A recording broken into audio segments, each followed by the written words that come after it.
歌词成这样。所以呢，然后呢？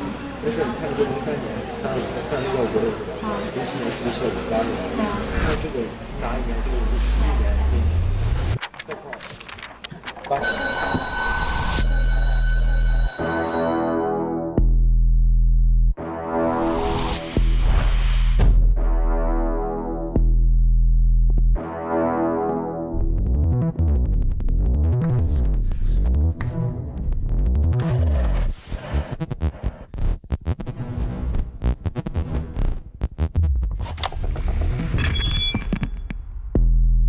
Fate. What is fate? It's about shattering the cycle, altering the rules of the game.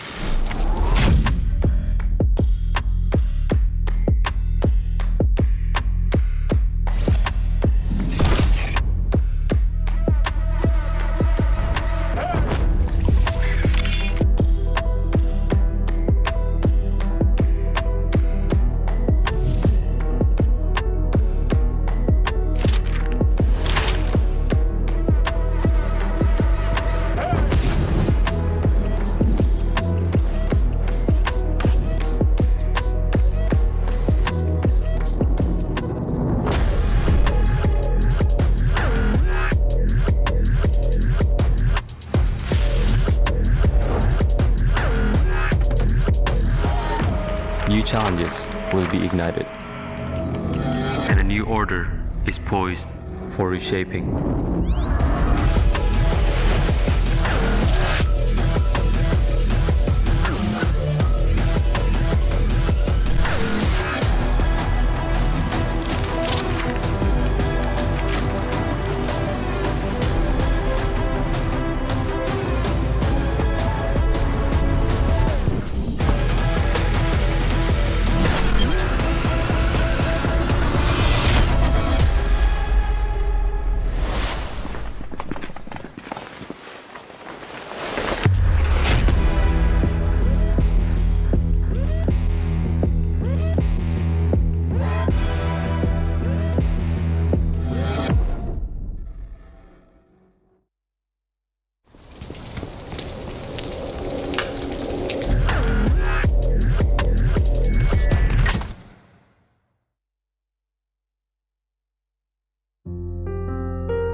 With each breath, pain and destruction, my world is broken by your seduction.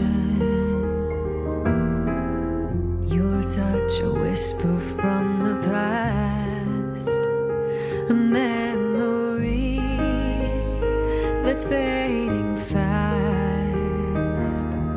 So I search for you where souls go to die, keeping hope as life goes passing by. The flames of fate turn my love for you into ash. So much pain, but still I can't keep away. I'm ready.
我是林小璐，我是浙江泰顺人，是写属民歌、写属分手的专心人。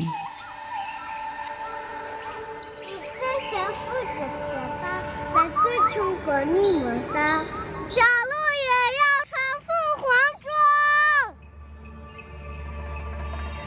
我细时只就喜欢对着台山唱歌，喜欢坐山林都跑啊跑。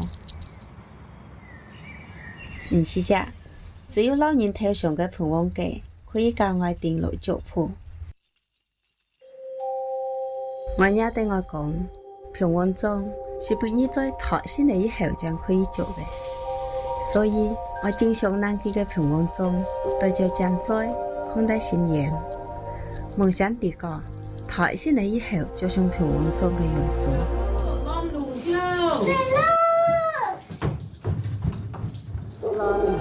每一次以趕場走遷，我都好衝着去攔路，就為了多睇幾人信仰頭上生好嘅佛跡。當時懵裡懵懂的，本人出上嚟好事情嘅活大會，更是台人為得老都唱對歌，其實都是平王包容我人唱台，就符我人自由嘅象徵。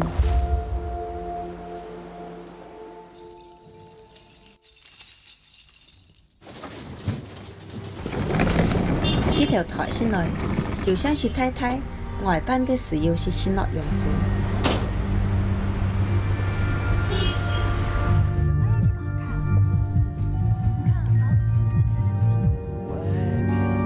體驗生活也好，網絡也好，出台小時都當然唔同嘅生活，去了好多地方。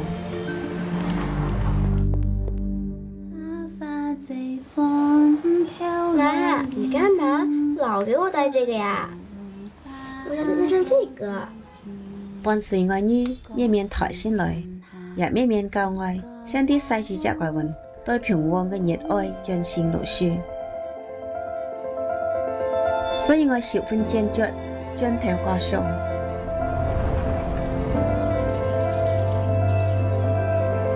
我啲過一次當作出發。我想對地個嘅體會當作有平王裝。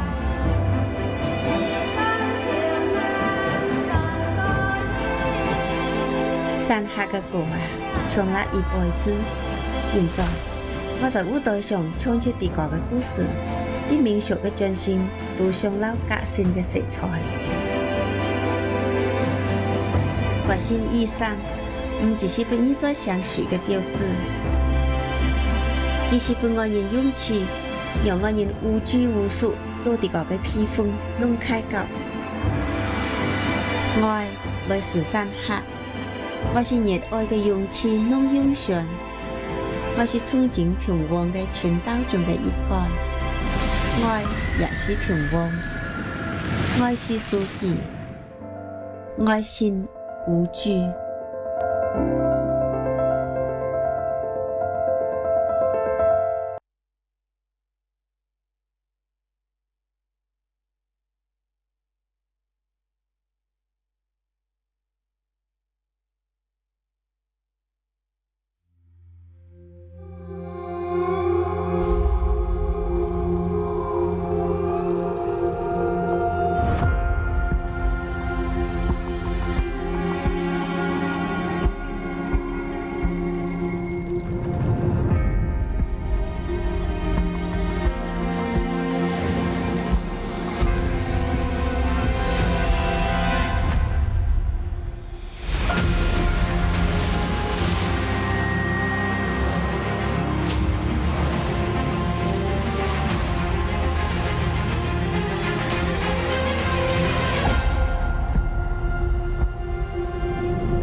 Did you see this coming?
Did you see this coming?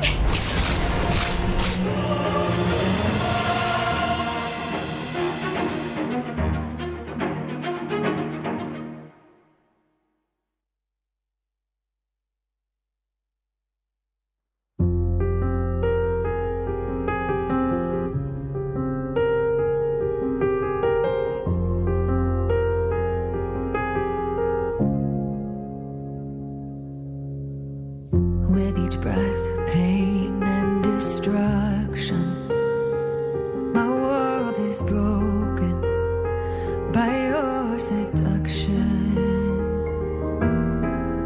Your touch, a whisper from the past, a memory that's fading fast. So I search for you where souls go to die, keeping hope as life goes passing by. The flames of fate turn my love for you into ash. So much pain, but still I can't keep away. I'm ready with this chance. I hope we meet again someday. Someday, the flames of fate torching love at the galaxy's gate. Our souls change in a marvelous way. My heart waits and waits. I don't care if I'm insane.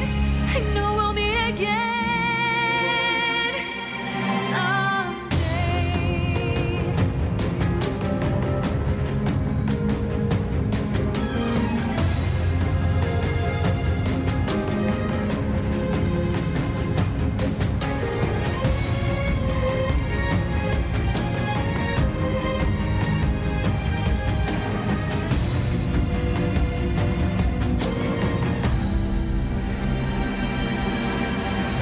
The sky is frozen by apathy, desolation, fear and catastrophe. But I won't stop hunting with play points. This pain, a fire consuming me. So I search for you where souls go to die, keeping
我是林小璐，我是浙江泰顺人，是下属民歌、下属分享的专心人。这小富的嘴巴，在最穷国你们上，小鹿也要穿凤凰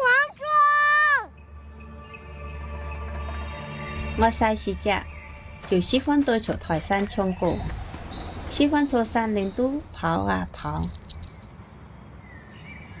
唔是只，只有老人头上嘅盘王記可以教我定路腳步。我也對我講，平王裝是不你在台先嚟以後將可以做嘅，所以我經常拿佢嘅平王裝對着將在看待新嘢。夢想地個台先嚟以後就像平王裝嘅樣子。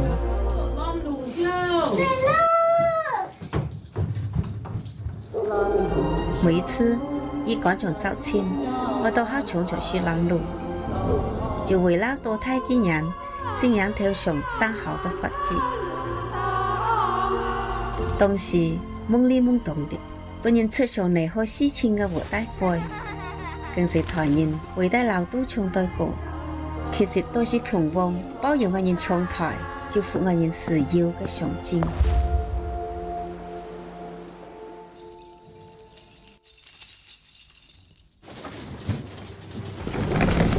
這條台先來，就像是太太外班嘅時候是先落樣子。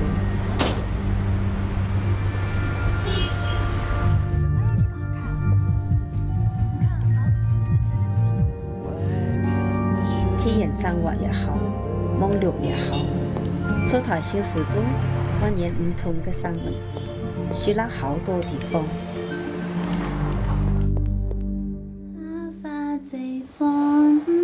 妈，你干嘛老给我带这个呀？我要带上这个。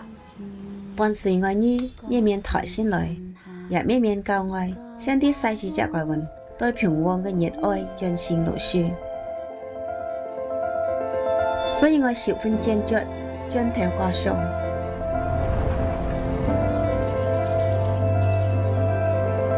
我啲過一次當作出發。我想對地個嘅體會當作有平王裝。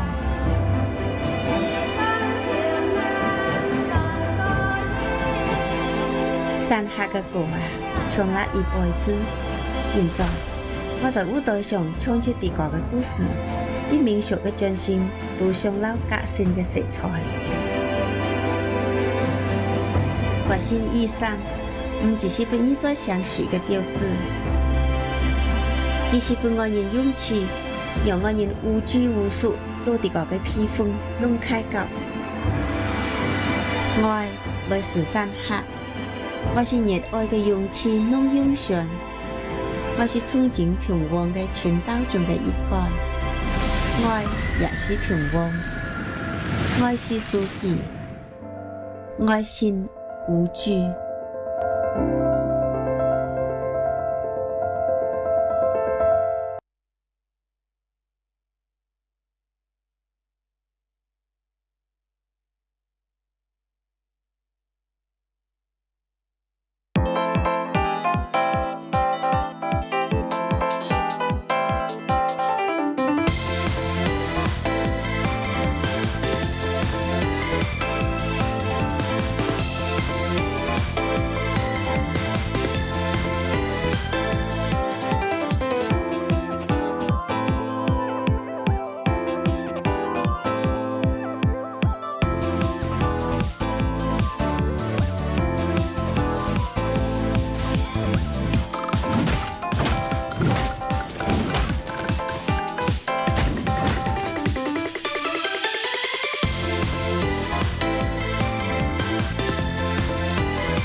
假用这个歌词前调。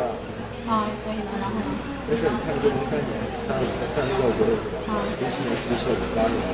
那这个哪一年？这个51年，概况8。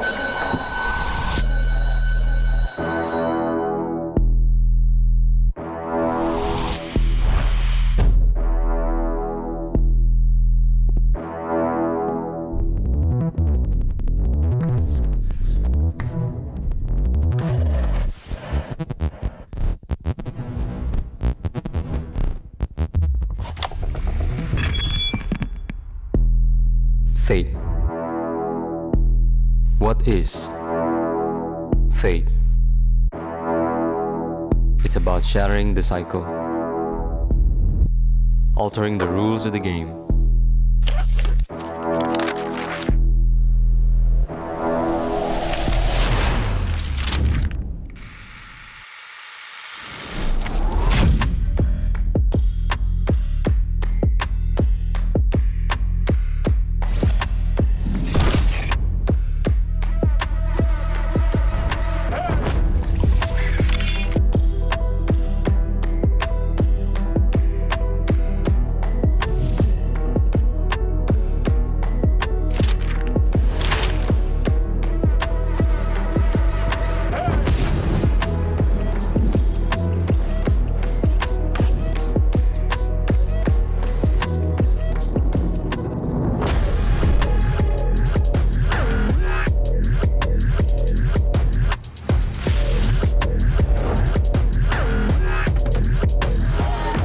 New challenges will be ignited, and a new order is poised for reshaping.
Wanna take it higher.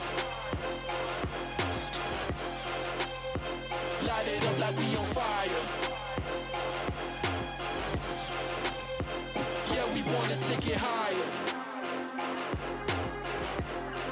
At the top, we be singing like the choir. Yeah, we built in the empire. We the chosen, we the kings, we the leaders in the ring. They can't tell us not a thing. Yeah, we running the game, we can win.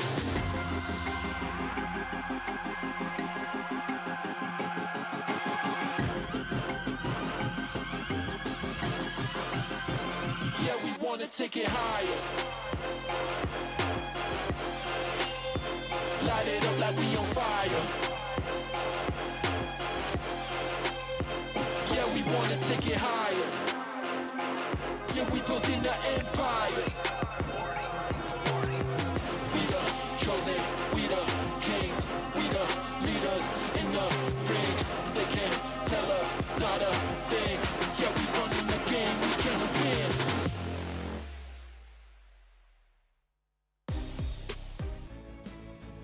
It looks like we're going in.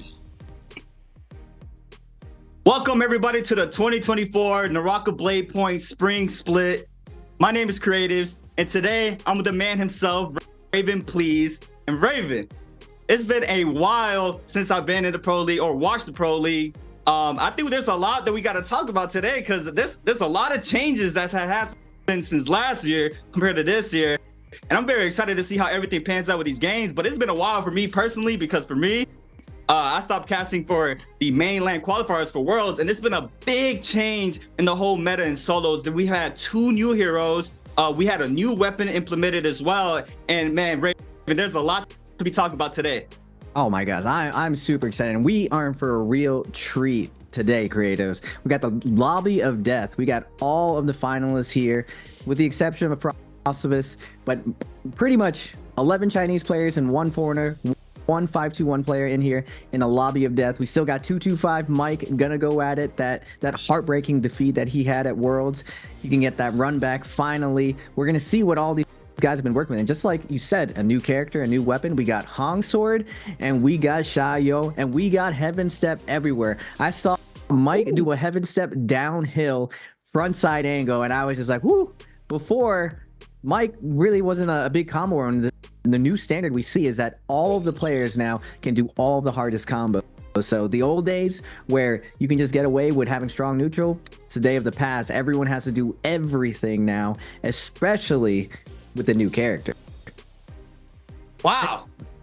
Go ahead. I'm sorry. Go ahead. I know you excited. haven't seen a lot of the Xiaoyo. I'm really curious to see how CN's interpretation of all of this, because one of the things that a lot of people think that Xiaoyo, normally when a new character comes out, everyone thinks that it's overtuned, it's too strong, but we saw Mike actually open up and go Akos into the Xiaoyo round, and he actually absolutely decimated. It was something that I Tryhard was telling me he was theory crafting, is like, I think Akos actually beat Xiaoyo, just because right now character's very new. It's kind of like when Takeda first came out, everyone they didn't know how to fight against him. Now everyone's just weaving around his shoves and everything. Same thing with Xiaoyo. Her shield is a little bit confusing, but once you understand how to work it, you can burn through those shields instantly, and Akos is one of the best characters. And like I said before, everyone knows how to do combos now. So when Akos gets that nice lunge, you're going for a ride, either a Heaven Step or you're going for the Fan Infinite. Chu Zhang showed everyone with the Fan, and now Heaven Step with the Hong Sword, the full Infinite. And recently I saw there's even a Great Sword Infinite.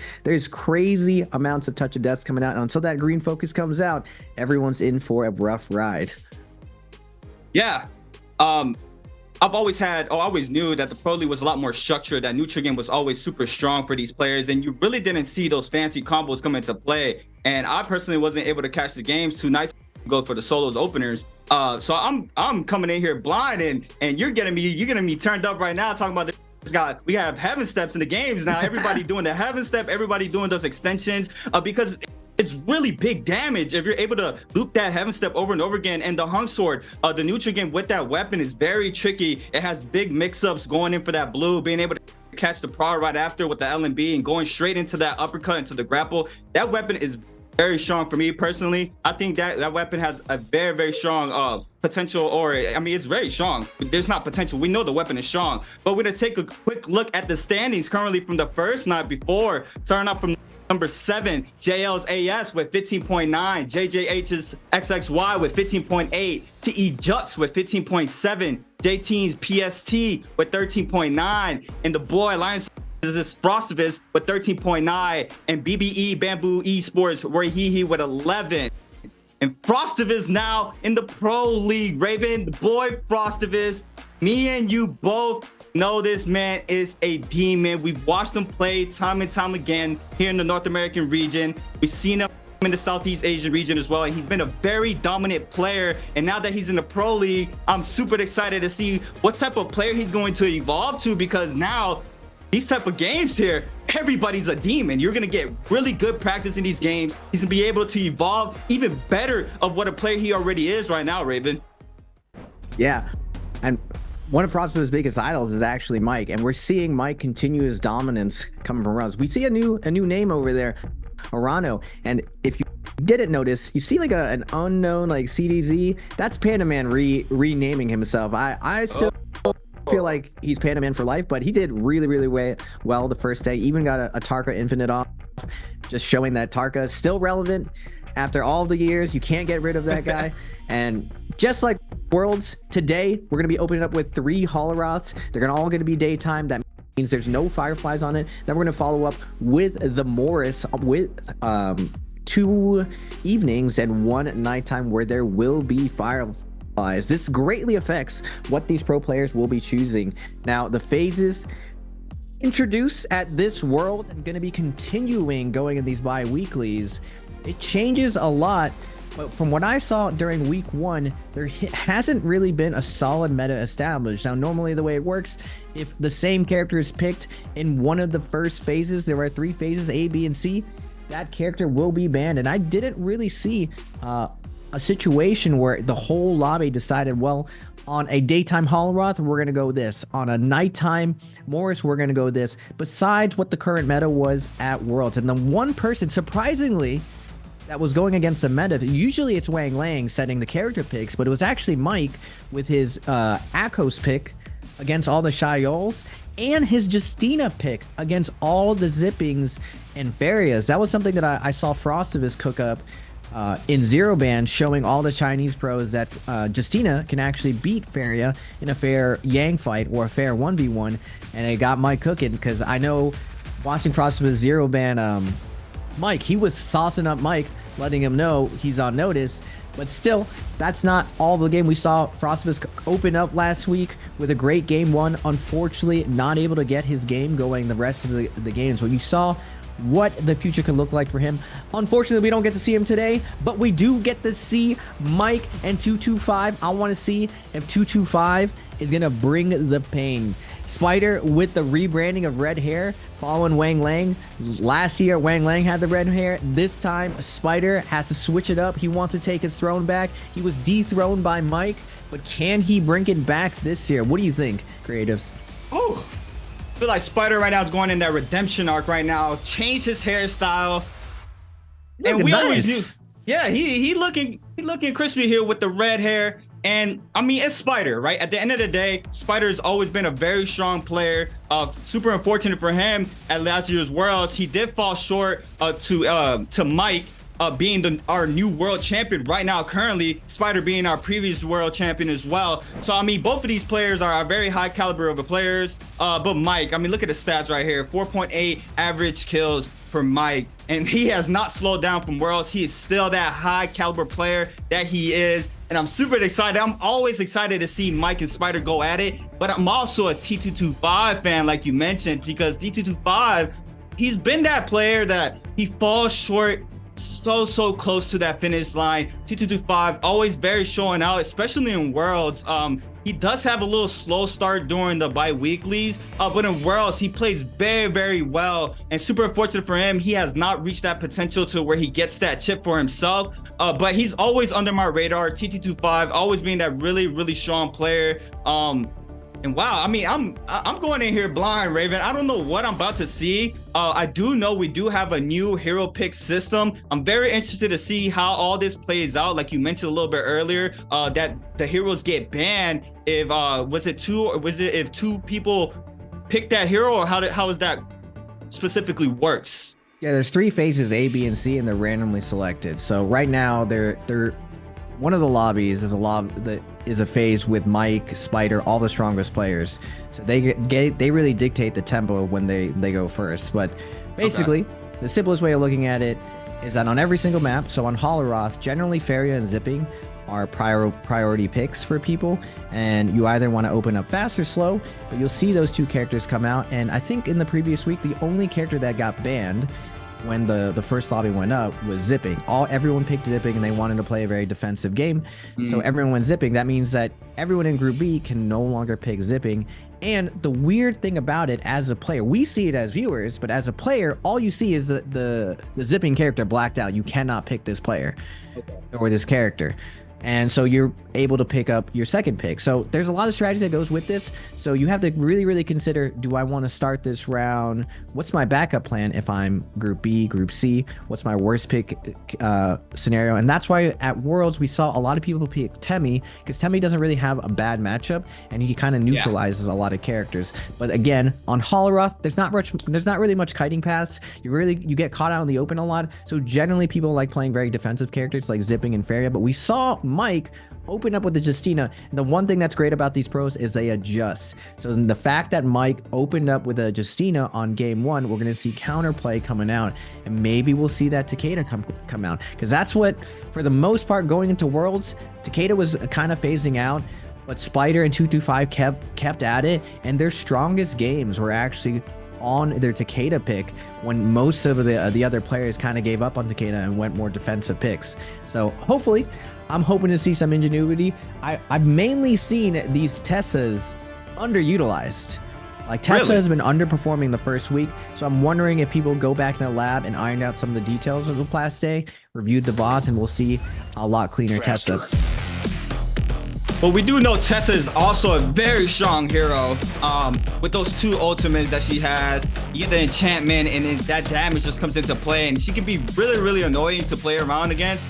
But these players' reaction time is always on top, and they're always ready for that ultimate to come out, and they most of the times get dodged for that Tessa from what I've seen.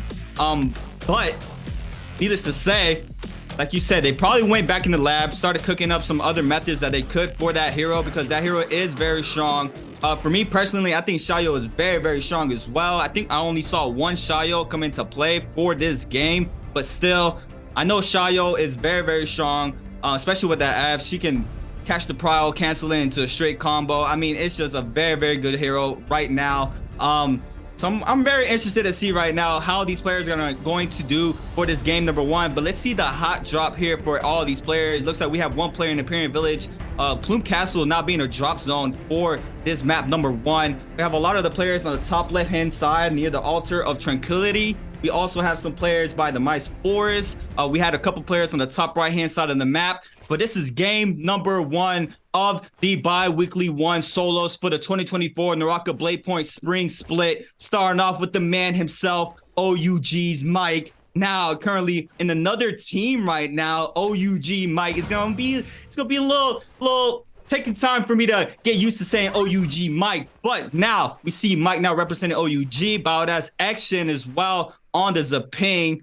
Dual blades out, running that dual blade katana swap combo. We know how strong that combo is. Once you catch the prio with the R&B, swap into that katana. We see it time and time again how strong it can be. OUG Mike's gonna go ahead and open up with the longsword. There goes the prio off for action, catching that grapple to the 1.0 from the dual blades. That's gonna be a big damage here. The F called in from Mike. The barrier from action. That's gonna be a lot of damage to the follow-up R&B as well. He's gonna be paired one time around. It's gonna be Mike now responding with the R&B follow-up off the parry. And it looks like action is gonna drop very low, and OUG's Mike's gonna use this time to get a quick reset in for himself. He's gonna pick up that purple dagger as well. We got JL's AS in the back end starting to move on in on that Tessa as well. Action now is gonna get reaggressed, gonna release the R&B, does catch some damage onto Mike. F thrown down here from Mike, gonna try to create some space for the time being. AS just lurking around, waiting for that perfect time for him to start moving on in. He sends out LNB focus. He does get parried, but no stagger there for action. Looks like Mike now does get the call that there's another player lurking around, and AS just waiting and out, trying to third party at the perfect time. OUG's Mike Now it's gonna go ahead and use this time to try to get some resources. Currently still, this drop has not been fully cleared, so these players can still get some resources. There we go, the soul break here for Mike. He's gonna catch the Nbpl as well, or the Nb focus. Oh geez, Mike now gonna try to continue to get aggressive here onto action. He's not gonna get the parry there, throws on the F, Nbpl for action. He doesn't go for the grapple combo because T225 now is coming into play. I believe that's the Xiaoyo there for T225 on that blue hung sword in hand for him. Now we have a 4-way scrap off for these players. Action now chopping very low. He gets very, very weak. It looks like it's gonna be T225 with the pistol shot, picking up the elimination there onto action. And JOAS now is gonna try to get aggressive onto Mike. And the scrap offs do not stop here. Everybody's trying to catch these quick eliminations off drop. And be focused into the soul break there for AS. Big damage onto Mike. Mike trying to stay up, jumping very low. T225 still in the mix with the R&B focus. That ultimate does proc there from Mike. He now is in big trouble, has to get the movement game strong for himself now to try to back up. Another player gets parried in the back is gonna be AS. T225 with an amazing parry in the backside there. It looks like he is gonna stop that pressure for Mike for the time being. We have another player showing up, Juchi now with the nunchucks, purple nunchucks in hand on the Faria. And Mike, you're gonna have to really try to catch this man. This man has the movement game on lock for himself, especially with the dagger. We know how quick you can go with those scale rushes for himself, and he's out of there. Look at him, Rip, he's gone. Mike, with the kiting, you just see everyone piling in, the constant third party, but 225, he wants his revenge. He remembers that second place, but Mike, with that dagger and that zipping purple armor, my man is juice. He knows all he has to do is stay alive right now. He's out of heals, though. He's going to have to find an opening to get out of here. AS, he was watching earlier, looking for that weakness. This is the one spot that Mike can possibly be vulnerable, because if you let Mike go and he's going into that Yang, and he's going to do work, and you can't catch this man going in the end game, 225 as well, timing his way in. Akame looks like he's going to be jumping in as well, but Mike with the dagger, there's just so much movement capability, weaving in and out of here. That instant scale rush coming in huge for him. He doesn't have any armor pots to his name, and it doesn't matter. AS with that Tesla ult, he needs to be really careful. So with that low ping on the Chinese server, AS, even though he has that Tesla ult locked and loaded, Mike has his eyes on him, managing the stamina. He can on reaction dodge all of this. This fence, one of the best pieces of terrain that you can kite on. But Mike with that dagger still keeping it going. 4 or 5 people in, that mutual destruction gonna allow Mike to get out there and survive. Now to the north right now, we got CDY, Panda Man rebranded onto Wolves with Fong. I gotta see how the dagger god is going. He has his patented fan action as well, looking for the scale rush up top, but Fong not able to connect with the uppercut. Good read right there, just a little bit slow on the reaction time, but Panda Man lurking on the outside. And again, this mutual destruction to lurk on the outside, waiting for someone to get low. No ult to Panda Man or CDY's name. He wants to slow it down, doesn't want to overcommit. Off spawn, zipping is absolutely a tyrant. Her sustain is out of control. Now we got XXY with the Hong Sword looking for the cancel. Wang Lang calling him out, hitting him with the bloom. We got the Tessa third party. XXY wants to get out of here, realizes he's going the wrong way. Tessa choosing with the uppercut, with the follow-up, getting the juggle. Now XXY in a tough spot. No ult to his name. Gonna get his wake up red with the horizontal with nowhere left to go. Great double parry. Can XXY survive? He does have some terrain. And again, the fan, the instant scale rush coming out. He's looking for his way out. A couple of movement errors, getting a little bit stuck, but he is big chilling right now. Wang Lang smells blood in the water, looking for him, but Chu Zhang still has his eye on XXY, trying to cover him. A little bit of a movement error. XXY gonna get 2 heals off, but now Chu Zhang hot on his heels, wants to finish him off. XXY has a little bit of options here, does have his heal up, looking for an escape, manages to use the gold focus to slide out of there, but Chu Zhang keeping on the outside, and again, XXY with the presence of mind, parrying his way out of the situation, and finally giving himself some room to breathe. Chu Zhang realizing, you know what, let's try a different zipping over here. Wang Lang, you look like you're looking like a little snack right now. Wang Lang just trying to get out of here. Does have ult to his name, but Chu Zhang doesn't care. Gonna catch him with the overhold, but it's not gonna matter. Chu Zhang has those dual blades, gonna be able to stay on top of Wang Lang. Those sticky dual blades, but again, Chu Zhang, no ult to his name, knows he can't finish off this sustain, doesn't want to risk it. We're just seeing such disciplined play today, creatives. Wow. On Liang. In and out, gets that resetting for himself. WBG Spider right next to KLA's TT25. So we have blue spear in hand here for Spider. TT25 with a purple fan, waiting for that Realm of Yang. And Raven, I'm really curious to see these players Do they take that new buff Spider that we have opened up into with play the now? Justina. Oh, he's on Justina. V1. Yeah. Oh, this is the GOAT matchup right here. I'm excited. This is the V1 Justina, WBG Spider against OUG's Mike. We have a big scrap off happening in the first realm of Yang of game number 1. Got spears out for Spider. Mike with that dagger in hand still on the Zaping. Looks like Spider's gonna start up hot, going up top. He's gonna get parry here from Mike. He's gonna go ahead and catch the LB focus into the soul break. F caught in for Spider very early here. Crouch LB, R&B off the dagger. He's gonna go ahead and bait that parry out. The ultimate out called in for Spider. Click comes in off the focus. Both players trying to catch Prowl here. Does not look like anything is happening for the time being. OUG's Mike just creating the space perfectly. There goes the Freezer. Spider does not catch the prior. F caught in there for the Zaping. Spider still now is going to go ahead and release that 1.0. Catches the LMB focus to the jump LMB. Oh no, LMB to the freeze. There it is for Spider. Into the Dragon Slayer to the uppercut. Jump LMB. The proc comes in from the Zaping ultimate. And Mike now with his back towards the wall needs to be real careful. Spider applying the pressure there with that spear. Crouch LMB, R&B. Big damage off that purple dagger. Mike now trying to still get this kill in this elimination for himself. Spider forced to call that app, and it's not enough there for Spider, and Mike coming out victorious in his first realm of Yang.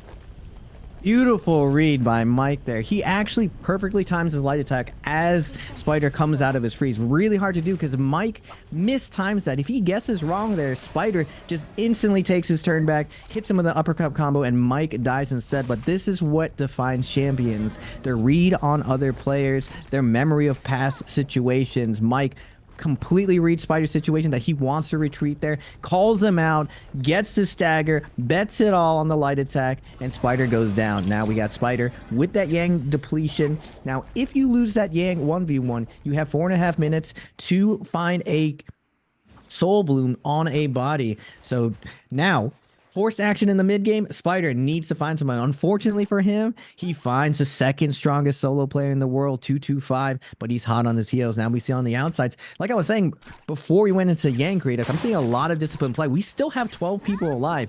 No one is going down off spawn. There's a lot of respect on everyone's fighting ability, and I feel like after the 2.5 years of NARAKA being around, everyone's skill is starting to get a little bit closer, and the one player who really still only stands out is Mike. Now Spider with 3 minutes left for his Yang depletion. He unfortunately is going to run into one of the buffs, and all of the zippings and Tesla is going to be a very dangerous position for Justina. The multi-way fight is not where Justina shines right now, and 225 hot on the heels of Spider. That Shayo versus Justina is a tough match. The F2 chasing Spider down.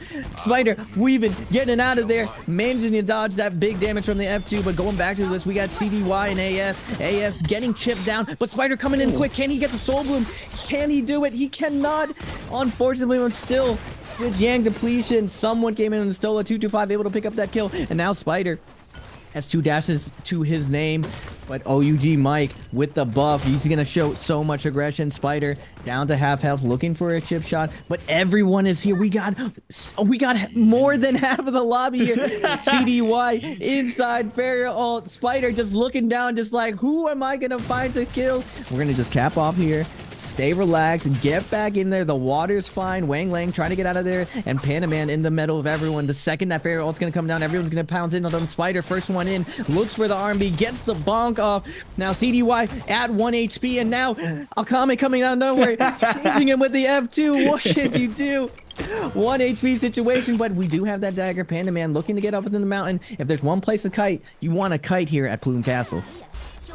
Wow. And then he is going to fall there to Spider, and Spider still does not get the bloom. What a big bow shot coming up from the top side there from the statue. And Spider now, we have a bloodbath happening here in Plume Castle. All the whole server is here currently at Plume Castle. We got still scrap offs unfolding. Action Chazong as well. Gonna get aggressed here by Action. Heartstopper there for Spider. R&B focus there for Action on the purple halberds to Spider. Gonna overhold. R&B focus does get the damage in. Big pistol shot from the backside. We have another player in the back end now trying to get aggressive. Spider with the triple jump LMBs there from the spear. Action trying to respond. F caught in for Spider. There goes the proc comes in from the from Action Zaping's ultimate. He is gonna have to try to back up for the the time being, but Spider needs this bloom still, and the timer is ticking for both of these players. Action trying to stay alive. Spider with that gray armor now, and Action just moving around Plume Castle. Big R&B focus there to turn it back, make him back up for the time being. Big freeze there for Spider. The elimination comes into play. Spider does not get the bloom for the third time again. That's super unfortunate for him. 45 seconds here for Spider. F called in once again. No freeze off of this. Catches the LMB prio into the triple jump LMBs there for Spider,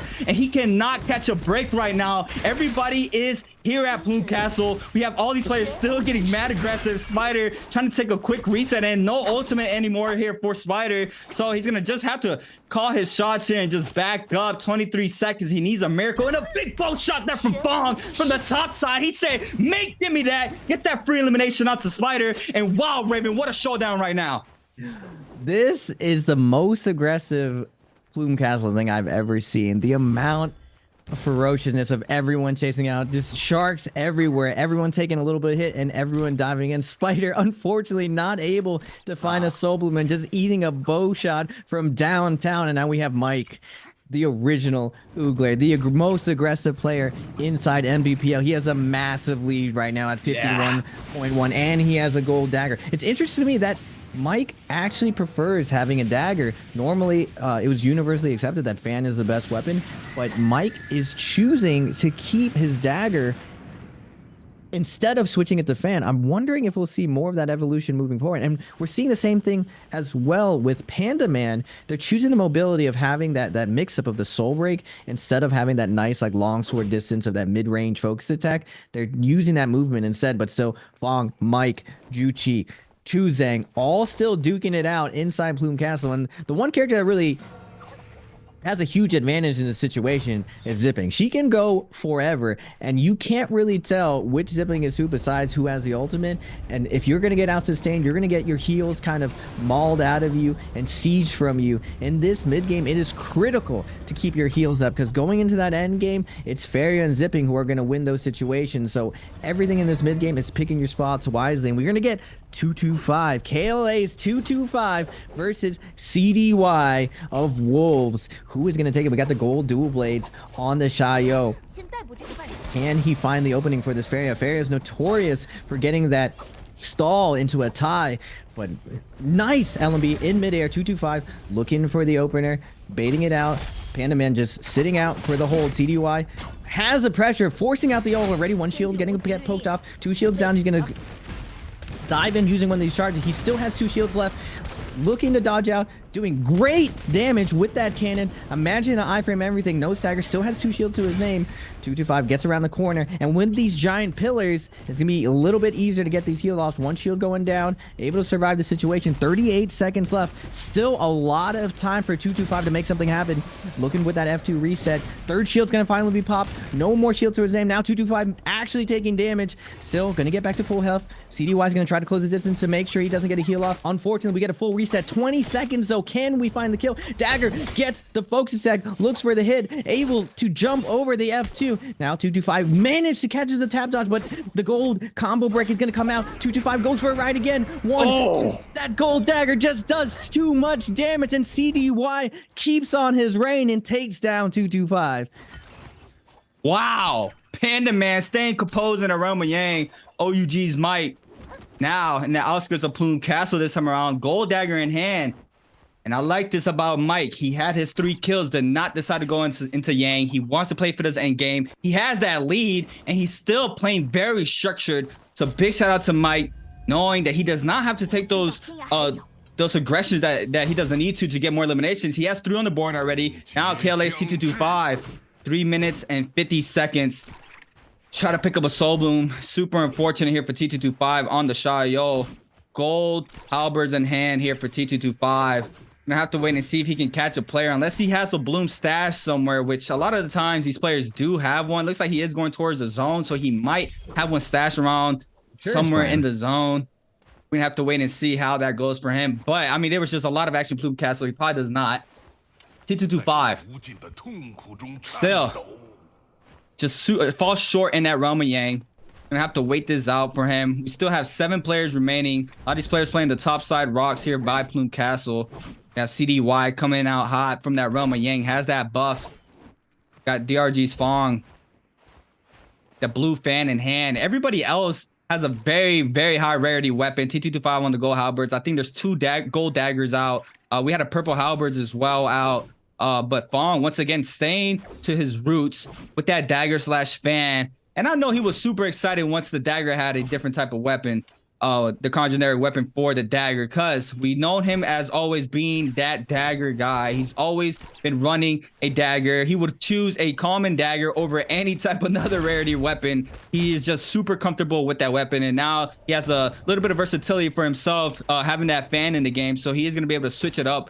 That he has been doing that for since the weapon was released, and I'm very surprised that it's still very dagger fan heavy. And the Hong Sword, probably we had one out earlier, and it was a blue Hong Sword. Probably the weapons are just not out right now. We saw a lot of the dual blade katana combos or weapon combos come in as well. But I'm very surprised. I was expecting to see more of the Hong Sword being played out. Yeah, we have 2 halberds out, dual blades on the top side, 2 gold daggers. Right now, these players just have to work what they have as well. So it's not any favoritism of what weapons. So I'm gonna have to wait and see until game 6 what the majority of the weapons are still are. But I'm pretty sure it's still gonna be heavily dagger fan base. We got Mike now getting aggressed by T225. T225 with a minute 44 comes in off the focus for both players. Mike now still applying the pressure onto T225. T225 is gonna have to try to back up, try to take a quick reset for himself. 3 eliminations on the board here for T225, as well as for Mike and Panda Man CDY.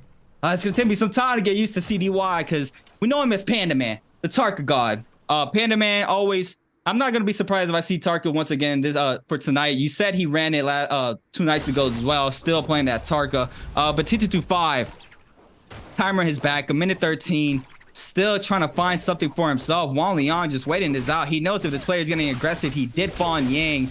And now Wang Liang trying to stay up. It's going to be forced to pop this ultimate. And let me pry here for T225. Misses the grapple. Catches the aerial R&B there from the halberds. Going to go ahead and call the F. Both players do. So does not manage to get the stagger off of that with that gold frame. And T225 now just struggling here to try to find a player and catch him to try to get a soul bloom, and everybody around is playing a lot safer as well. So it looks like here for T225, he is not going to be lucky for this game as long as Wang Liang manages just to create that space as he's doing now, and that's super unfortunate for him here, Raven.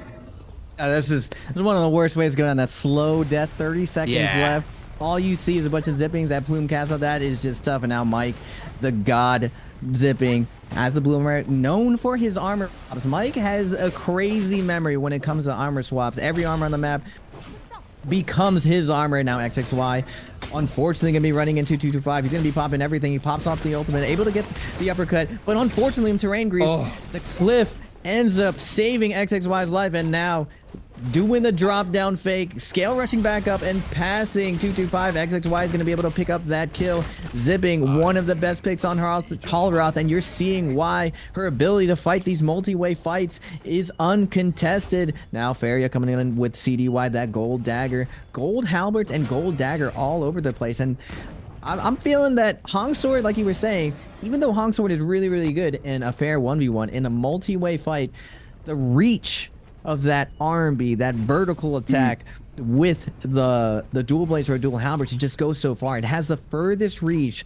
on your focus slide light attack, and the one thing that can kind of zone it out is dagger. You just cannot hold a dagger down if you're fighting against it. Now you can, like you were pointing out before, creatives, that you can weapon swap it with the dual halberds and katana, but you lose the ability to poke in that range. Now we're seeing 225 replay with the Shayo absolutely mauling AS on the Tessa. Able to iframe that ult perfectly. Still has a ton of shield to his name. Gonna max range. Send that focus attack.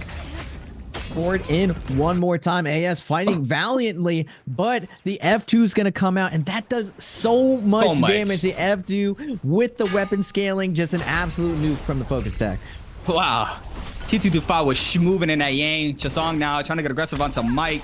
Mike is going to get enchanted here. Chazong is not going to go in and continue to get aggressive. We have another player in the backside. Cannon shots flying on in. Big damage there from the cannon. Chazong now might be in big trouble. Wang Liang has his eyes onto Chazong. Catches a lot of damage off the zone as well. And Wang Liang can't catch his elimination here. Trying to do everything he can to try to pick up this elimination for himself. Chazong is going to be taken out by Wang Liang's cannon. There it is with that burn damage. And Wang Liang now is going to pick up some resources plus that bloom. He's going to be back to his positioning. Still laying down some cannon shots here with this this body just down right now. Now he's gonna go ahead and reclaim his throne, get whatever he got from that body. XXY dropping very low with the gold halberds in hand. He's gonna have to try to back up, try to take a quick reset for himself. Mike has his eyes on him. Fong just being a nuisance as well, just playing around those pillars on the back right hand side. Have a random Bane spawning. CDY playing a lot more safer, not showing where he's at, just crouching behind the little garden back here. And Mike gonna have to wait and see if he manages to catch him. Look, his we have his little quick inventory there from Mike. Has 2 purple weapons there for himself.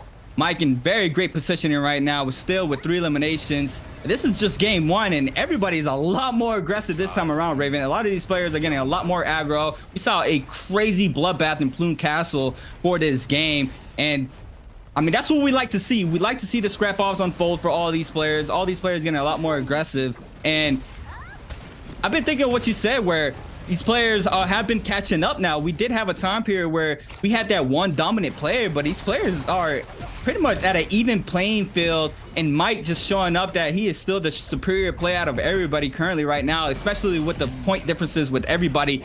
But every fight is a very, very long scrap off, and you're gonna have to really try your best to try to get these eliminations. And most of the time there's always other players lurking around, third parties, fourth parties, so it's very hard to try to pick up those eliminations. And yeah, it's very interesting to see how everybody now it's just super close to skill level. Yeah, I think the one thing that defines the difference with Mike is this situation right here in this end game. Mike really referees the lobby. He goes in, he lets everyone know that he's not going to sit back and hold space, kind of sit in the corner. He's going to try to poke and test your limits, and he's going to try to get you lobbied. A lot of players like to play placement, play the secure route, but Mike knows, especially with the future rule sets where you got an MVP around, it's all about getting these kills, and he just knows how to manufacture all these scenarios to find these kills. Now we're seeing one of the weaknesses of Faria, and when the circle gets super small, Faria has a really good chance of getting those last hits, going to the mech, and exploding everyone around here. So Mike knows this, and the first person he's targeting, again, great target selection, going for CDY right now. Gold dual blades versus gold daggers. We force out that Faria ult, and ding, ding, ding, that's the dinner bell, baby. CDY has to run for his life, but now the rest of the lobby just like, if it's not me, that's good, it's you. So we're going for you right now. All the cannons coming out with that burn damage, and now Panda Man, CDY, rebranded on the top hill, king of the mountain, pushing everyone off. But the second he's out of that mech, he's looking like a snack. That rest of the lobby is going to stay in. But Mike still staying very active. He's not just waiting, watching him.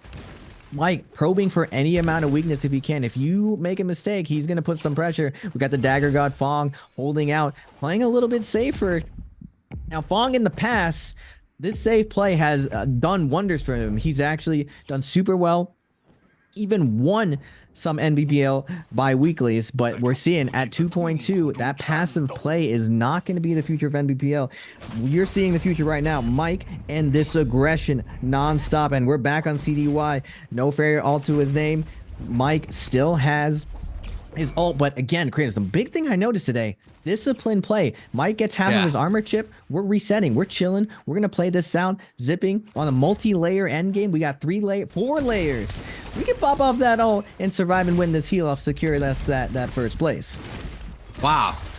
Our zone is starting to move now. We have our last and final moments starting to unfold currently here for game number 1. XXY getting aggressive onto Panda Man. Big parry there from XXY into CDY. And that's big damage. Sends him in the zone. And he is going to be eliminated by Wang Liang. OUG's Mike now trying to claim this area as well. XXY goes in the zone, picks up some resources. Wang Liang with that nice elimination. Jumps up to 3 eliminations here currently for game number 1. OUG's Mike once again gets a little lows, going up on top, trying to take a quick reset for himself. DRG's Fong now getting aggressed on by Mike. The pressure still coming in from Mike. Still the pokage there from Mike. Make sure no one has time to breathe. He has eyes on everything happening in the lobby. Mike still trying to apply some pressure onto Fong. Wang Liang as well with that cannon, doing a lot of chip damage there with that cannon. Fong now is gonna be forced to try to get aggressive. We have a player going up top. That's gonna be XXY with a cannon as well. Look at him just firing those shots there onto Fong, just constantly getting that pressure onto Fong. That armor just keeps going down. He popped 2 heals there, and it looks like he didn't do anything at all. And Fong now trying to pop a third. still getting rained on by these cannons. Fong is going to drop very low. He's going to be forced to pop this Farrier ultimate. And Mike now is just going to wait this out. Wang Liang as well. Everybody's just chilling. As long as that Farrier ult is gone, these Pings know that they have the upper hand for this lobby, because the Farrier at these end circles, we've seen how strong they are once the circle is completely closed. And look at everybody taking a quick reset, and Wang Liang as well as XXY. Mike just chilling on top, just baiting out the Farrier missiles there. He does get clipped off of this one,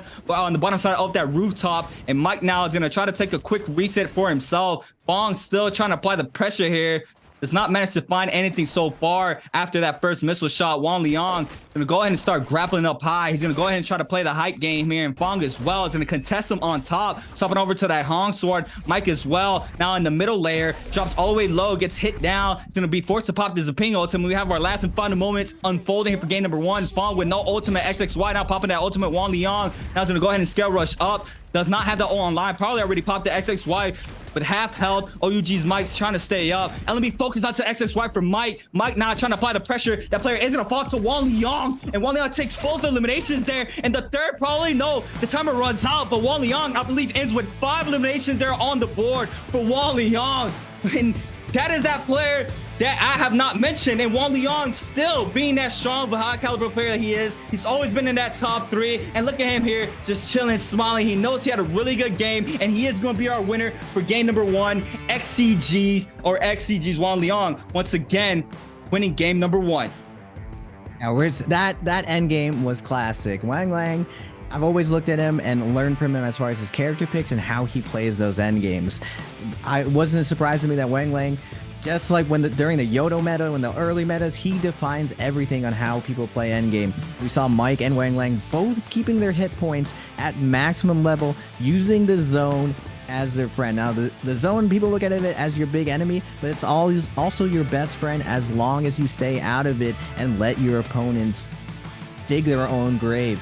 Now, you saw great target selection from all of the NBPL players, getting that Farrier out of there. Zipping wins that heal-off situation as long as Farrier is taken out, and Farrier cannot survive when everyone starts sieging her. There's just nothing you can do when all the Zippings are facing you.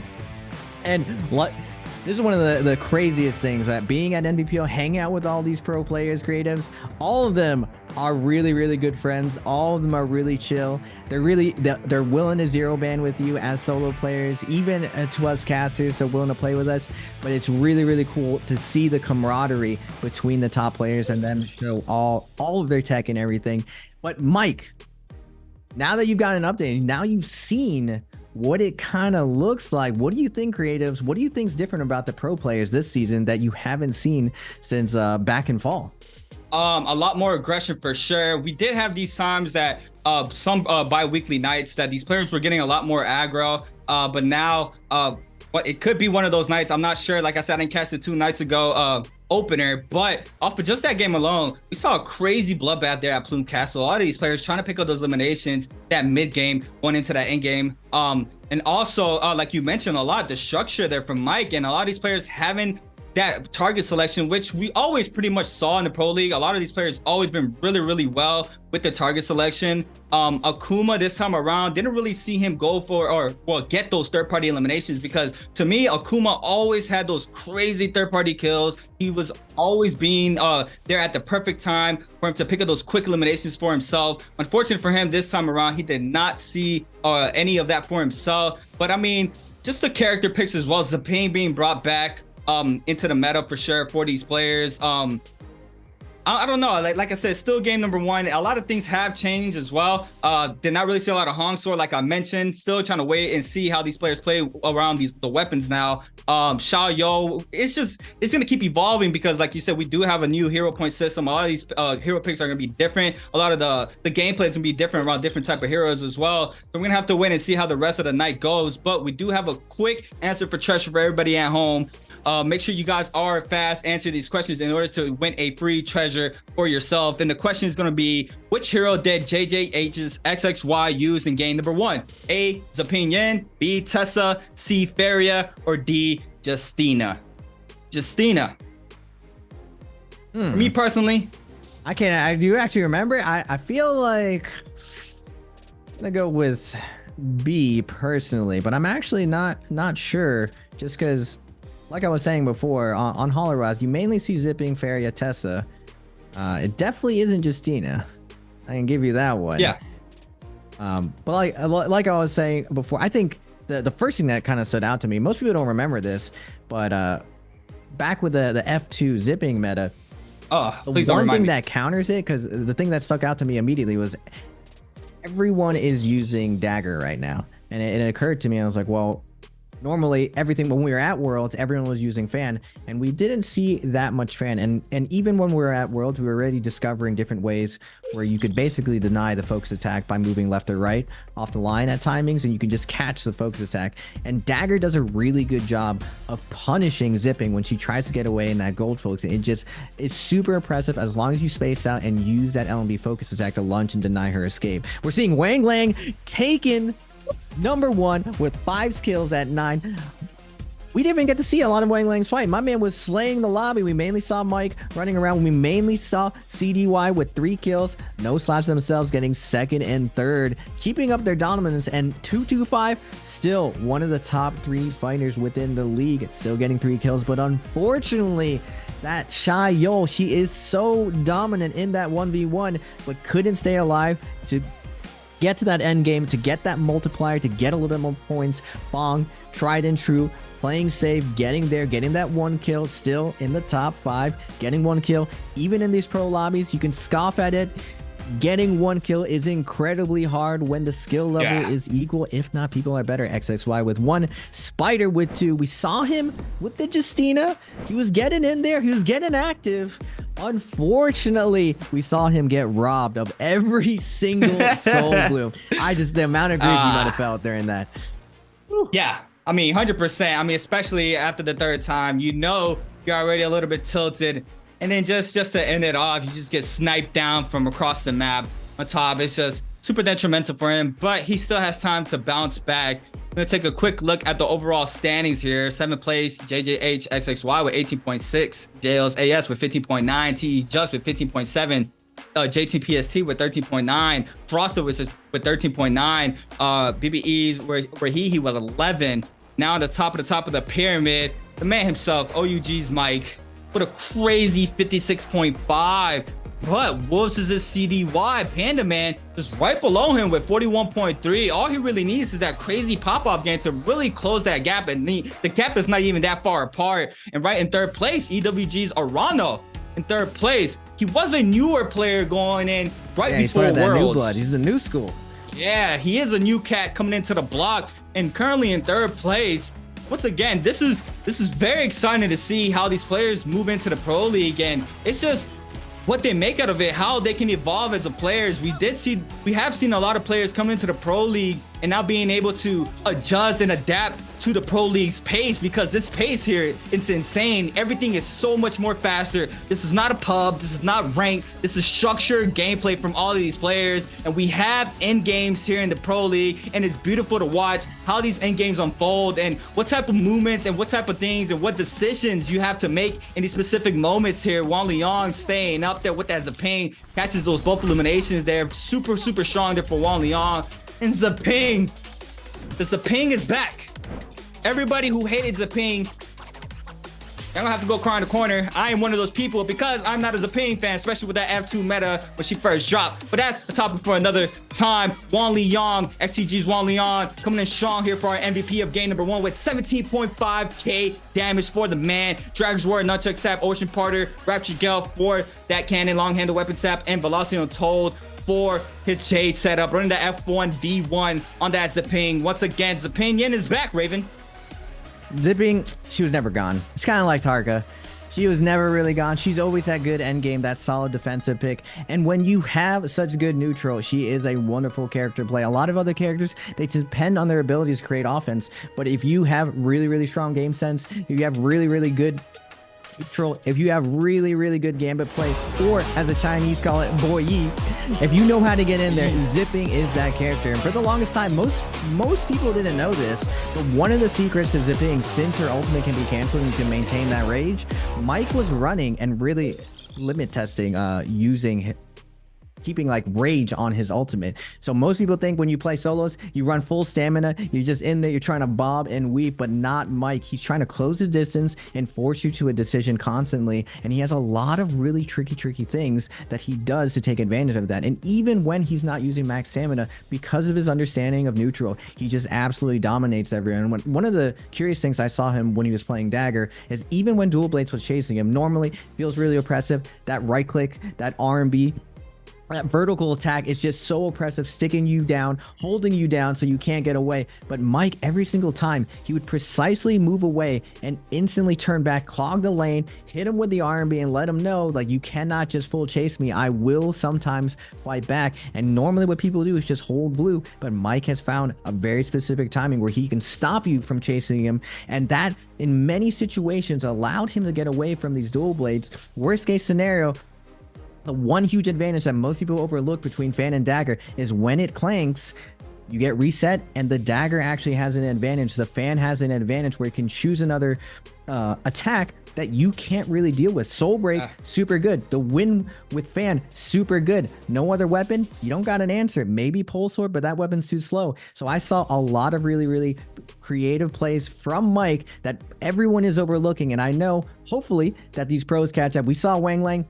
That stuff doesn't matter. Hopefully, going forward, we see more of Wang Lang winning those end games, because I picked him for Worlds to take it. I've always been a big fan of him. I would say his playstyle more replicates how I like to play the game. I try to play it as methodical as possible. I try to cut out a lot of the RNG of fighting. I've since then changed my opinion after watching Mike, studying Mike, and seeing that he's not gambling. He has the highest parries in the league. The stats don't lie, and he is why he is NARAKA's GOAT. I think I do want to mention, Leon had like 9.9k damage just a cannon alone, and then his melee weapon had 2.2. So he was constantly applying the pressure on to these players. But we have game number 2 starting to form up for these players, and Raven, we have to talk about this because this is going to be a massive change into the game. The game's going to change a lot with the new talent system changing in the upcoming patch happening for the NARAKA BLADEPOINT. And I'm very curious to see if that's going to impact any players in the Pro League, or how it's going to pan out, and how fully that Jace or that talent system, the glyph system, is going to work once it comes out. Oh yeah, 100% is going to change everything. It's going to, as the pros, now NARAKA's been really good about keeping competitive integrity. They do have their own tournament server. They'll probably stay on the same patch even when the patch goes live. Yes. So these pros won't have to deal with it, but all the pros are going to be out there playing it, because NARAKA's going to completely change. The biggest thing is off spawn's going to change. You're going to be able, no more RNG where people get gold weapons, purple weapons. You're going to be fighting for that purple armor on vendors. So every single store around the map, people are going to be going to it, buying a cheap purple armor. And the biggest thing is that there's going to be keys in play. So off spawn's always going to be, there's going to be an alternative strategy off spawn. It's not going to be land solo, take an isolated fight, or land hot, fight in the crowd. There's going to be this play, get the key, and go for a stash. Now, some people might be getting Moonbane and Moonbane the stash. We're going to see a lot of curious things going down. Now, you're seeing in the first round selection, now you see how that swapped A goes down, B rotates over. It's a nice little rotation. So now for first round, Fong, AS, CDY, Spider, these guys get the pick first, and then the rest of the lobby has to adjust to them. If you're Group C, you're generally at the bottom of the pack. This is where you're going to try to salvage the situation. But this makes the long game so much more complicated. It puts so much more emphasis on the coach to prepare their players for all these scenarios. And instead of being one tricks in the past, NARAKA is a game now where you must have a deep player pool. You cannot keep up anymore if you just stick to one character. It is absolutely impossible. And like I was saying earlier, creatives, this is Holorath. The one character that we saw got banned up is that zipping, her ability to keep up with the F1 heal, the gold focus, able to iframe that F2 combo, able to use her V to gold focus the F2 combo from Xiaoyo. Now, normally you would think that Shayo would be very dominant in the situation. When I see a zipping out in the world and I'm not Shayo, that's looking like a snack. But the thing is, creatives, on Hologroth, there is nowhere to hide. You need every single ability to keep yourself alive, to get to that end game, to even get to a Yang to survive off spawn. But on Morris, it's a different game. That's where you're gonna see the Shios come up, but not on this map. We're seeing again Group B, Tessa, Justina, Juchi busting out the Justina. I respect it, but the worst group C, we got the Justina coming out, the Tessa on XXY, Mike on the Akos. This is what I wanted to see more, because you know what does eat just zippings? Akos. That is a free snack. You just get to uppercut her into oblivion. Now, as long as you have that good movement, as long as you have really good landing selection, Akos is a great solution to the zipping swarm. Now, unfortunately, you will not survive that end game. You'll probably get focused out, but as long as you play for that Yang that I expect Mike to play for, he should have another solid game on that Akos. Wow, this ban system, it's cooking. That's cool, right? Yeah. I think it's a good thing for the game. Yeah, I think so as well, because going to the spring splits last year, we would normally see a lot of these players pick the same hero. Game 1 would be per se a Tomoke game. Game 2 would be a Takeda game. Game 3. A lot of these players really just stick to that one pick throughout the whole lobby, and we had that lone wolf hero just roaming around that didn't adjust to everybody picking that one hero, and a lot of the times that player always got called out. I mean, you're not able to appearance swap like you mentioned in the past, Raven, that these players are able to hide in the crowd with a lot of the same heroes moving around, because these players, they don't see skins. These players just see a default skin. Everybody has a default skin. So Raven in the past has mentioned that a lot of these players can appearance swap. They can just try to lurk in if they are very weak, try to take a quick reset in, try to bamboozle anybody to try to stay up in these games. And now the versatility is out here for a lot of these players. The Zapings are out for game number 1 once again in Hologroth, like Raven mentioned. J Team's action on the Justina, Wan Liang on the Xiaoyou, Chazong on the Feria, Juchi on the Justina, OUG's Mike on the Akos, Fong, Spider, AES all on the Zapine, T225 in a comment on the Feria. Now, game number 2, locked and loaded. These players are in the server. We do have our drop zones for game number 2. Looks like we have a couple players landing on the left-hand side of City of Tang. We also have some players on the top right-hand side of the map by Imperial Village. Some other players on the top right-hand side right next to Imperial Village. These players are a little bit congested in each corner of the map. Top left, top right, bottom right for these players. We're gonna have to wait and see how the scrap offs unfold for everybody moving into game number 2. 4 players on the left-hand side of the map near Yushan Ruins, right below Yushan Ruins. But yeah, game number 2, locked and loaded, looking like a very similar type of hero picks. Well, it pretty much is a very similar hero pick as of game number 1.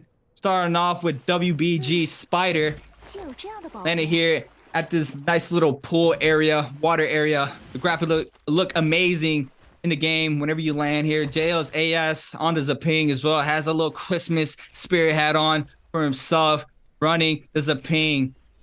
Juchi, a player I don't know much about, but he is starting off the scrap off, catching that NBpl there onto XXY. He's going to swap on over to the purple longsword. R&B focus there for Juchi, applying a lot of pressure onto XXY. No problem yet for XXY on that spear. Going to go ahead and weave the Dragon Slayer. R&B jump LMB ×2. Big barrier there from Juchi, and that's a quick elimination there from XXY. Well, that's a beautiful play there from Juchi, picking up that quick elimination off drop. Now he is on the board for himself. We've got a 3-way scrap off here by the ice area. Fong, Chazong, another play moving in. Wan Liang with a big R&B focus there from the Albirds. Catches the uppercut there to the R&B. Does not catch the focus. LMB probably some around for Fong. Area LMB, aerial R&B off that dual blade. And Wan Liang's gonna go ahead and take a quick reset. But no, the scale rush is there for Fong. Misses. This is the 3rd grapple miss I see off the standard uppercut from these players. Super unfortunate there for Fong. Now, this will be a quick reset for both players. Wan Liang still on that common armor. Action against OUG's Mike. OUG's Mike on the Akos, dropping very low. LMB focus there from the fan. F called in there for Mike and get that damage reduction in play. And like you mentioned, Raven, do you think these players know that's Mike now that he's on the Akos? Oh, definitely, because he did it in week 1, and that's a big tell. A lot of people say that NARAKA's random. Nah, but there's scouting reports. You got a coach. Yeah. You're doing research. You're scouting on your opponents. And Mike going for a ride. It doesn't matter. Action on the Justina, making Mike look free. A rare instance where Mike gets caught out and he pays the ultimate price getting juggled. That's the one bad part about Akos, and he's really only starts getting going when he has that ultimate. That F1 is mainly used for offensive. If you lose that neutral and you do get staggered, you're going for a ride now, going at the tower. Fong, Chu Zhang with the dual halberds. Fong keeping a ton of pressure on Chu Zhang, but the RB's going to come out, creating that space. No ult zone going to get hit. It's going to make him a little bit nervous, but this tower, a lot of kiting spaces, but all these little ledges getting caught on each thing. Chu Zhang trying to find a little bit of an opening, gets to the center of the tower. Can he find a heal here? He's going to be able to. Fong desperately looking for the sound cue, but Wang Lang making a ton of noise. He's not able to secure that heal. Now Juchi versus Spider. Justina versus Zipping, the classic duel.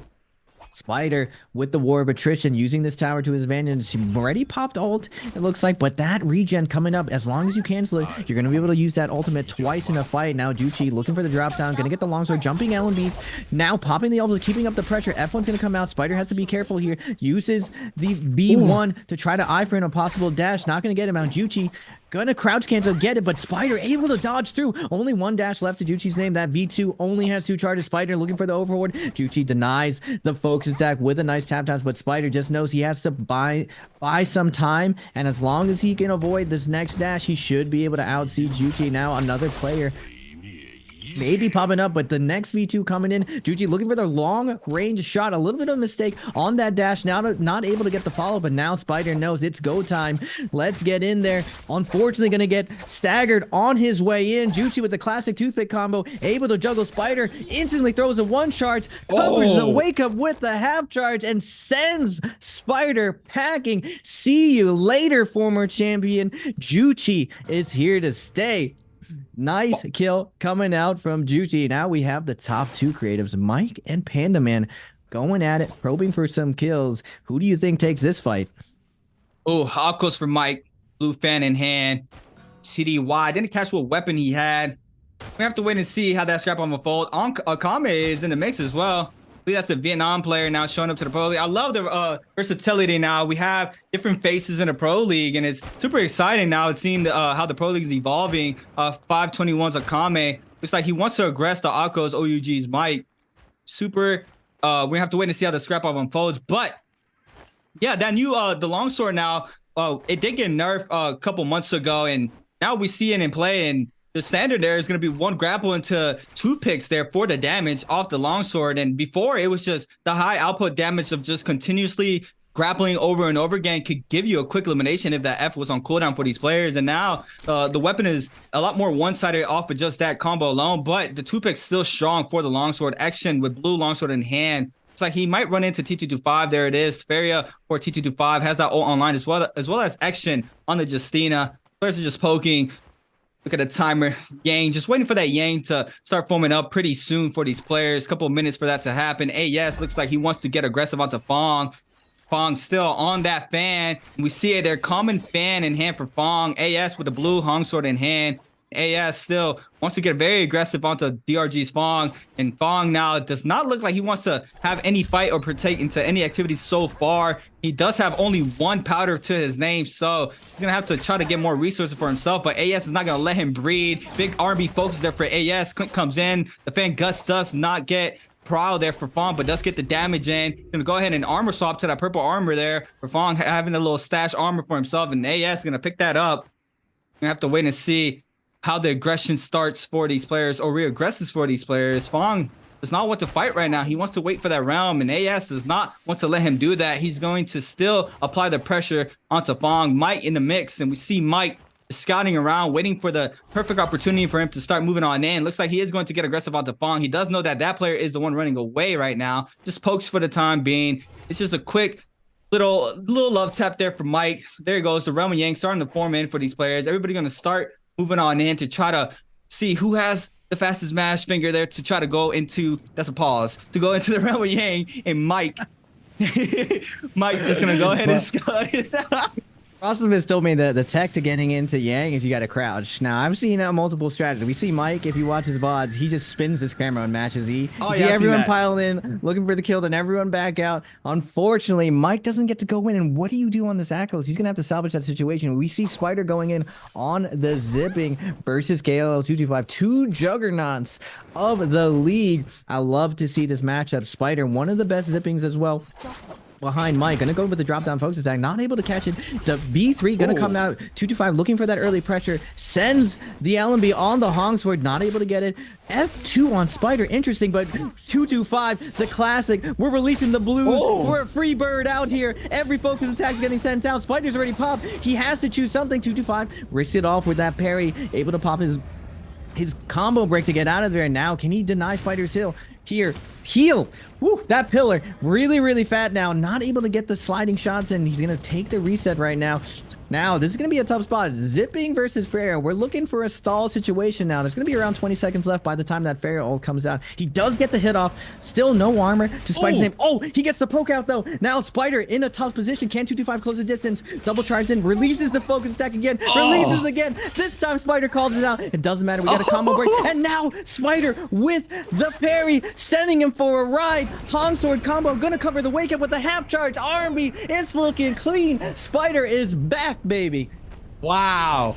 Manages to stay up, breathes the blues after that Faria Met goes down. He was just letting them lose over and over again. Looks like a comment and Fong are both going to get that Yang depletion here for themselves. And Mike now trying to get aggressive onto T225. Blue staff in hand here for Mike. The staff now, the first appearance on C4 of the night. The staff in hand, and we've seen that 2-1-1 starting being implemented at the end of last year. These players start doing that blue focus off of the uppercut from the staff. And Mike now, I'm gonna have to wait and see what he does with the staff. Just catches the prior off of this. F caught in for T225. Is gonna be forced to pop that ultimate. We have another player showing up. It's gonna be Wang Liang on that Sha Yol. He's gonna wait this out as well as Mike. These players just going to just wait for this barrier ultimate to come down. T225 might be in a little bit of a problem here. Goes on top of the ballista tower. It's just a matter of time that these players start their aggression once again onto T225.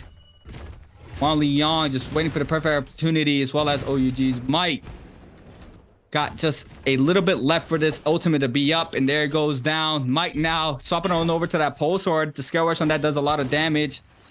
Does catch it this time around. T225 burns that F very quickly. Wang Liang still in the mix. Mike wants this elimination, currently with 0 on the board. T225 as well with 0, has 3 minutes, needs to get aggro as well to try to pick up a soul and stay inside this game. We have Action, Akame, and Fong in the back left hand side of this ballista tower getting active as well. Big scrap outs happening in the backside. Akame dropping pretty much all that armor. Fong as well. Akame and Fong both weak. Big pair comes into play there for Action onto Akame, and the damage just comes into play, and Action picks up the elimination. We have the Fan J coming into play for Fong as well, picking up some damage onto T225 and Action, and T225 still does not have that Soul Bloom. Wang Liang trying to get aggressive this time around against Action. That player drops very low. It's just one hit, and there it is. T225 picks up the elimination. Who picks up the Soul Bloom? Don't know who it is currently, but the action does not stop here for T225. He does manage to get the Soul Bloom. It was him, and he's out of there. He had to do what he had to do to get that Soul Bloom. Now he's trying to back up. He's going to go ahead inside that mech and just create this space that he needs to just to get that full reset for himself. And now these players are going to wait out for this mech to go down. Oh my god, there's so much action going at this tower. Now we have Fong, a rare situation. We got the pole sword out, we got the new skin on deck. We're looking for some bongs. Fong gonna steal that Soul Bloom, deny any situation where 225 can recover from this. And now 225 cannot get away. Nice weapon swap from Fong, having that pocket dual blade for this situation, but someone's on the ballista. Shots raining down, mortar shots going everywhere, and Fong is gonna go down by actions. Bauda with that ballista works smarter, not harder, getting that last hit, getting that burn damage in, and now Mike has to lick his wounds, heal up, get back in there. He needs to get some value off this Akos before it goes to endgame, because he will be focused out with that Justina. Now going over to Plume Castle, we got CDY versus XXY on the top of the roof. Nice overhold coming from CDY, catching him with the focus attack, but CDY, we don't need to get in there. We're trying to play for that end game. Now on the other side of Plume Castle, we got Spider, Chuzeng, and XXY duking it out, but Spider doing the heavy lifting, messing up Chuzeng here, forcing him into the mech, and somehow Panda Man as well, pocket Pole Sword, looking for the RMBs, plus the fire damage from his grapples, just doing so much poke damage. The pocket pole sword was coming in huge at this last world, and we're seeing the continuation of the strategy inside NBPL. Look at all these grapple kits. It's looking nice and safe. Chuzeng finally out of the mech, down to half health. All of that poke damage from that fire damage, staying on top of Chuzeng, and now CDY keeping on top of him. Can he make it away? Now this is the part that is kind of trash about Pole Sword. Its movement is really slow. Nice blindside focus attack coming from Chuzeng, waiting on that corner, able to hit CDY as he comes around the corner, but unfortunately XXY clogging up the lane. Chuzeng realizing, swerve, U-turn, we got to get out of there, but unfortunately for CDY, he's not able to get here. Now Tessa trying to find more kills here. XXY doesn't have ultimate to his name, but everyone is afraid of getting hit by that Tessa ult. That 55% ult is just always coming back online. But we got Exin Bauda versus Mike. Who do you think takes this, creatives? Ooh, see, we have the Justina for Action. Mike, if he manages to kite that ultimate, he could potentially take this Realm and Yang. Action with gold nunchucks in hand. Mike still with blue staff. Nice scale wrist there from Action. Weaves the F as well. Force to pop that ultimate. Now Mike trying to catch the prowl. Another weave. Gets caught off the second. Has the F to stop that damage coming into play. Catches the third there. Action now forced to pop the Justina ultimate. Trying to find an opening for himself. Does not catch the freeze there. Weaves that elite. Does not weave the second one, misses the dash, and Mike just constantly applying that pressure into the pole sword swap here for Mike onto Action. Catches the power once again to the V2 for that extra damage. There goes the damage, does not catch the pole sword jump LMB, and Action drops very low, and the final hit off the stab there for OUG's Mike. Constantly applying that pressure with that Akos, and the Akos is looking good there in that Yang. Yeah, I believe everyone's just a little bit rusty versus the Akos. Now we have Feria versus Zipping, Chuzeng on the Feria. One of the best Ferias actually in the league. Spider with that parry again, calling it out with the crouch parry, seeing the horizontal being held. Spider sitting there with the overhold on the dagger, denying the double jump, just denying the get out pressure. And Assassin's Lunge coming out, the ace card revealing his hand. Now Spider, can he close it down? Switching over to Hong Sword now. Gonna get the grapple kick in the RMB. Chuzeng with the weapon swap. Spider getting spicy out here. That weapon swap tempo change, catching Chuzeng off guard. Whew.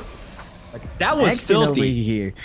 With the insurance plan, creatives, we're staying alive. I'm telling you, I'm really impressed of the amount of attention to detail in the Pro League right now. There was one thing that there was a little bit of opening for everyone to improve at Jacob, was the details, the little details that people think are irrelevant. Having these kills, having a game plan for when things go wrong, having that nice plan B, and we're seeing people leverage these good strategies to have these solid games.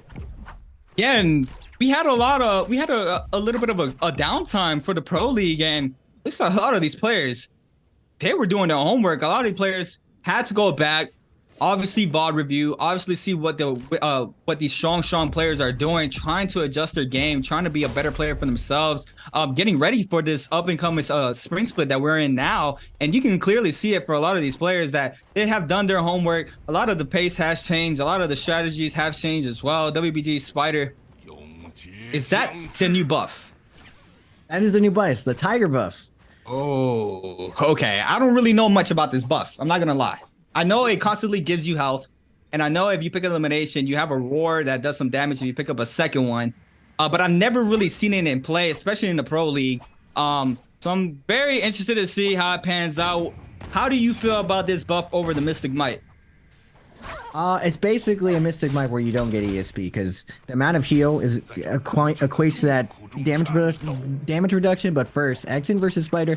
Now, if Spider gets this kill, that's the big thing about this buff, is you get sustained melee resistance and range resistance that lasts throughout the match. It's a separate stat increase. So as long as you're playing a very defensive character like Spider is on Zipping, you're going to look for these kills in this mid game and try to scale up, because your objective is Zipping, survive in the end game, get those extra points, get those last hits for that last little bit on Holleroth. And who are we going to target? We're going to target the Akos. We're going to target the Jacinas, the characters that do not have that sustain, that durability to survive these situations. We're seeing Fong join in right now. Sees the blood in the water. Exton desperately trying to survive right now. F's gonna pop out. No cooldowns left to his name. And you see the roar come out. It does AoE damage to everyone within that 40 meters. So it pushes everyone back. And now Spider capping out of his health. And are we gonna see a rise of F2 zippings? Please no. Please no. Just F2 zippings ever. Oh my goodness, not again. I got PTSD seeing the F2 zip, because for me the F2 zip was very sleeper.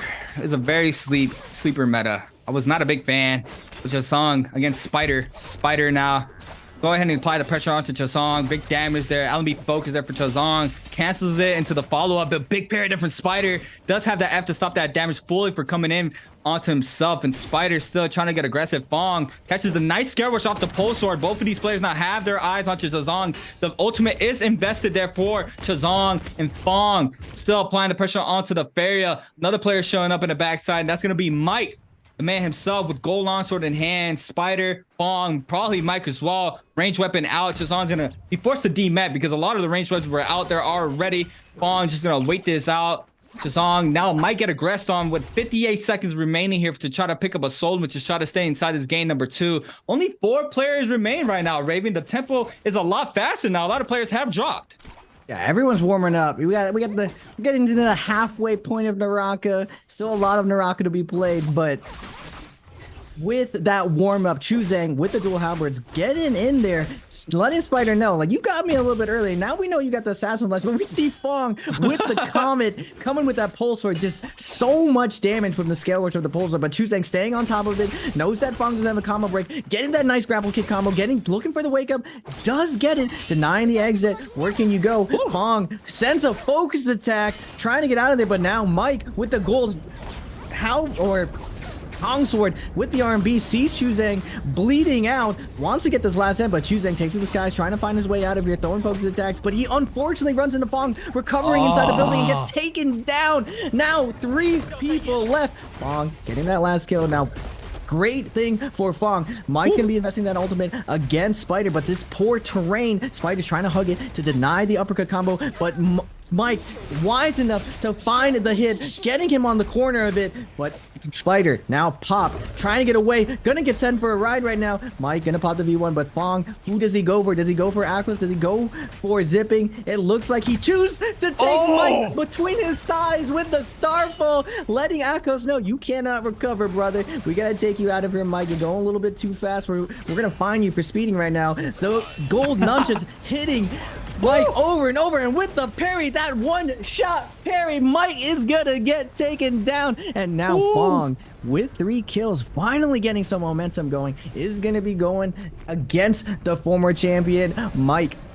Or Spider, going to this is a disciplined play creator, as I was saying. He's going back for the gold armor. He's gonna play it solid, and he's gonna take out the staff. And this is one thing I was saying before, you can't just play one character, you can't just play one weapon. We're at the point in NARAKA, it's gonna be coming up to 3 years. You have to master every aspect of the game. You're seeing players, they have their pulse sword, they're able to switch. And Spider opening up with the parry. Fong trying to sneak up with the 0.9, not able to get it. Now Spider looking for the wake up 3, doesn't get it, gonna back off, look for the bow shot, but Fong keeping up the pressure, staying on top of him. Spider revealing his Jade, faking it out, able to do the 2-1-1. Fong taking a massive amount of damage, able to tap dodge the wake up though. Now Spider wants to close this out. Fong is trying to get back to the ledge, able to get that instant scale rush over. And oh my god, Spider reads the drop down focus attack from the top ropes.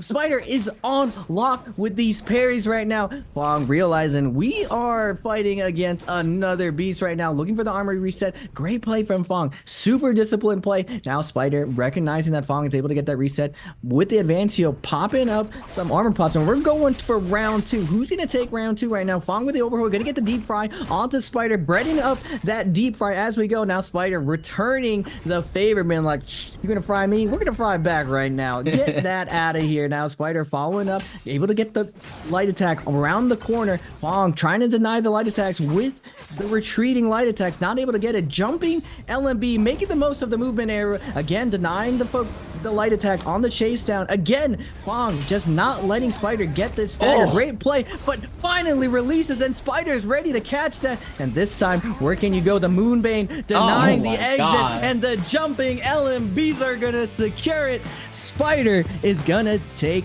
Coloroth down, baby. Wow. Spider is filthy.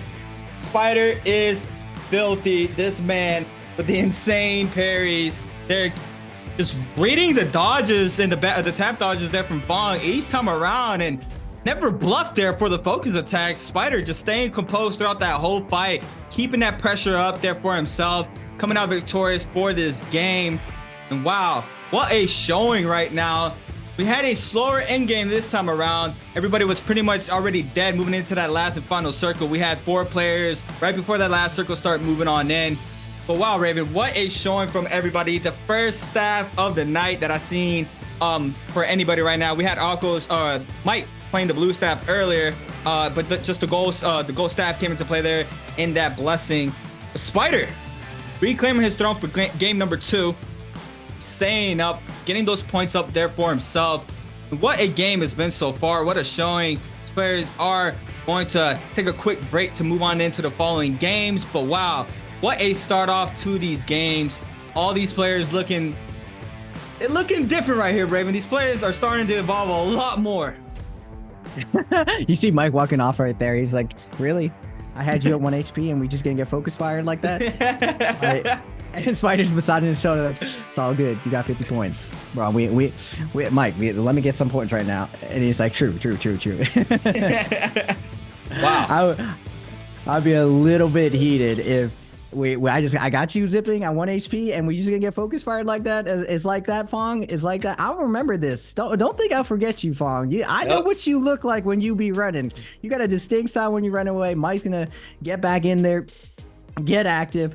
Unfortunately for him, he was navigating that end game perfectly. It's just like I said, Akos, you're just not gonna win in that multi-way fight. You got to pick your spots great, and that disciplined play again. Like Spider sees that Mike finally invested his all. He's like, oh, you're going for me? We're gonna give you the hardest combo read possible. We're gonna put you on that buttery rocks. We're gonna stick our butt right on these rocks, try to uppercut me off this. And Mike still finds the uppercuts multiple times. He's about to juggle Spider to his death. And again, Fong, paid actor, comes in, peels him off here, just like, hey, get back over here, Mike. Where are you going? And to be fair to Fong, gets that nice parry. But unfortunately for Fong, Karma catches up to him, and Spider just sustains that pressure. And every single time Fong thinks he's conditioned, thinks he's kind of got a read on Spider, Spider's just waiting there. He's like, nah, son, I've been trapping for this blue. Let me slurp the like.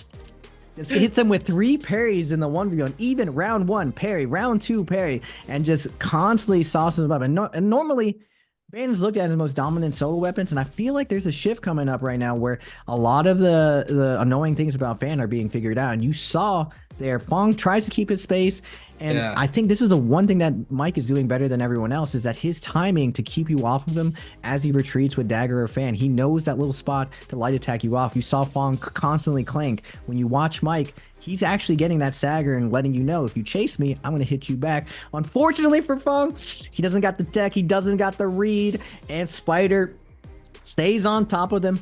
You didn't really see a focus attack besides those blind corners. We're seeing a ton of blind corners, focus attacks, just because you can't really do anything when you're in the middle of that hold dodge. Really, really cool play that I'm seeing. A lot of Rava clean play, especially we like to see Spider back in form with those 5 kills and 10 points. Finally, my man is waking up. Good thing for Fong too, former champ himself, in the NBPL, 3 kills, letting people know that I'm a little bit slow to warm up, but we in there and we're gonna get cooking. Action as well, 4 kills, great game for him. Chuzang with 3 kills, great game from him. Mike making it an end game with 2 kills, no surprise here. And again, 225 with kills, rarely seeing these two ever going with goose eggs. Juchi with 2 kills and Akame on the board with 1 kill.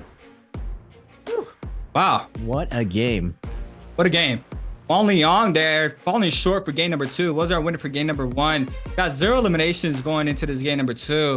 We're gonna have to wait and see how he bounced back for the rest of the 4 games remaining. Take an overall look at the standings for everybody in the Pro League. Bong, 13th place with 9 points. They're at 9th place. XXY in 7th with 19.6. JL's AS with 15.9. TE Jux with 15.7. JT's PST with 13.9. Frostivus with 13.9. BBE Rohihi with 11. So wait, it's very interesting to see. There's always been a, let's just say like a top 5.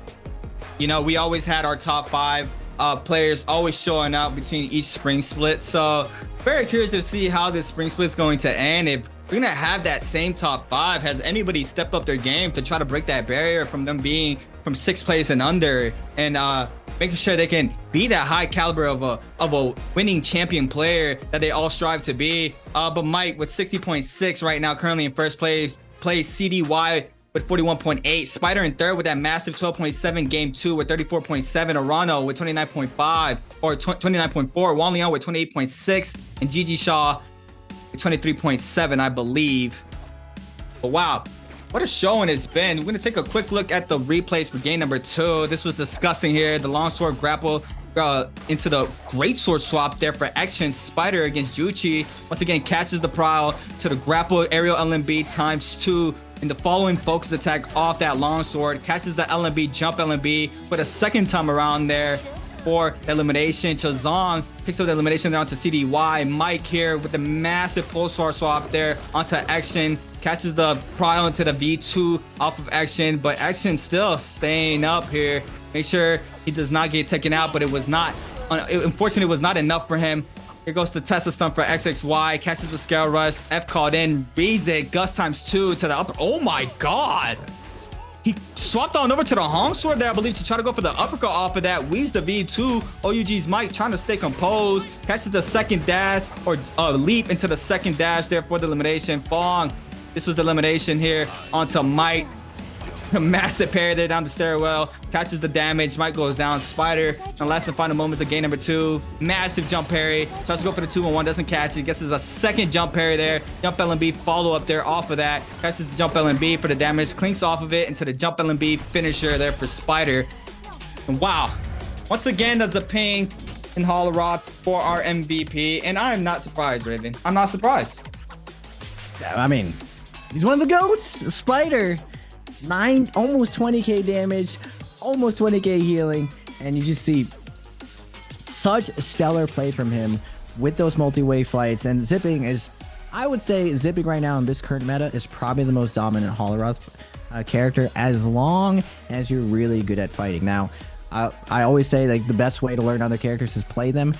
When you know how to play the rushdown characters, it's very easy to play defensive characters, because you know exactly what the rushdown characters are going to do. You know exactly when they go for combos. And you saw there Mike easily calling out all of Action's cooldowns on the Tessa, patiently waiting, getting those lunges off, and you see Spider doing the same, using that F to perfectly iframe. Now, there's a big difference between gold focus, purple focus, and blue focus. Blue focus, you can be parried. Purple focus can't be parried, clanks with blue, and gold focus gets to do what it wants. When you see gold, you can't do anything. You just get to watch unless you got something gold. But other than that, gold beats everything. And Zipping has 2 gold moves, her ultimate and her F, and as long as you utilize them really, really well, she's an incredibly strong offensive character, especially when you see her with staff and dagger. Now, if you're a newer player, these metas have come and gone. Now you mainly see Hong Sword and Fang or Fan inside the lobbies, but the old school fighting, it was all staff dagger, and we're seeing it come back even before Hong Sword and Fan got nerfed. Like, there really hasn't been much change about these weapons, really. And Dagger just has such a huge advantage when it comes to fighting neutral versus Zippix. You cannot get away. Now, we're going to be coming up with a question, guys. Answer the question, Switch chat. The lucky ones will be replied with whispered with a spring split down random gift. Who was the MVP in game 2? Was it A, WBG Spider, B, OUG Mike, C, JDG's Chuzeng, or D, DRG Fong? Game 2. Ooh, we're going back into the memories. I hope they've been paying attention, because we just saw it. You know, we did. It just happened like a minute ago. So everybody is home paying attention. This should be an easy answer for everybody at Easy home. dub? An easy dub? Easy dub, for sure. I mean, we've been talking about this player ever since the last 1v1 there. So hopefully everybody's been paying attention. Try to get a free treasure. And who doesn't like free stuff, you know? Why not answer? Try to get a chance to try to get the RNG to win this. But, wow. Game number 2 already concluded for the night.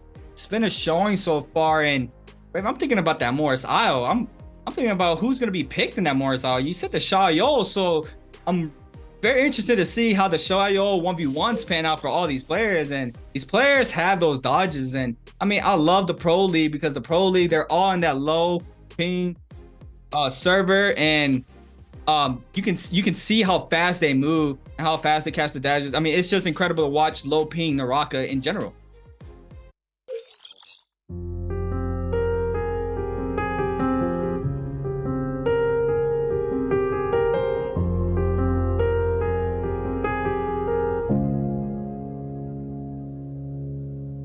With each breath, pain and destruction, my world is broken by your seduction.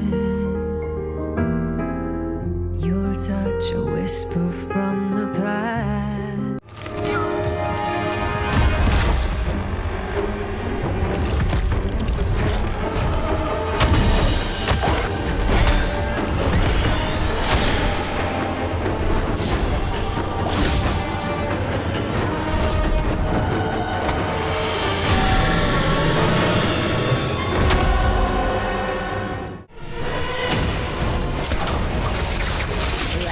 Crush them, dun dun.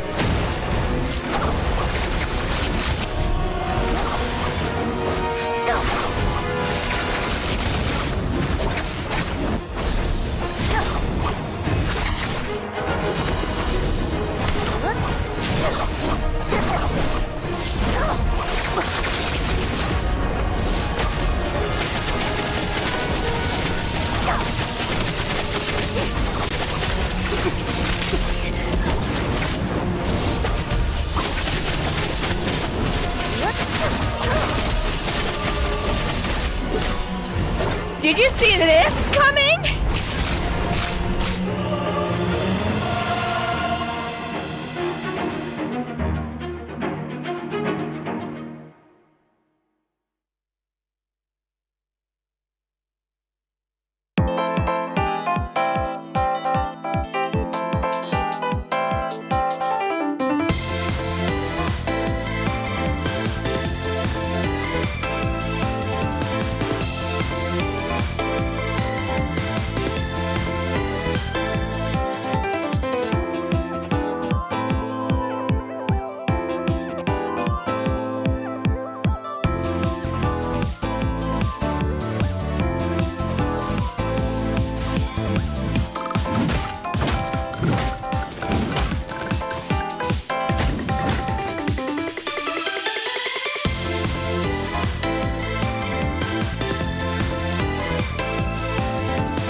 Yeah, I'll bring this.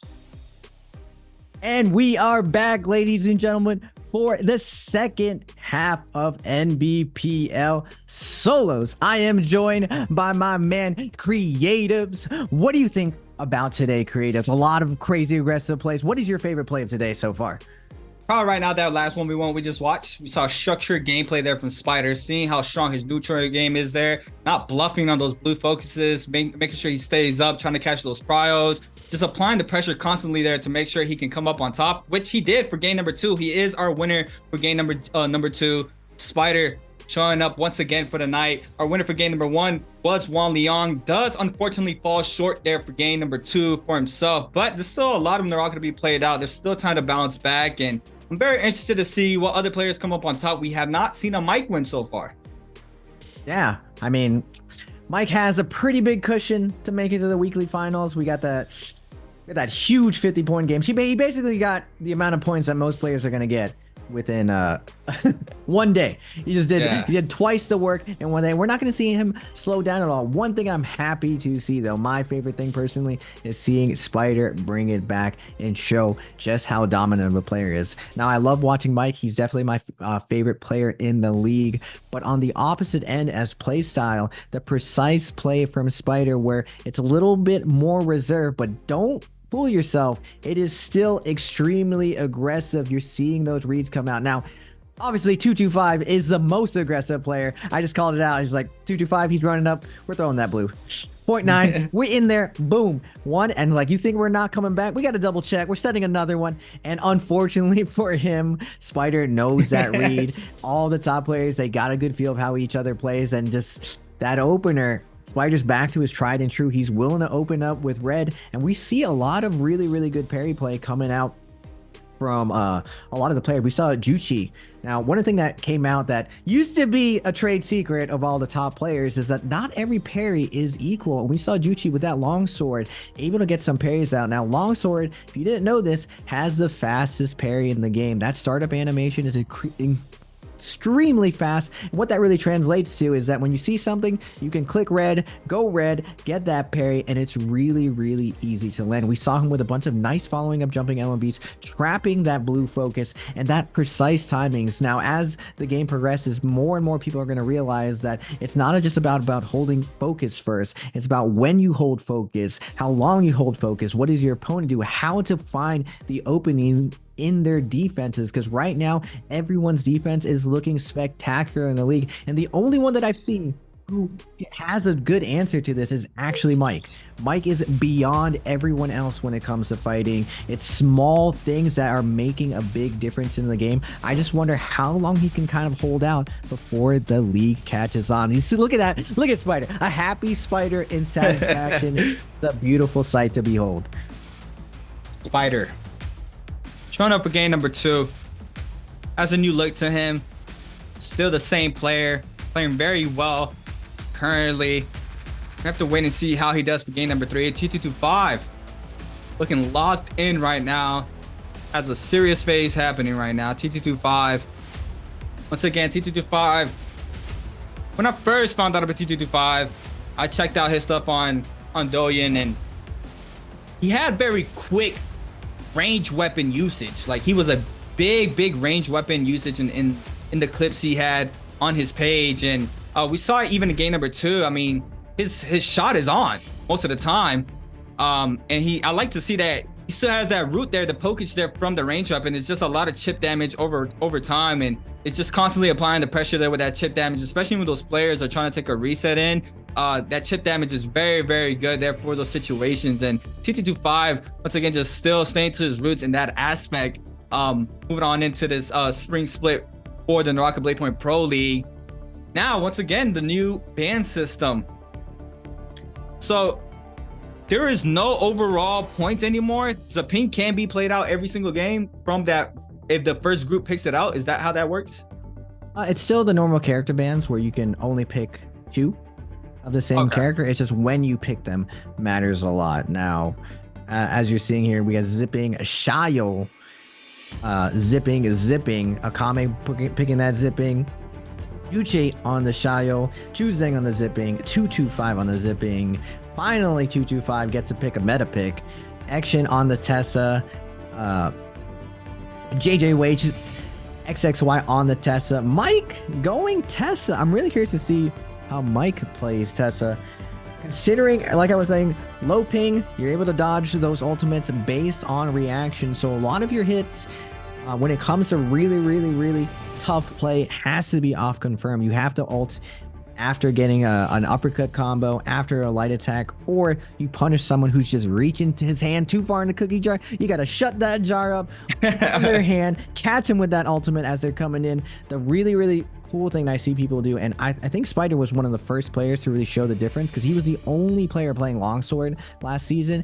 It's that precise focus attack timing where you can actually catch up the startup frame of hold dodges. We're seeing a lot more players catch up on tons of that, and they're peppering a new thing. We're seeing Mike evolve that idea with light attack. We saw Juchi doing that with light attacks, catching these startup frames in very precise locations. Because normally when people think about NARAKA, you think focus attack, I parry, I light attack, but you don't think about how do I precisely read a dodge? When does he come out of focus? How does he parry? Does he bait parry? Can he parry early, then parry again, where he just baits you, making you think there's an opening and closes that door on you? There's so much depth when it comes to this game, and it's actually not that hard to execute. It's really just thinking about the game in a different light. Now, going into this game, who do you hope starts showing up today, Creatives? Who's one of your favorite players? I'm gonna have to go with T225 once again. I am a T225 fan. Obviously, I do enjoy watching Mike and Spider. But T225 is just that pick that I'm always looking out for, you know? I'm always looking out for T225 and see how well he's going to play. Obviously, Spider, Mike, Wang Liang, I'm curious to see how he's going to bounce back from that game number one, if he's going to continue to be that caliber of a player moving on to game number 3. And I'm looking at Spider right now playing that Takeda. It's been a while since I've seen the Takeda being played in the Pro League, and he is the only Takeda in the server right now, Raven. The only Takeda. Now, that's both a blessing and a curse. Like, if you're absolutely crushing everyone, everyone's running for their life. But if you're the only Takeda in the server, it also means there's kind of a handshake deal between everyone, that in a multi-way fight, you see a Takeda, everyone's just like, hey, see that guy? Let's get him. Because he can't do anything. The second his ult is down, it is over. But if Takeda catches you out in that ISO 1v1, if you let him start snowballing, where he's just going from kill to kill, canceling his ult, carrying that 60% of his ult to the next person, you are in deep trouble. So the best way to stop him is cut him down early. Don't let him get his Yang going. Don't let him get those gold weapons inside Yang. But easier said than done, because Spider is going to try to find an isolated fight. Now, hopefully, if he's done his scouting correctly, he's going to find an ISO fight for a person who just has a bad matchup versus Spider. When all skills equal. Now, unlucky for him, we got the two goats going at it. Mike and Spider. Who do you think takes his off spawn, Creatives?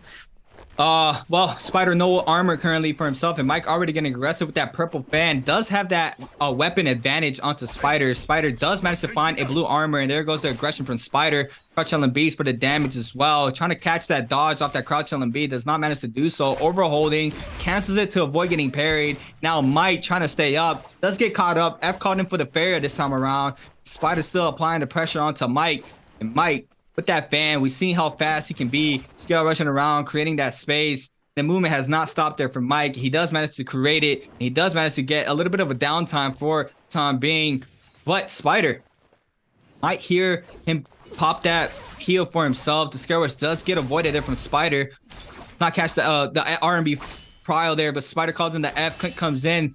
Mike does have that F, but he is going to be parried here. He's going to be forced to pop it. Spider now is going to respond with a purple fan this time around. Has a weapon advantage, and there it is. Swapped to the dual blade and manages to get the damage plus elimination onto Mike. And Spider starting off off of that game number 2. TT25 against CDY. Both Hong Swords are out. LMB Pro there for CDY. Going to go ahead into the aerial LMBs off the Hong Sword. Did not have the terrain for the extra damage, but the follow-up R&B there for CDY to take T225 out of this game to make sure to get a reset for himself, or a respawn, I should say. Bong on the Xiaoyo. Wang Liang against AS. Going at it. Wang Liang with that blue longsword on the Tessa. See what we're going to have to wait and see what he does for this elimination for himself. Wang Liang trying to catch AS. AS drops fully off that common armor. Wang Liang does not catch the dodge there. Forced to pop that F. Gonna go ahead and invest the Tesla ultimate. Gonna clink off the focus.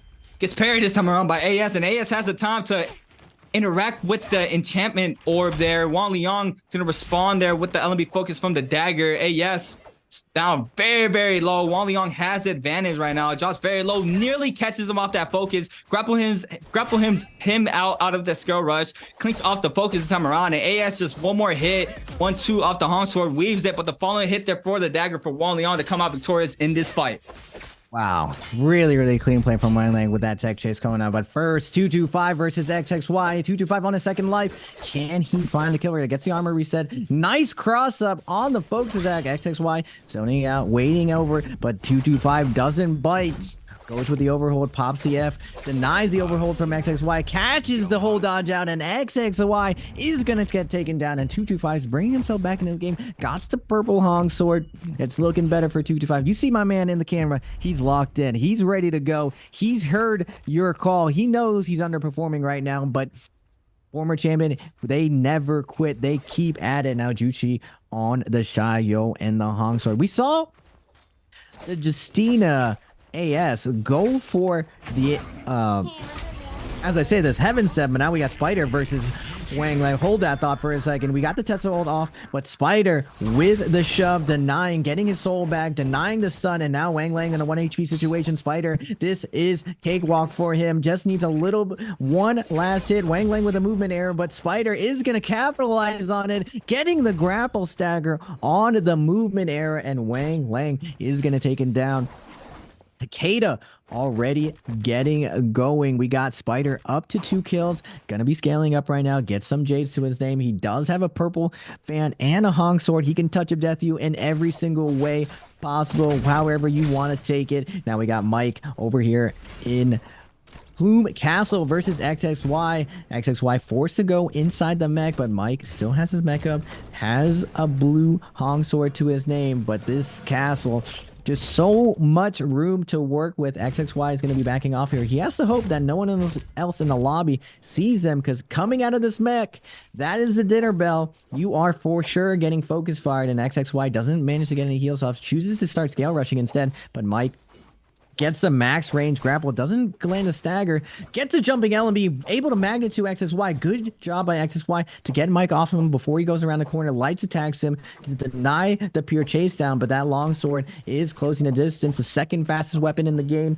following the first fastest weapons, the dual blades. Can he get away? A couple of movement errors from XXY allows Mike to catch up. The jumping LMB coming out just misses XXY's toes. He's desperately trying to get, but another movement error from XXY. The F1 combo break coming in huge for XXY. He does find a blue armor reset. He can fight back. Does he choose to? No, he's going to keep on running away from Mike, but Mike, if you can't see them, at least hear them staying hot on his heels, hearing the grapples going off, and now Mike misses the grapple stagger. XXY creating some space right now. Can he get over? He does. Mike trying to close the distance, but XXY and those dual blades creating the distance he needs to get off that heel, reset this back to neutral. Now Mike doesn't want to give this up though, knows that he has his opponents against the ropes, knows that he has all of the momentum. Mike with those half charge LMBs, those horizontals, creating so much catch-up distance. He's able to get the light in, but unfortunately XXY with the weapon swap, the tempo change, but Mike doesn't care. Again, another weapon switches to the Hong Sword. Now Mike still doesn't care. He's just looking to fish for that V3. He's not able to get it. Looks like it's actually a katana, but XXY trying to get the hit here, looking for the LMB, but Mike covers the cross with his own horizontal, gets the toothpick into the focus attack, and XXY is not going to be able to weather the storm that is Mike raining on his parade. Wow. What a showing there from Mike. The longsword. The chase on the longsword looking very, very crispy there, especially there for Mike. Our first Realm of Yang starting to form up here for this game number 3. Got a couple players already posted up. On the top hand side, we had T225 and OUG's Mike. The Pink Fario combo. Mike does not manage to go inside the Realm of Yang this time around. T225 does. We have Akuma on the other side, Chazong as well, Wang Liang and Juchi on this side. Have to wait and see how this Realm of Yang goes here for both of these players. Blue halberds in hand for Juchi. He's going to go ahead and start up high on the Xiaoyu. Not managed to catch the R&B there. The Scare Rush does connect there for Wang Liang. Both players charging up on the other side of the pillars, and now with the pillar change as well. How do you feel about the pillar change here, Raven? I think it's a good balance because it chilled out the huge Faria pick. But this is actually one of my favorite matchups I think I've played in NARAKA. The Xiaoyo versus Xiaoyo. Wang Lang taking a ton of pressure right now. It's just, even though Xiaoyo can be impressive because of things like that. The F from the top ropes down to the floor and just nuking you for your whole health. It's tough for Wang Lang. You got to hold that L though. That was filthy from Juchi there. That was filthy. He managed to catch the grapple bump, gets 2 R&Bs into the focus, catches the grapple in the air into the F, into the musket shot finisher. That was super clean there. Now Wang Liang has that timer in his back. OUG's Mike coming out victorious in his fight against AS. T2-5 winning that Yang against Action. Looks like Action is going to have that Yang depletion on his back as well. Wang Liang now needs to try to find a player. CDY. The backside there, Panda Man just playing it a lot safe there. Does lose some of that white armor, or white health, I should say. Akame and Juchi. The gold nunchucks now coming out that Yang. Does manage to get that, the weapon upgrade for himself on the Xiaoyo. And yeah, very, I like how I'm seeing that V2. The V2 does have those mix-ups. This F though is super strong. I mean, being able to catch the prio off the F, it's just so good, especially if their F is on cooldown. If you're able to get that first hit off the F, it's just super good.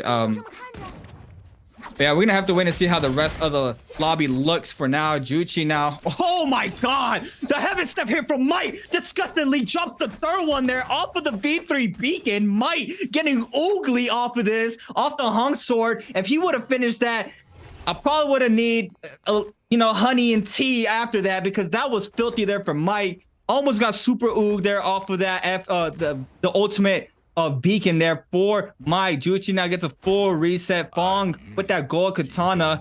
Go ahead and swap on over to the fan for the movement. T2-5 with the gold nunchucks in hand. Juchi dropping very low against Mike. Nearly losing all that armor. Mike does not need to take this aggression here. These players do, because they have that Yang depletion on their back. Mike still trying to stay up, but Juchi has the Vermilion's Bird's Might buff here, so he can dive he needs to and resurrect, so it's not a problem for him. Juchi drops very low. T2-5 off the proc from the nunchucks, lets it fly, and Mike though with the elimination there. Nice pistol shot there. T2-5 does not get the elimination. T2-5 here with a big parry onto Mike. Big damage. Now Mike catches the prior. Fong once again here with the 3rd party this time around, and this is the Fong I remember coming in at the perfect time, trying to catch the elimination. Mike forced to pop this Fair ultimate. It's gonna be forced to try to back up. T2-5 still trying to apply the pressure here. Go ahead and take a quick reset. Fong just lurking around. There he is. That's what Fong is known for in my eyes, just being that nuisance of a player. Make sure he can catch those 3rd parties whenever he can, and there goes a quick showing of what he's capable of doing. Mike now with a massive missile shot there onto T2-5. Does not catch off the second. Fong just waiting this out. Both of these players are just gonna wait for this Fair mech to just deform, and there it is. T2-5, the first one on the scene. OUG's Mike now, movement game has to be strong for himself. Does manage to jump across, plus the scale rush to create that space. He's out of there. He has created enough space right here. Still closing out that gap is T2-5, and another player showing up is Fong though. Both of these players showing up. Clint comes in off the light. Mike now, still, you have to try to catch him. You have to try to catch him. He's out of there still. He's gonna be going crazy on the movement. T2-5 and Fong still not getting super close to him. Action on the backside does lose some of that armor here by the roller. Looks like Akame was in the mix as well with that blue armor. That Vermilion's Birthright is about to run out there for T2-5 in a couple of seconds. Currently with 2 eliminations. Action as well with 2. Action on the Faria. 63% there for that ultimate. Does manage to get a bounty, I believe. Does have some kind of eyes on the player if he does need to get aggressive. He has no depletion, so he can just wait this in game out. Top 8 right now, Raven. How do you feel about these players currently in this game number 3? You're seeing you're like, what's going on in the pros here right now? I'm like, we're seeing montages happening in tournament play right now. You saw Mike, he opened up with everything. We're seeing 2-2-5 on the zipping. We're fishing for those LMVs, baby. We're looking for it. Give it to me. We're gonna hit you with that heaven step. You're going in the Taj. 2-2-5 gets the uppercut, looking for the focus tag, gets that nice follow-up, that double jump, that just not working like it used to. In Action denying the tech read. Now we're getting with the carousel, going for the reset, getting the 1-2 extra credit going on to her. Now can 225 follow up with it. F1 going to be invested. 225 still has his V1 up. Action has to be careful here. Does he want to go into the mech and fight back? He bluffs going into the mech and lets 225 know we're not like that. Now, does he go to the mech or does he fight this out? Action.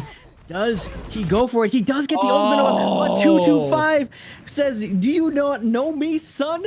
We throwing out these blues. We living out here. Hits him with the focus attack on the feet from behind, letting him know you got a lot to learn here. We don't flinch. Now, Action going for round 2 versus Juchi. Now, Juchi has been impressing me, creatives. Yeah. He's been doing some stuff. Both of the new players in NBPL. Normally, there's a little bit of a warm-up period. It takes a little bit. We saw Super Railgun when he joined the league. It took a little bit of him to come in, but he's going against Action right now. He's one of the veterans of the league. What do you got to show me, Juchi? Phoenix Blacks on Exen looking for it. F2's going to get baited out, trading both of their Fs out, but Exen immediately getting back in there, getting the carousel against the wall, into the Phoenix Blast, jumping LMB, 2 LMBs, 3 LMBs. We're taking it all. Family meal combo coming out, but Juchi coming out with the ultimate, with the parry, responding. That you think you can eat all of this? Nah, son. We're going to overtime, baby. Fairy is going to come out, but that poke damage going through the shield damage of Juchi. Gold Nutchicks in deck. Juchi showing him, hey, you want to shoot at me? Denying the heal from Action. Action bursts one of his cannons, but now Juchi does get the full heal off. Now trying to poke away at Action. 26 seconds left. Can these two defensive characters find the kill? Nice F2 getting value off the hit, but Action responding with the parry. No gold focus for Juchi. What are you going to show me, Action? Going the standard grapple toothpick combo of 2024, but he gets the whole dodge reach on Juchi. 7 seconds left. Phoenix Blast coming out. A little bit of an arrow here with the 2, but the jumping LFBs are gonna clean it up, and old school beats new school still, creatives.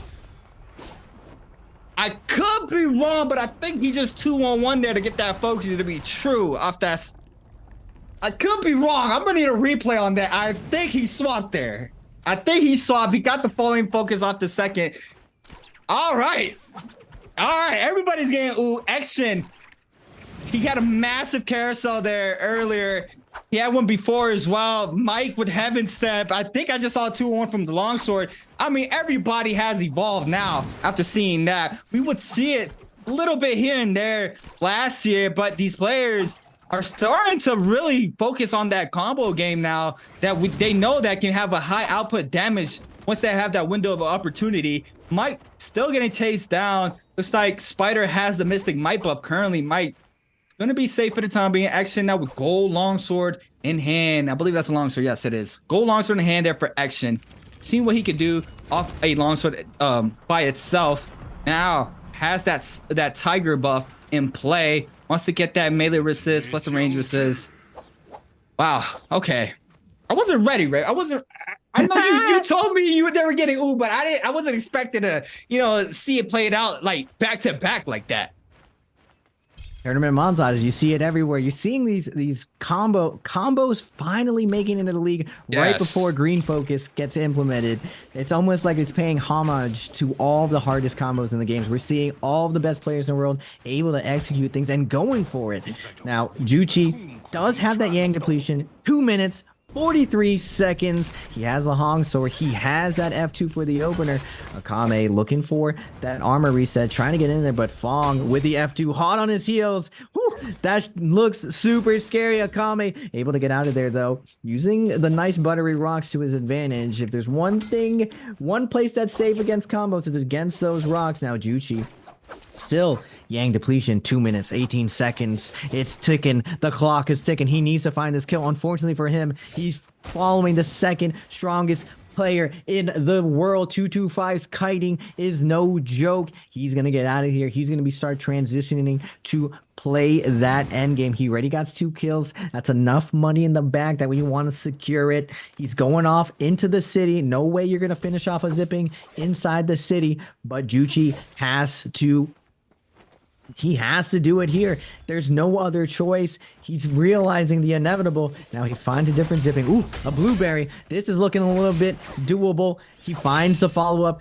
1, 2, 3. Akame out there denying the 1, 2, 3, enjoying. No way Juti is going to get away with that.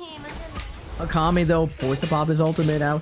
Ult's coming out. Tessa ult, 4th party, 5th party coming in. Mosh party goes down. Akame, a victim to the group of... What can we say? Everyone is a buffet of characters. Juchi now, he doesn't get the soul blow. 1 minute left. He's still the same grief as Spider and Action with the blindside Phoenix Blast gonna take him down. Action. Going long sword with Phoenix Blast. Fong catching that power really quickly here. Gets the R&B focus. No, the F is called in there for Action to try to stay up. Now 2 players on his shell. TT25 as well. Looks like the tension has swapped on over to TT25. Fong does apply the pressure there. There's a ping ultimate is called in there for TT25. Mike just waiting for that perfect timing. Try to come on in. TT25 though, now losing a lot of that health. Has invested that ultimate as well. And Action has his eyes on him, trying to catch this elimination. Action with a massive game 3. 4 eliminations currently in game number 3. With a massive showing both Ram and Yangs.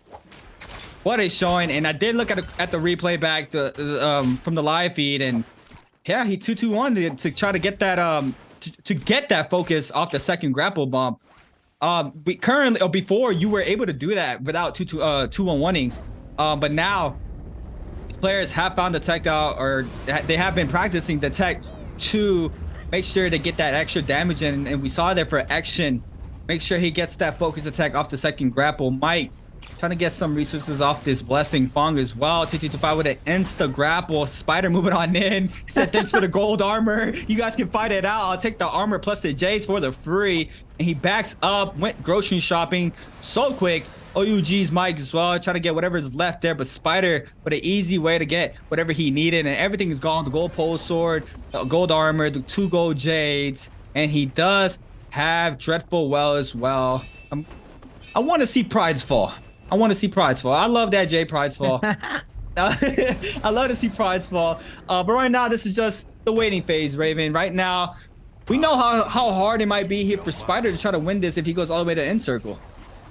Yeah, so this is the one thing about Mike. We're refereeing. He's always finding angles. He's always putting pressure in.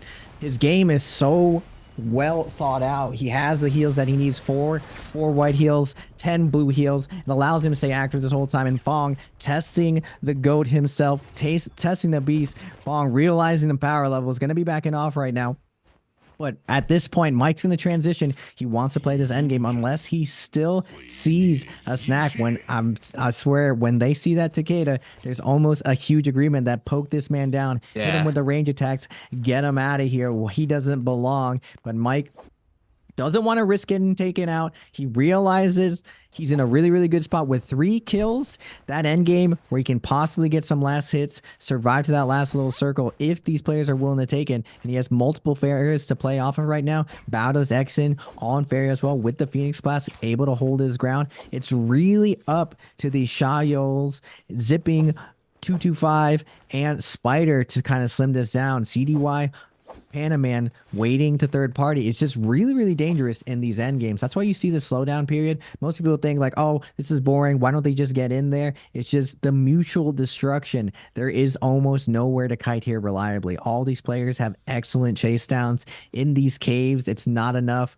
The scale rushing off these rock corners, I call them buttery rocks. Cliff sides are a scam. You think that they're safe. You think you can make some moves on them. Then you just get stuck in a sliding animation and you're just stuck forever. Now we're going to go to replay Spider versus CDY, or Spider-Man as we all know him as the OGs, but Spider looking for the overhold, not able to get it. And Panda Man, I saw him practicing that heaven step. Will he catch it? Nice crouching LMB from Spider, dodging the LMB of CDY. Now CDY against the wall here with the focus attack and the shove, keeping it basic. Now Spider denying the Tessa ult. Shove's gonna come out. Can CDY find an opening right here? But Spider not doing anything fancy, getting that chip damages, no more shoves to his name, but CDY with a sliver of health. Can Spider close it out? 30 seconds left. Do we see the kite of a generation, or will Spider just keep this clean, keep it going, showing everyone that he is back to fight?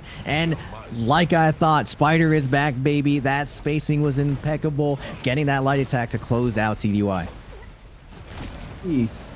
Spider, did Spider die? I think Spider might have getting taken out here. Mike being forced to get in this mag.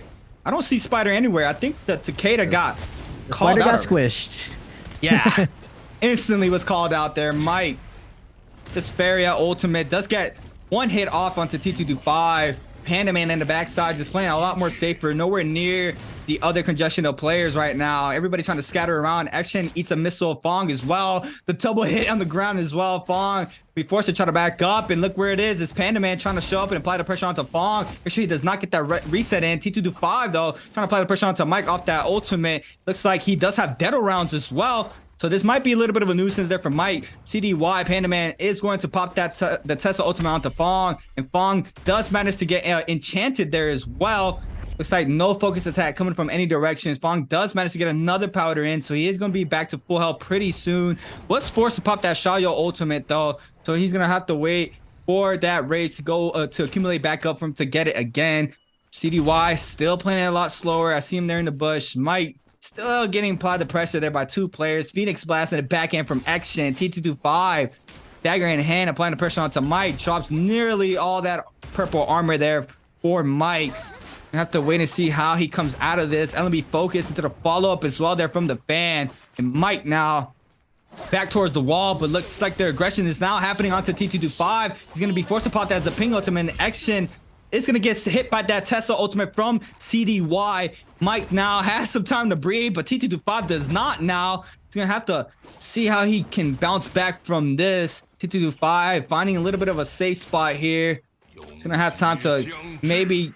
No repair kits there for T225. He's not managed to have a quick reset for that weapon, but Action drops very low, forced to drop down the V3 beacon. Mike still trying to apply the pressure. Advance heal for Action as well. Fong in the backside. The zone is starting to close in around 15 seconds. So we're going to have to start moving on in. Looks like Action might get that ultimate back online once the circle is completely closed. Zaping ultimate down for T225. Mike is super close as well. CDY with only a quarter of that rage up. We're going to have to take a quick replay how Spider got taken out of this game. We had a 1.0 off the grapple there into the bow shot. Spider now moving on into the zone area, comes back. R&B 2 picks from Action to the follow-up focus off the 1.0.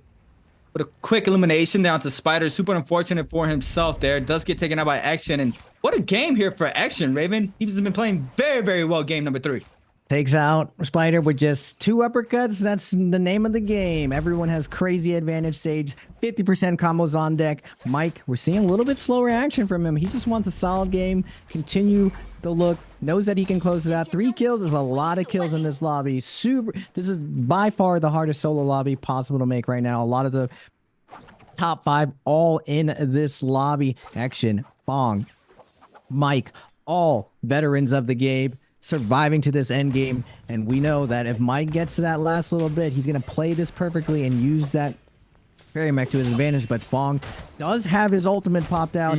Gonna get parried, getting a little bit of poke damage. That's one thing about the new Shio character that a lot of people make a mistake of. When she pops that shield, you can back off and put some bullets into her head. That shield does not block bullets. Now Mike has Fong against the zone, pushing him into it, getting a little bit of poke damage. Now Exton jumping in, looking for the hit, able to bait out the F2. Fong getting no value off it. Everyone just swerving out of there. Fong speeding around. Get that out of here. And now Fong has no more cooldowns to save him. He's just using the terrain. Good positioning by Fong. These buttery rocks not leaving him vulnerable, but Mike going in denying the heal. But Action letting Mike know, like, hey, I got this. Hold on, Buster. I want this kill. Mike coming back in with the nunchucks, looking to get the poke in, but Action with the Phoenix Blast. Now we got a Feria versus Feria for the last circle. Mike poking Action into the zone, but the Phoenix Blast flying in. Now Action staying on top of Mike, but Mike able to get the half charge horizontal, able to put him in the uppercut, sending him into the zone with the V3. 1, 2.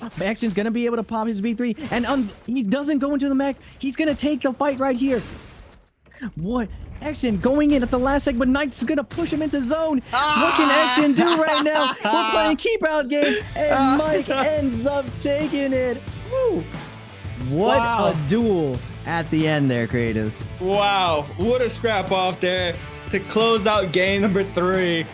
Mike just closing up, being that wall there to make sure he does not go back in the zone. And just has the missiles there to just knock him back each time he tried to move forward. That was very beautiful play there from Mike, and that is going to be the first win for Mike, or is it Action? It's Action.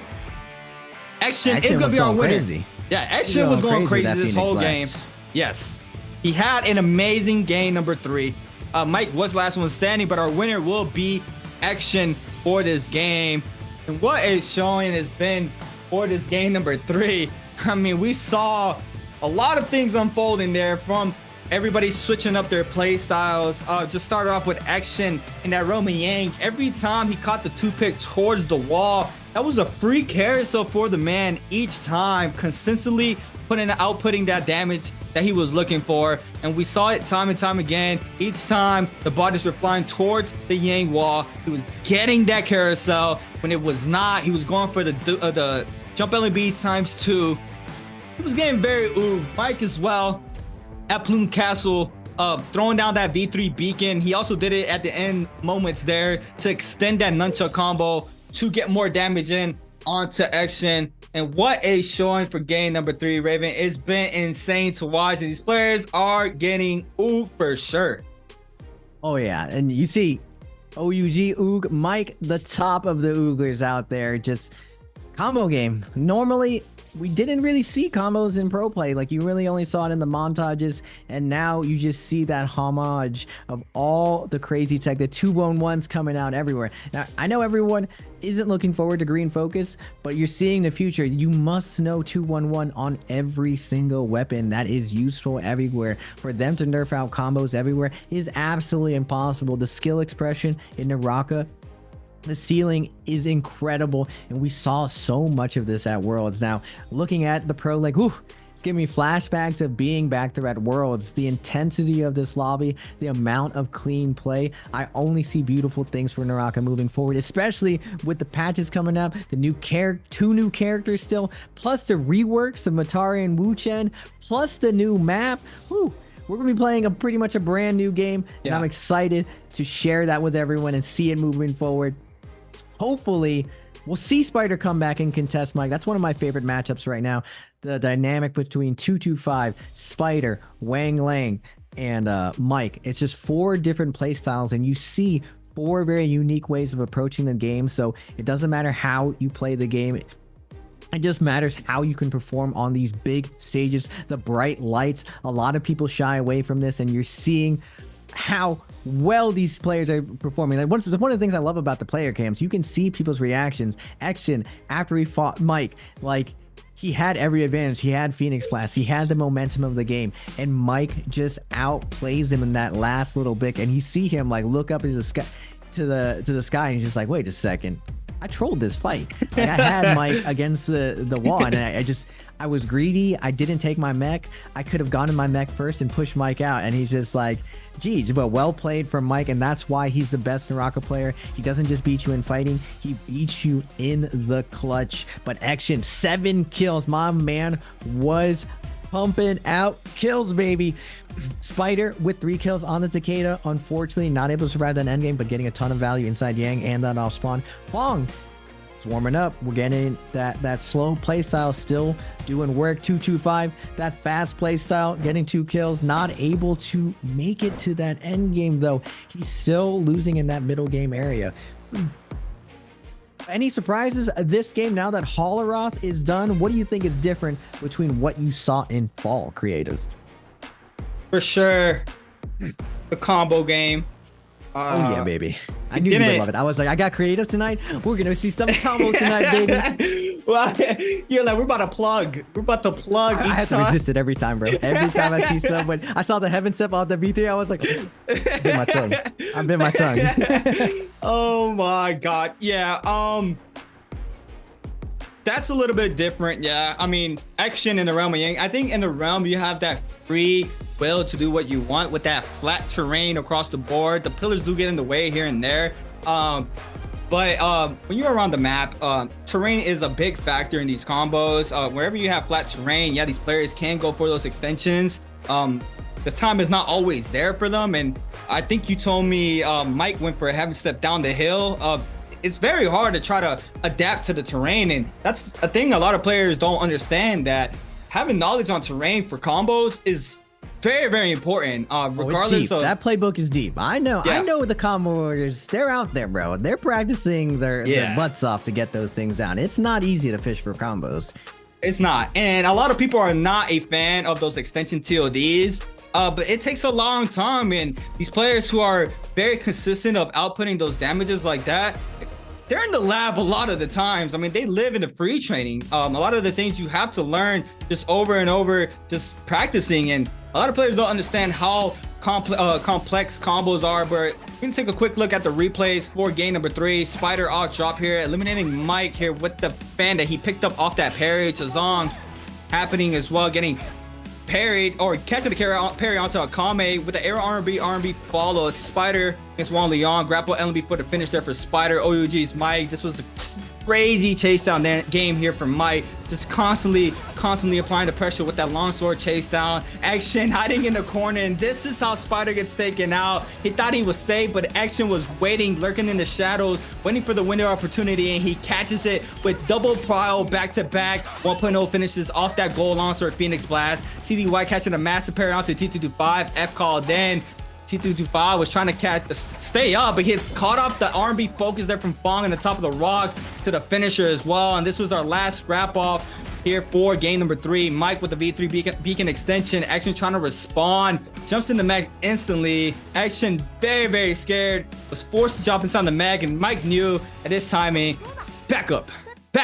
Boom, boom, boom. 3 out of the zone, gets eliminated, and we have our first Feria MVP for the night, and it's going to be Valdez Action coming out victorious for game number 3, and our MVP with 25,000 damage, coming in hot with 7 eliminations, running F1V3, had that Phoenix Blast J with the gold longsword, advance heal as well, long handle weapon stab, and short-handed weapon stab, assassin's lunge, and splitter. He had 17k damage off of the longsword alone. Raven, 17k. And just when you think longsword is out of here, that weapon was so oppressive a long time ago, and I don't think longsword has ever been out of the meta. It struggled a little bit versus dagger, but people are still finding ways to make it useful. We saw Action find tons of value in that end game. That long range focus attack. It's basically a ranged weapon at that point. When you get parried, you're able to get out of it. On top of the fact that most people don't consider this, that when you get parries with longsword, you don't really have to do the parry punish. You don't have to have a sap. You can just cancel into a 1 charge, and that is a great solution to a ton of combo breaks out there. You got the Akos with the combo break, you got Tarka with the combo break, the F1 with the fairy with the combo break. You're still getting your value off of your parries. And we saw really stellar play from XXY, and I love to see that weapon used, and a variety of weapons used right now. NARAKA has done a really great job of changing the rule set this season and the previous season to really mix up everyone, to really show who are the best players in the game. And we see that just because certain players are playing certain characters, it doesn't matter. They can learn another character. We see when you see the best players on certain characters, you see that character push to the absolute limit. And I cannot wait for Xiaoyou next. Woo, we're at that halfway point, baby. 3 rounds in, 3 to go. 3 Morris games with Fireflies. Who do you think is gonna pop off this second half, creatives? I don't know who's a strong Xiaoyou right now. But Action, if he's managed to get those Fs on cooldown and catching fire off his F, he's playing Xiaoyou, and he's able to get those TOD combos in like he has been in game number 3. I mean, he can do some massive damage there. Mike seeing Spooky there with a V3 beacon, swap on over to the katana mid dodge to catch the uppercut there off the V3 beacon. That is so clean to the heaven step. He's looking promising as well. You know, I'm looking at the TOD players right now, but yeah, I mean, I don't know. I'm going in here in blindsided right now. I'm not sure who is going to pop off right now with the Shayos, but I am very interested to see how it's going to pan out, especially when you have those shields just chasing these players down. I mean, everybody just scatters and try to jump. It's just hilarious to watch. Looks like we have an interview lined up for us. Who will be interviewing right now? Hi everyone, thank you all to Castor, and hi everyone, welcome to the post-game interview. This is Yeager, and now I'm standing here with Feng and let him say hello to our audience. 峰峰先和大家打招呼吧。大家好，我是第二季的峰。峰峰再次欢迎，峰峰也是老朋友，很久没见了，欢迎来到我们的赛后采访。Okay, so today is the first day for you in 2024 Nbpl spring season. So I would like to know how's your feeling today and like what happens in Realm of Beyond. 那我首先因为今天是峰峰的第一天的比赛日，想问一下，今天前3把打下来，目前感觉整个手感怎么样？然后当时回阳镜发生了什么？为什么会阳虚呢？今天手感还好，回阳镜一波失误吧，然后后面没追上就阳虚了。Okay, so for today, I think I have a little bit pity. Like I have good status today, but I think in the realm of young, because I have some error, so that's why we just been the young duplication together. 没关系一点点小小的失误不影响整体的一个状态和发挥。那接下来让我们一起来看看有奖问答环节。Okay, let's move on to next part. Answer for treasure. 那我们准备好跟峰峰一起要给我们的观众朋友们送出福利了。今天的题目是什么？就让我们一起切一下，看一下今天的题目到底是什么呢？ Okay, so answer for treasure. The question is, which hero did DRG Feng use in the game 3? 这道题目是在第3把当中，风少到底用到的是哪个英雄 ？A 是殷子平 ，B 玉玲珑 ，C 是沈庙 ，D 就是韦青。这边想先不要公布正确答案我们先聊一聊自己觉得第3把打完之后，目前自己用的这个英雄在单排当中，你认为他的强度如何？挺厉害的。挺厉害，是你觉得能排到第几呢？第一厉害的英雄。Okay, so Feng just said the hero he used in the game 3, he thinks now is the T0 hero now in the solo game. And also, it's the strongest hero he thinks now in the solo game, and he really like it. Okay, 那我觉得风少应该也已经准备好了，那我们接下来就一起进入倒计时，好了吗？ Okay, so let's start counting and... We can count together 我们一起先进行一个倒计时好不好？因为要让大家截个图。OK， 那我们接下来就进入倒计时。3, 2, 1 Screenshot。OK, let's find out the correct answer. 那峰峰其实也已经公布了一下正确答案，再给我们大家讲一下正确答案是哪一个 D 卫星。Yeah, the correct answer is D. Okay, and today, because we know it's the first day for you, and also from the Jacob, I would like to know so how you feeling on all the players, how their status right now.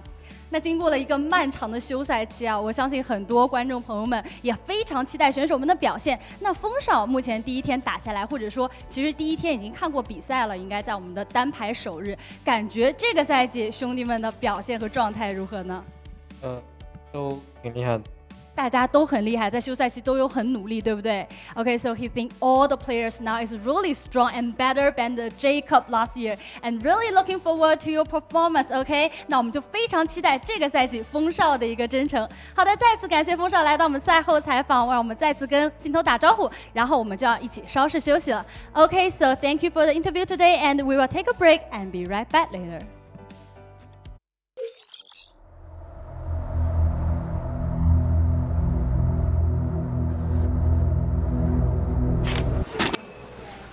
用的各自成的所以呢，然后呢？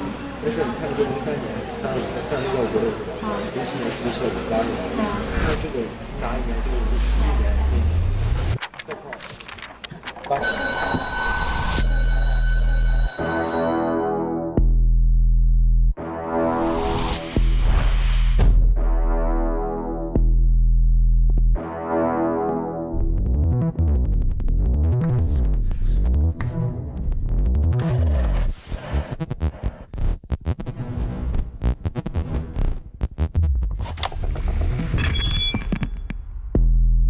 Fate. What is fate? It's about shattering the cycle. altering the rules of the game.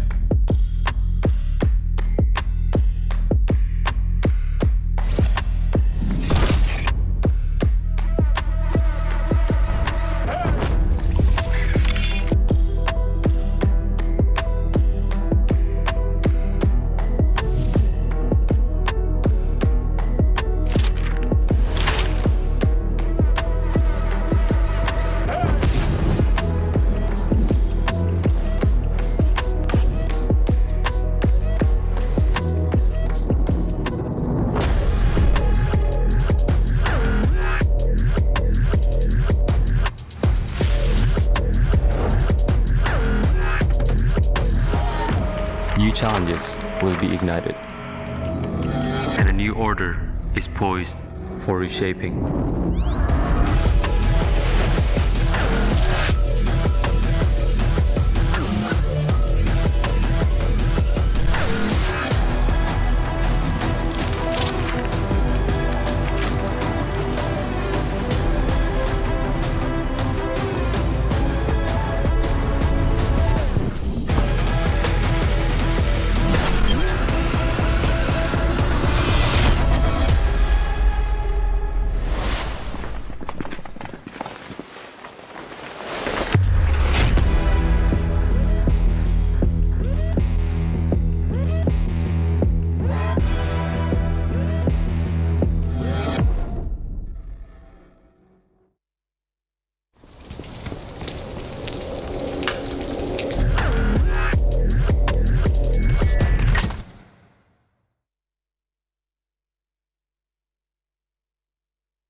Did you see this coming?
Welcome back, everybody, to the 2024 NARAKA BLADEPOINT Pro League Spring Split.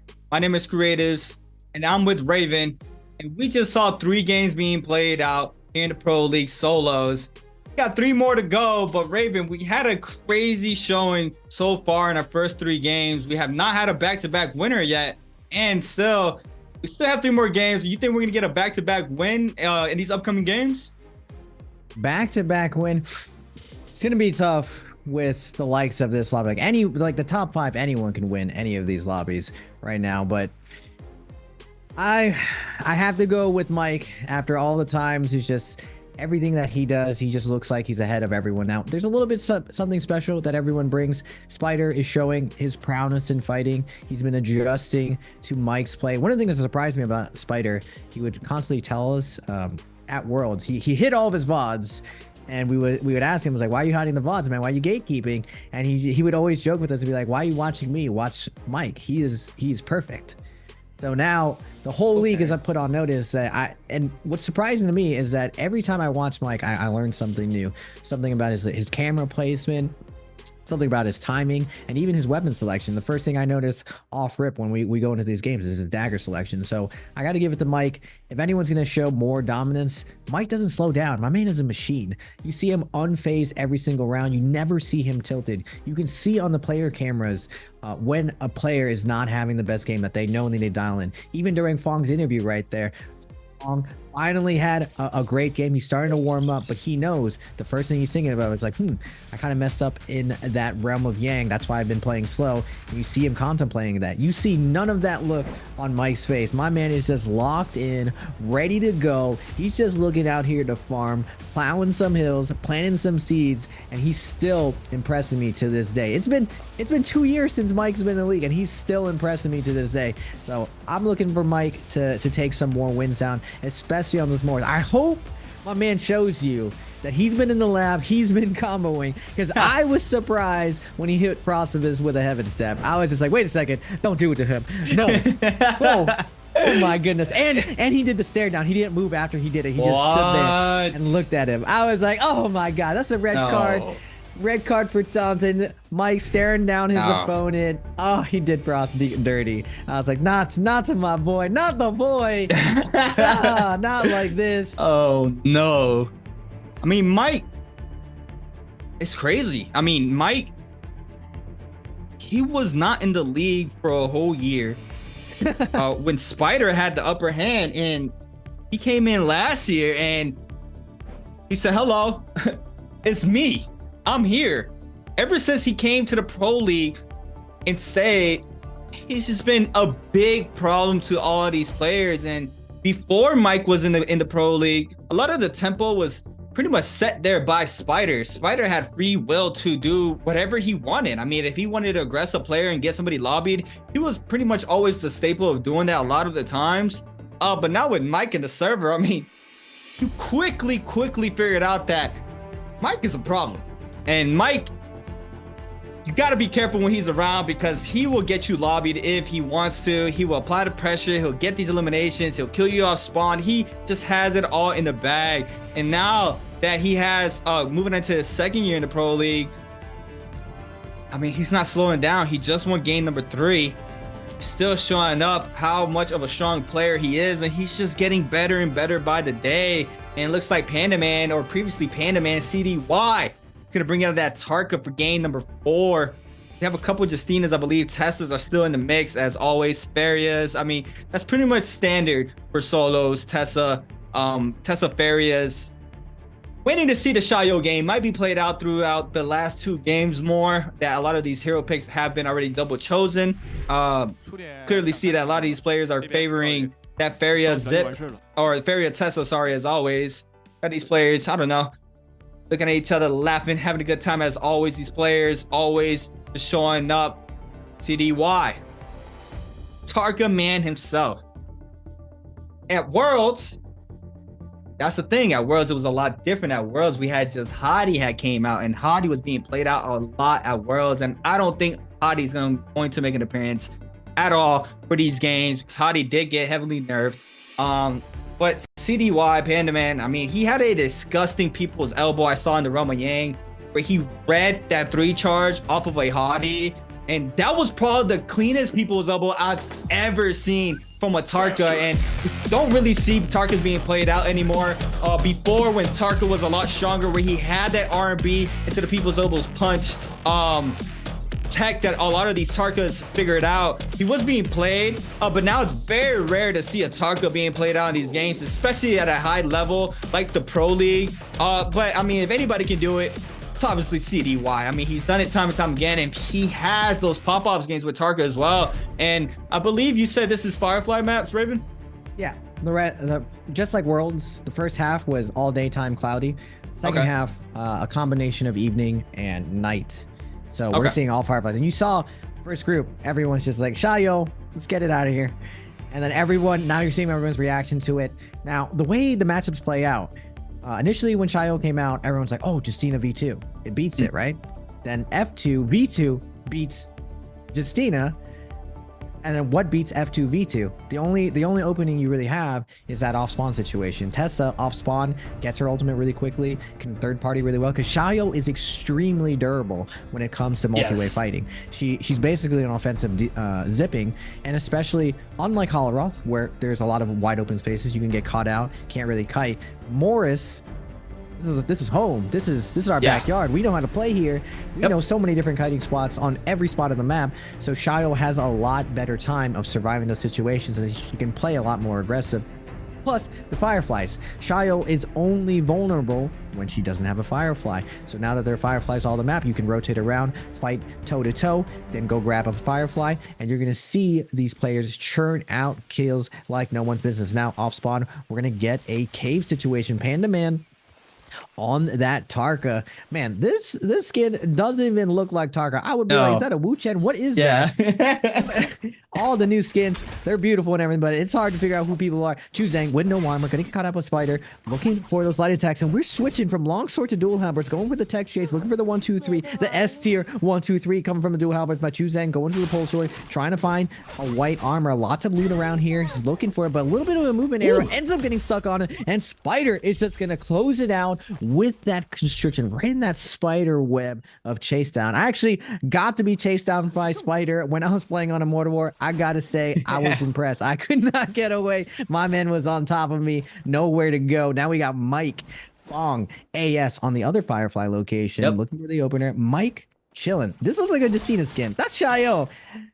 Looking for the F2, but Juchi versus Akame. Can 5-2-1 get this going? Going nice ultimate on the top row to getting responded with the Tesla World. Coming down with the arm, but Juchi, a little bit of a desperation move, not able to find a kill right there. Akame picking up the kill off spawn, and this is going to be critical if my man wants to get it going to climb up the leaderboards. Action. Standard 1 off the grapple. Tesla ultimate gets invested there. XXY is going to interact. Spider has that Shayo interaction prompt on him. XXY on the great sword now does manage to get the elimination onto Wang Liang. Spider trying to find a quick reset, and Action now moving on in. We'll go ahead and bait that parry. Get that Nbpl. F called in from Spider. Gonna have to try to create some space here while that F is on cooldown. 18 seconds remaining for Spider. Action and XXY still getting aggressive here onto each other. Nice scale rest into the 1-2 from the Hung Sword. Shayo ultimate invested for XXY. Props that shield. Weaves it. Now he's going to call his ultimate off. Does not get anything off of it so far. Shield prop once again. B2s are just flying everywhere. Or the ultimates are just flying everywhere. XXY trying to still create some space. Spider moving on in. They know pretty much both of the players' shields are done for now. Action does not had his last one just called in. Looks like XXY is going to fall to Action. Now Spider against Action. Crouch LMBs. F called in here for Action. Spider now is going to go ahead and weave the LMB focus from that Hung Sword. Going to go ahead and invest the Tesla ultimate. Tries to read the dodge, but does not manage to catch. So Action now with the follow-up focus attack does get the cryo this time around to the 1.0 from the grapple. Hung Sword to the pistol shot. Does get enough damage, but no, he's not out into the follow-up. R&B in Action. Cleaning up Spider here in this fight. It looks like another player is showing up, but that was probably Soul. That was a Soul. Spider Soul might resurrect soon. We're going to have to wait and see if he does. CDY on the Tarka. And I mean, if you know, everybody knows who the Tarka is. Everybody is going to know the Panda Man or CDY is the Tarka. in these lobbies, and he was in a scrap off earlier against Akame. R&B focus there from the purple Hungster from Akame. Overholds the R&B release there onto Akame. Gets a nice jump here onto Akame. The follow-up damage was enough there for him to pick up the elimination onto Akame. AS against OUG's Mike. OUG's Mike with a common fan, common armor as well. The loot not looking too scaled for him right now. JL's AS. Purple nunnies in hand. Blue armor for JL's AS. Scrap off unfolded now. Throws it down, doesn't get any damage at Yo so far. AS though, is gonna continue to get aggressive onto Mike. Tries to weave that, does manage to do so with the roll. F caught in, V3 beacon does come out to avoid that, but shield from proccing. AS still chasing down Mike, and look at the movement coming in here from AS. Forcing out that ultimate from Mike. Shayo ultimate now out for Mike. AS might be in a little bit of trouble here. Is going to retreat. Does not want to fight this shield in the zone. Mike though does want to continue to get aggressive, tries to go for the beacon, just gonna go back inside the zone, get a quick reset in. Mike as well. Zone 1 doesn't hurt that much off the tick, so he does have that time to get a reset in for himself. And I think that's double common weapons for Mike. Juchi now looks like he is going to spot Mike and might get counter grapple here. Juchi does want to get active here on the Tessa. Has purple. I always confuse those skins. It looks like the longsword from the battle pass, and also looks like the hung sword as well, but this is a longsword. So Juchi on purple longsword in hand, blue armor, has that ultimate online. Mike is just trying to kite, and this is what Raven was talking about. This is a Morris Isle, and a lot of these players know their kiting spots, and I mean everybody started off the game here. He looks like he's not going to use that area there to continue kiting, but that is a very known spot. These players love going up and down from that the hole in the ground from that one building, and just continuing just circling around in that area. It's very common, as well as Celestia as well. These players love going in Celestia because it's very hard to catch anybody in Celestia, especially in this level. Oh, he crouches the LMB focus there, but does get caught off the R&B power for Juchi. Goes for the 2-on-1 into the jump LMBs ×2, and Mike just gets taken out, and Juchi with a massive 2-on-1 there to get that extra damage, showing up that he can do it too. Yeah, well, this is. I knew Juchi was picking longsword for a reason. When I saw that play, I was like, wait a second, my man has been studying the longsword. He's in there. He gets that beautiful combo onto Shayo's Mike.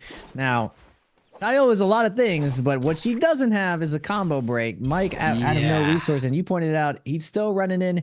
He was trying to lose line of sight of him just because he was the only one that knew that Mike didn't have ultimate, but it doesn't work out for him. And now we got CDY Panda Man with the staff. He showed us some forbidden tech. Me and Duncan with the staff, showing the old pogo stick strategy that still exists, but that just hasn't been unleashed at NA.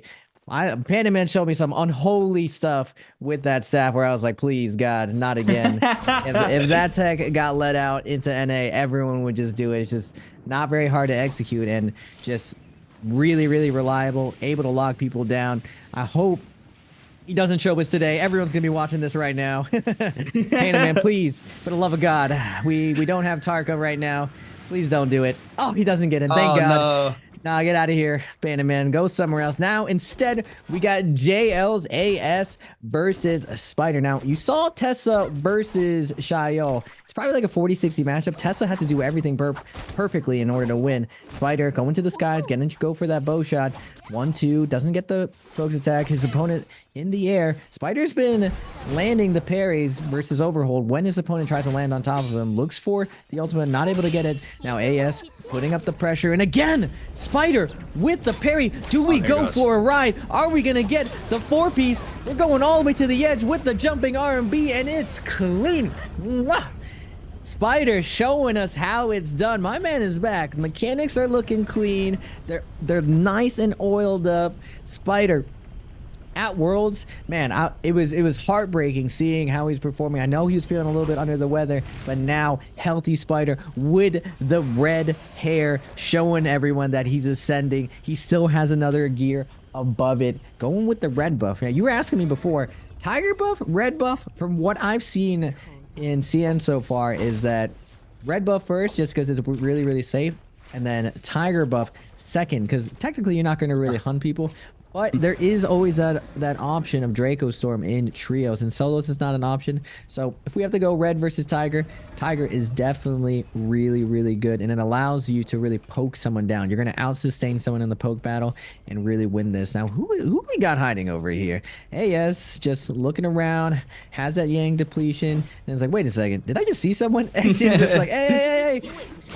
With the pole sword Xiao. Oh my goodness. Everyone in CN does this because of the #1 volatile. Pole sword Xiao everywhere with a pistol. They just play poke forever. And we get the uppercut into the LMB army. We don't get the follow-up. We're just living them. We're such a defensive turtle. And Exen is just out of there right now. Now, Panda Man. The opposite of Shio, looking for that rush down. Like, wait a second, we got a cornered Faria. You just gonna give up your food like that? All right, Panda Man doesn't care with the panda hat. He wants to get in there. JLAS, the dinner bell is hit. We see that Faria mech in the distance. Everyone's gonna come running. If we see that Faria mech, we know who the free kill is afterwards. Action. Surviving this, has the pole sword on deck, and now AS has to find his way out of here. But now a Tesla shows up. Juchi, I think Juchi still has Yang depletion. He needs to find a kill, and now 225. It's looking grim for our young hero. AS surrounded by the whole lobby. The bat signal is up. Blood is in the water. AS pulls out the dual halberds, trying to make some movement out of here, and works his way into the building, but he's surrounded. The door is covered. Nowhere left to go. CDY 225. Who is going to get the kill? We're just fighting off over the red meat. 225 getting in there with the longsword. Gold longsword, that is. AS just going into zone, realizes his days are numbered. We don't want to give the kill. Don't give up the kill. AS doing the salty route, trying to find his way out here. But 225 is going deep. He has to be careful here. He's going to get fragged on his way in. But he does have red buff, so it's not going to matter. He's going to be big chilling. Does manage to get the elimination. Juchi tries to snag it there with a pistol shot. Looks like T225 now coming out of that run when Yang does get that gold longsword as well. Spider, I think the red hair means that's his villain arc right now, because he's doing those fan infinites off the grapple. it's just quick damage, massive damage there off the infinite from the fan. It's just very nice to see. And there it is, Fong going up to the uppercut into the Tesla ultimate, but T225 interacts very quickly there. Does not even get any time to react. T225 quickly interacts with that. Now it's getting pressured on by CDY. Fong is one in the back end, does get eliminated, but T225 has that Vermilion's Birds Might buff. CDY now against Fong in the zone. Has not popped that ultimate yet. We're gonna have to wait and see how he's looking right now with that Tarko ult once it comes online. 2 eliminations for CDY. Spider with 2 as well. Wanleon with 1. XXY and Action with 2, both on Xiao. Fong with 1. T225 about to resurrect, has 2 eliminations on the Akos. This is CDY. Still staple though, man. He will forever be Panda Man in our hearts. I mean, look at him right now in game. It's so hard not to call him Panda Man. Yeah. He's wearing a panda hat. Come on, man. Exactly. Yeah. We're gonna take a quick replay at the second half of the run when Yang in the first one for this game. Juchi catches the Prowl ACCA from that longsword. T225 invested the ultimate, weaves that Tesla ultimate, beautifully done there. Catches R&B to the V2 there for T225. Jump LMB, follow up, arrow R&B, F called in from Juchi. Catches the scale rush, responding here to the grapple ×2. Tries to catch the carousel, does R&B Tesla ultimate, and T225 again with a quick interaction with the enchantment. Juchi gets caught off the V2. Now T225 with the F, continue to apply the pressure onto Juchi. LMB Prowl, double stab there for the elimination for T225. And he is quick with those interactions right there, Raven. Nah, man, ramen noodles. My man was just prepared, put it in the microwave. Was like, oh, you want my soda? He just finished that food real quick. And he's like, wait a second, hey, whoa. All right. And reading every single wake up option, dude, people forgot how impressive Akos is. That character, it's just your turn the entire time. It's like, you think we're sharing? Nah, man, this is my turn. It's my turn. And it's also my turn. Wait, you think it's your, no, it's my turn, F. Oh, wait, you think it's your turn? No, Tiger. You think it's your, no, it's still my turn. Just hold up, hold this. It's my turn. Just, you got one chance. That's it. You got your one. Okay, you got your one chance. Now it's my turn. Forever. Oh, that's a rude F. That's a rude F. Creatives. Yep. That's a rude F right there. But 225, I respect that. It's time to lock in. It's time to put Wang Lang in the blender. Let's remind everyone what Akos was in his prime. We got the gold longsword on deck, taking to the skies, taking the high zone. looking to come down, switches to the musket, peppering in. We used all of our stamina. We're popping the F. We're putting you against the wall. F2's gonna come out. We're gonna react, deny the damage with our instant ult. Now you're going for a ride into the wall, into the tiger. You're 1 HP. What you gonna do? You gonna pop shield? We're gonna hit you with the 1, 2, 3. See you later. Bye bye. It's my turn. See you later, Wang Lang. JJH XXY versus Chu Zhang on the Justina. Who's gonna take it? We got the nunchucks, gold nunnies on deck now.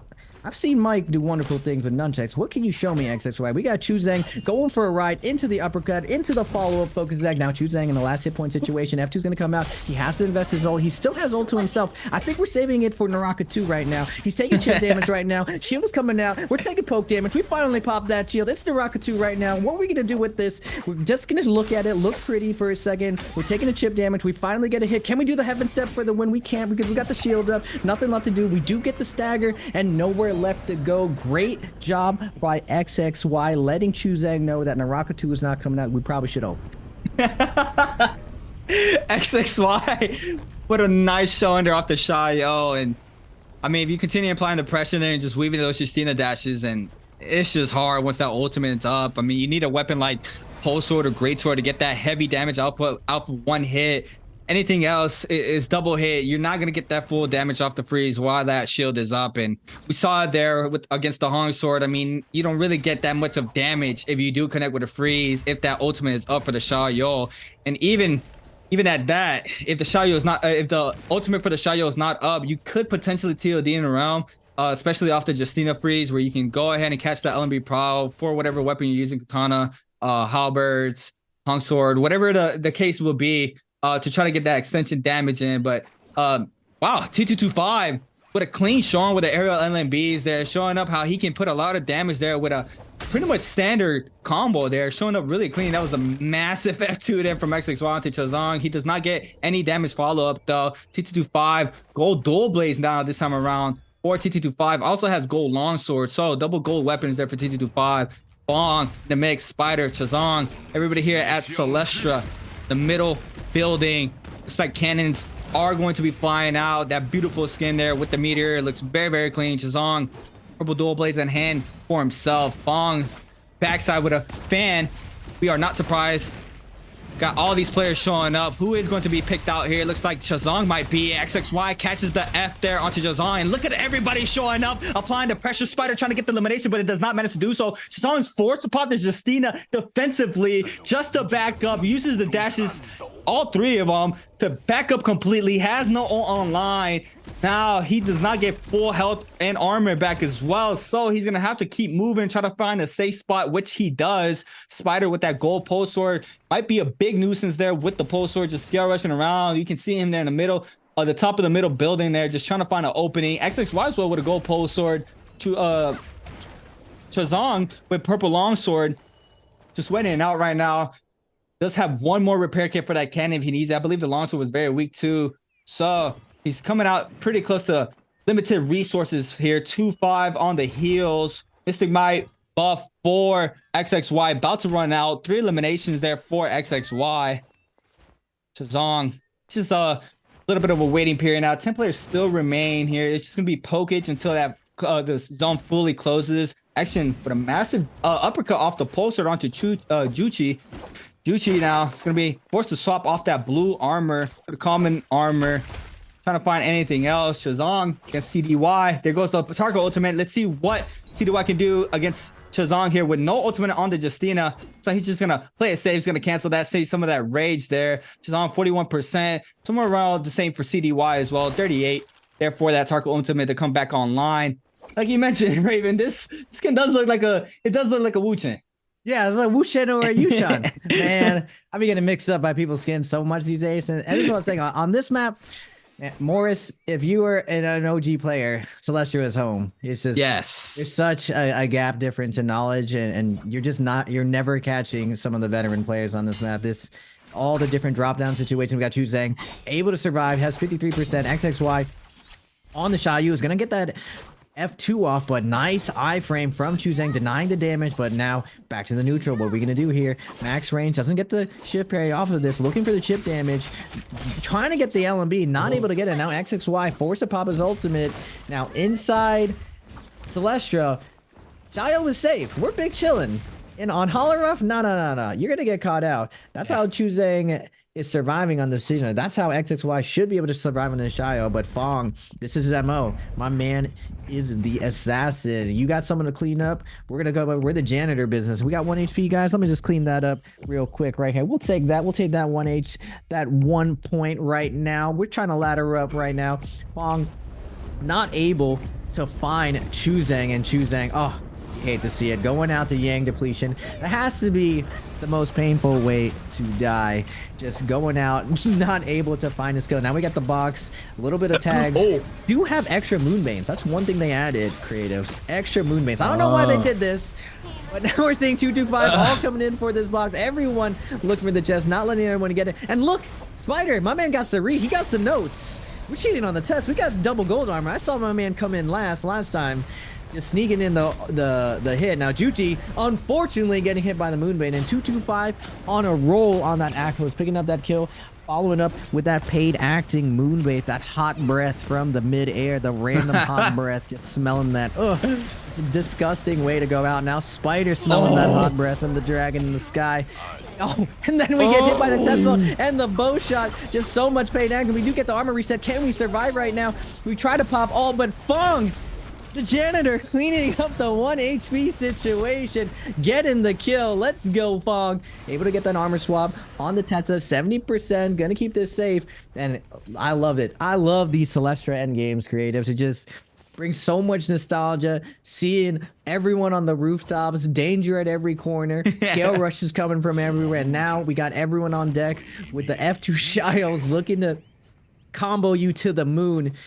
Fong able to get this reset right here. He is a little bit low on heals, but the good thing for him, the terrain is going to provide a lot of places to hide and kind of pick his spots, and this is where Fong shines. He loves that hit and run play style.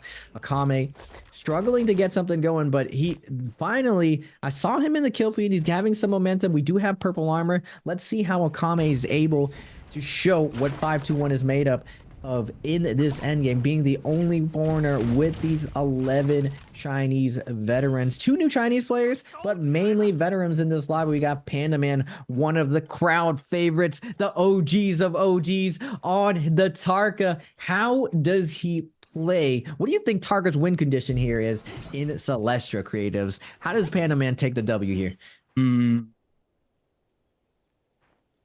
It's gonna be kind of rough here because he's finding a couple Shayos. I mean, he can quickly get rid of those shields with that Tarko ultimate, with those punches. It's just super rough when it's just everybody's here. I mean, you see it every time. As soon as someone hears anything happening, they're like wolves. Everybody's showing up. You got cannon shots flying on there. You see Fawn right now with a blue cannon. You have range shots. I mean, Spider just a little while ago, he got hit by the Bane, and he was trying to create some space, and he got hit by a bow shot into a Tesla ultimate back to back. I mean, there's just so much pressure everywhere that it's kind of rough to say how he can come on top, especially with the terrain just being buildings and everybody having really good movement. They might have to move this out to the flat ground on the right side, and then he can get something going for himself and these Banes. I mean, yeah, I see it now, Raven. There's a lot of Banes why would coming they do out this? What? Who was this? Like, I vote for Moonbane in Endgame. That's what I want. My vote would have been no. Yeah, it's insane. I mean, that cuts off a lot of the zone here from this end circle. T225 trying to get some damage on into XXY. I believe that's Chazong as well, still in the mix. Oh no, he's eliminated already. Who is that? Not sure who that was. Didn't catch the full name. XXY now getting pressured on, nearly gets clipped off of that Bane. Does manage to weave around it.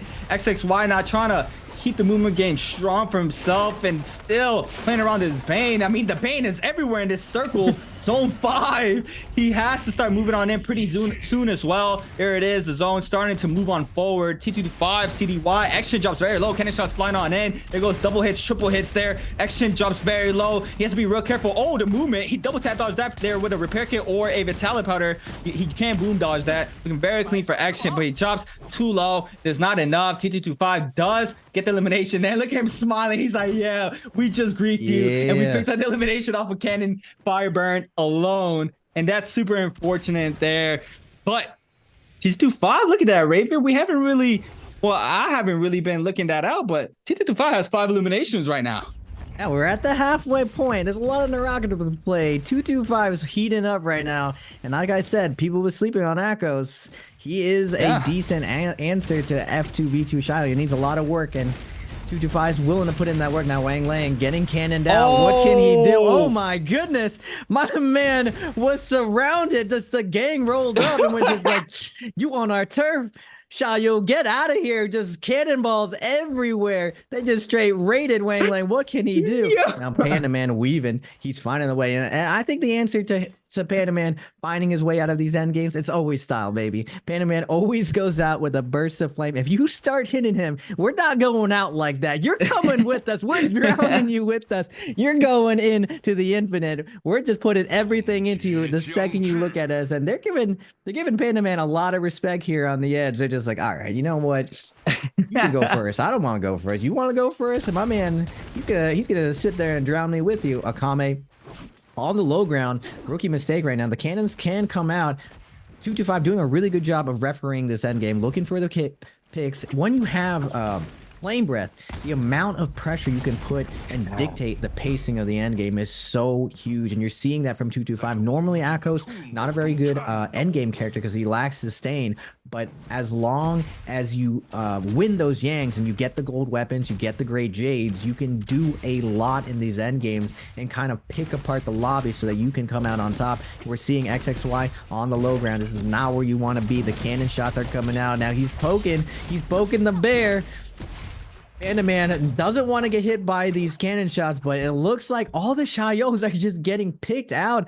Everyone in the lobby is slowly finding each Xiaoyo and taking them out. 2 shields left to his name, but can XXY find a place to reset? There's nowhere left to run. Oh my and again, God. Another one bites the dust to cannons. C8. Oh my God. It's just a firing squad from all these cannons in the field right now.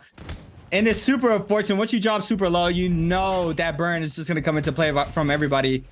And I think this is F2 for CDY here. Is he running F2? No, wait. Is he running F2? I think Duncan will have a heart attack if my man's running F2.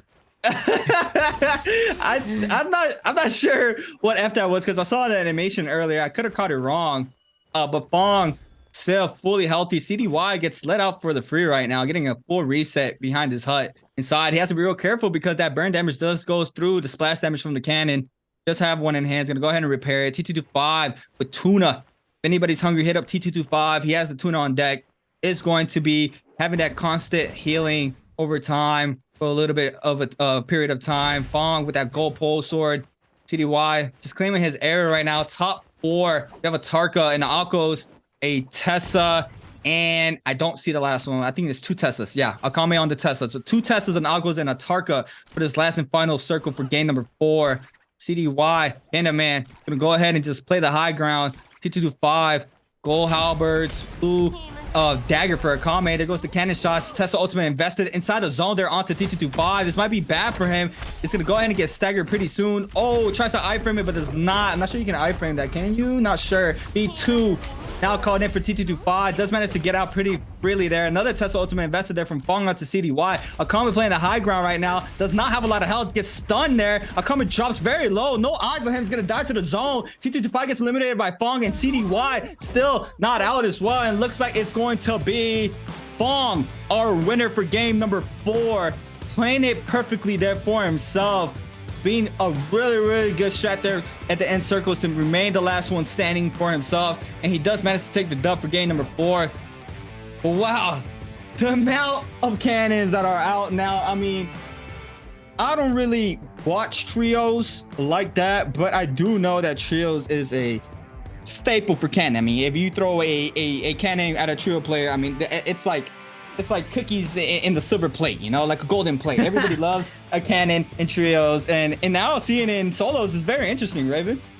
Yeah, it's the main course, and it's just in NARAKA, everyone has excellent movement in these end games, and when it comes to these last little bits where everyone's using every movement technique possible, the only way you're going to hit someone moving that fast is with a cannon. And when you got flame breath, it's just a recipe for success. If it worked in trios versus 3 players, of course it would work for 1 player. Now we got the goon squad out there taking out all the Shios. Shios like, hey, Shio, back up. It's not your time to win. We got the off meta picks, the Tessas, the Tarkas going out there finding the win. And we see that old school playstyle Fong with that Matari stall up in the trees, grapple staggering with now the modern day pole sword. Before it was great sword, you can't challenge it. You're just waiting for that last little bit, playing the heal off perfectly and landing those last hits. Now, this playstyle is really, really excellent if you're trying to qualify. Like, you will be getting points that carry over into that weekly finals, but if you're just trying to make it by, try to get in that top 12 so you guarantee your position there, then you can start unleashing your techniques. You don't need to go out there and risk it all and try to fight a lot of these players. Now, a lot of people think like, oh, why don't you just go Yang? Everyone just jump into Yang. When you fight against some of the best players in the world, you literally will get held to 0. From top 5 to like the bottom, what is it, 13 in the league is a huge difference. And then the top 2 versus the next 3 is a huge difference in dueling. When you watch these players zero ban, it is not close at all. You see the fights going down, and what people do to leverage this is find those third-party situations. And we saw Fong play these situations perfectly. He's just trying to qualify. He's just trying to get through and get in the top 12, and then he'll play for keeps. Now, Mike, on the other hand, there is a benefit from playing that explosive play style like Mike in 225. One, the rule set is going to be different in the bi-weeklies. We're going to have the point change. We're going to be playing Apex. Now, before we go on to that, we do have a question for you guys to win more prizes coming up shortly. So, answer one of these questions, ABCD in Twitch chat. The lucky one will be replied with a whisper for a spring split random gift. Which player killed OUG Mike in game 4? Dang, that's a hard question. WBG Spider, B, JJHXXY, C, KLA's T225, or D, FPX Juchi. I actually don't know this answer. Do you know this answer? Can we get Yeah, I do. Should I just say it? Or do you gotta give a little hit, you know? You gotta hit. Or it was a little flashy, and Mike didn't have time to breathe. That's all I can really say. It was a little flashy kill. It was a quick kill. Mike was he was evading with that common armor and common weapons. This player chased him down very, very long. He was the third party and just completely full focus him. And as soon as he caught up with him right at the outskirts of Celestia, he pretty much quickly eliminated him with a longsword. That's a good hit. He just jogged my memory. I know he's like, my man's he's looking out for you. Kratos is the homie. He's looking out for you guys. You guys should know. You should know. He's a combo connoisseur. He knows exactly where that went down. He even gave you the name, the location. The location. You should be able to see that in your mind. Yep, I see that it. Is correct. Kratos. I see it. Thank you. You see it? Okay. Yeah, I see it. I've got to help. I've got to help because it just like you said, a lot of those fancy combos weren't in the league. And I mean, every single time I caught a combo, I'll get back to that. Let's take a quick look at the scoreboard right now. Fong in first place, winning off this game number 4. 5 eliminations, 10 game score for that game. KLA's T225 now, a nice game as well for game number 4. 5 eliminations, 8 total points for that game. CDY for elimination 7.6, XXY with 4.6, Akame with 4.1, Action with 2.7, as well as Spider, Wang Leon with 2.2, Juchi with 1.6. You guys don't know what the answer was to the last question. It was Juchi and the outskirts there with the longsword. But this is the overall standings for the NARAKA BLADEPOINT Pro League Spring Split. PST now in 13th place, 13.9. A lot of these players have only played one day, as you guys can clearly see, as well as Frostovis, 13.9. I'm a little sad I'm not seeing the boy Frostovis play because I did want to see how he's playing. Roy Hee with 11 still off his first day. GG Shaw 23.7 has only played 1 day.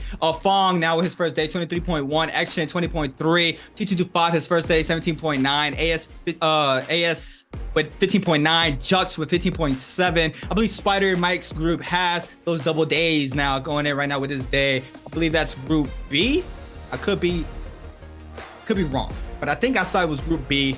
Mike and Spider's group are playing those double days right now. They're going to be on the top side right now. There it is. As well as CDY Panda Man in that second place spot, 52.2 for Panda Man. But no, OUG's Mike still in first place with 69.2. WBG Spider with 42, staying up that top 3 as always. Wang Liang as well. I mean, the top 4 is looking right now like the same. But once again, a lot of these players have only played 1 day. 33.5 for Wang Liang. Arano with 29.4. He had a really good day. EWG Arano. I do remember Arano. He was fresh in the league going into probably to the last 2 weeks to a month of the spring or the summer split last year, moving on over to the World's qualifiers. So I'm very, very glad that he's doing very well. We're gonna take a quick look at the replays for game number 4. Akame picking up the elimination onto Juchi.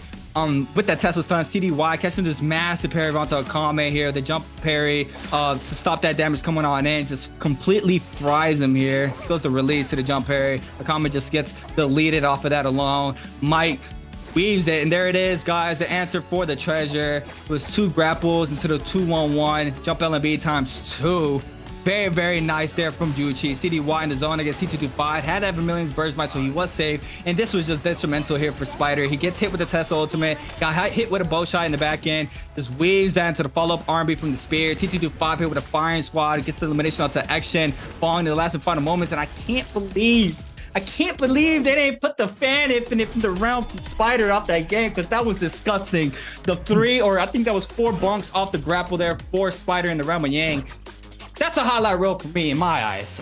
But got what we got. Fong, ERG's Fong being our MVP for game number 4. 7.5k damage, 5 eliminations, making the perfect timing work for himself with those kills. 5 kills, 2.9k damage with the dagger, 2.2 with the cannon. Was running Truck Bone, Great Sword Stab, Rapture Gill. Once again for the cannon, Abyssal Aura, Phantom Step with Ripple Step. Yeah, I think this is the first time I've seen the league have the double Jade setup like this. Oh yeah, that's true. The Jade system got completely revamped for Worlds. So now the league, this is the first season, and you're seeing right there, Fong. Normally everyone thinks the damage matters. If you do the most damage, you have high average damage. That means you win games, but it's actually not true at all. You see Fong showing that 5 kills with a small amount of damage, and it's effective damage that actually matters. So if you instantly kill someone before they can even fight back, who's doing better? I would say Fong is doing a great job, and this is why he's always been in the top 8.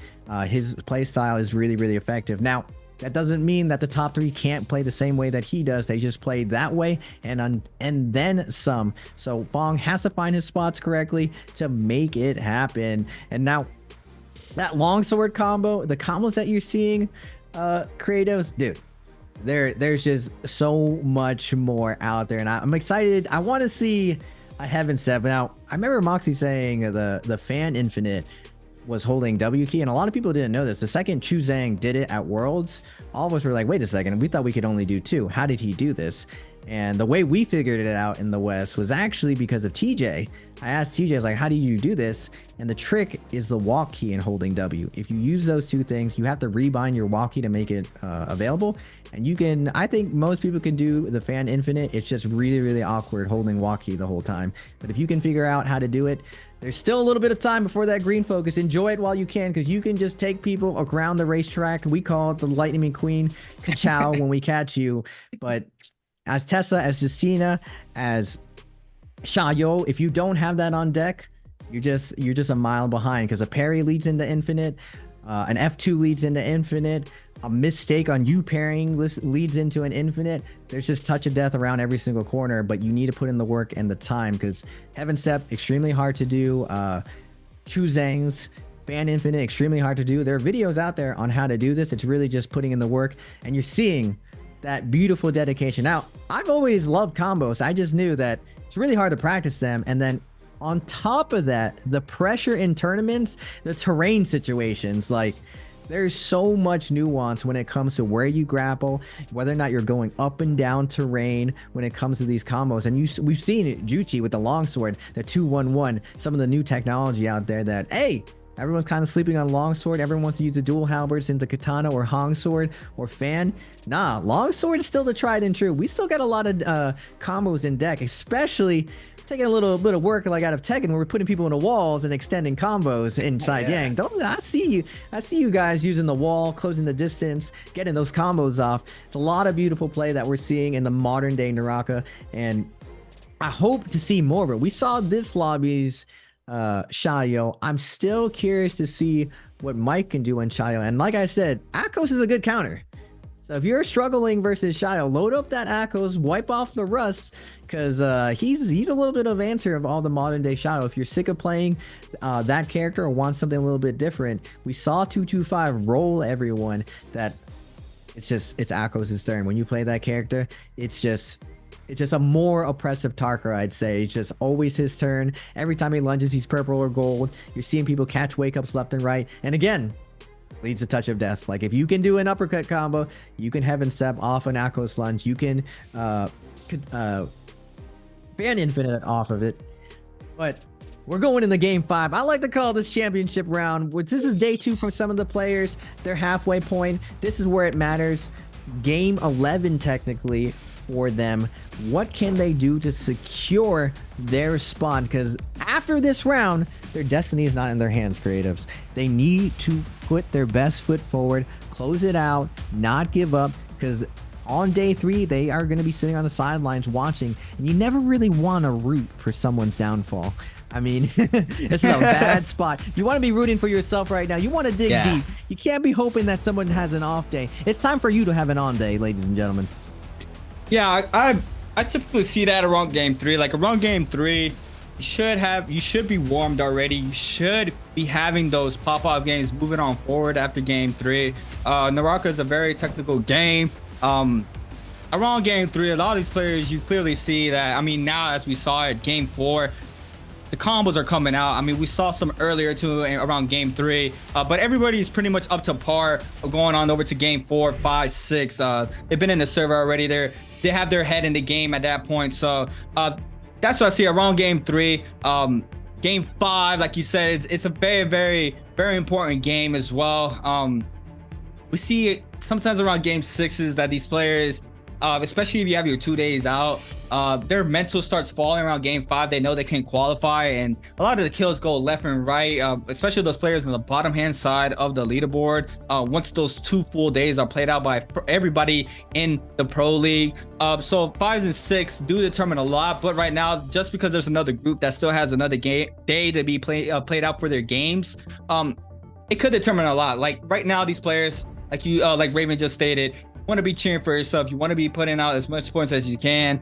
But here we go. I mean, Bong, Spider, and CDY on the Shayo, AS on the Justina this time around for their picks currently here. Teacher do 5 now bringing out the Takeda. Big shout out to my boy Pazdu.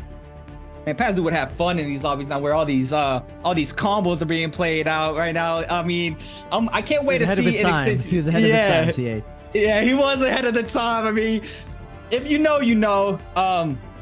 But yeah, I mean, I'm excited that the combos are now being played out by these players. I mean, if it's on cooldown, why not? Why not have those extensions? I mean, the game was completely different back then, and they were more focused on a different type of play style. But now, I mean, they know that the burst damage they can output here with just 3-4 grapple extensions off of Heaven Step from a Hung Sword, or even the Infinite from a Fan. I mean, we saw it there with Spider, how quickly he can do the damage. And if your weapon rarity is around purple or even higher, I mean, you don't even need that much. 3 grapples can do a lot of damage.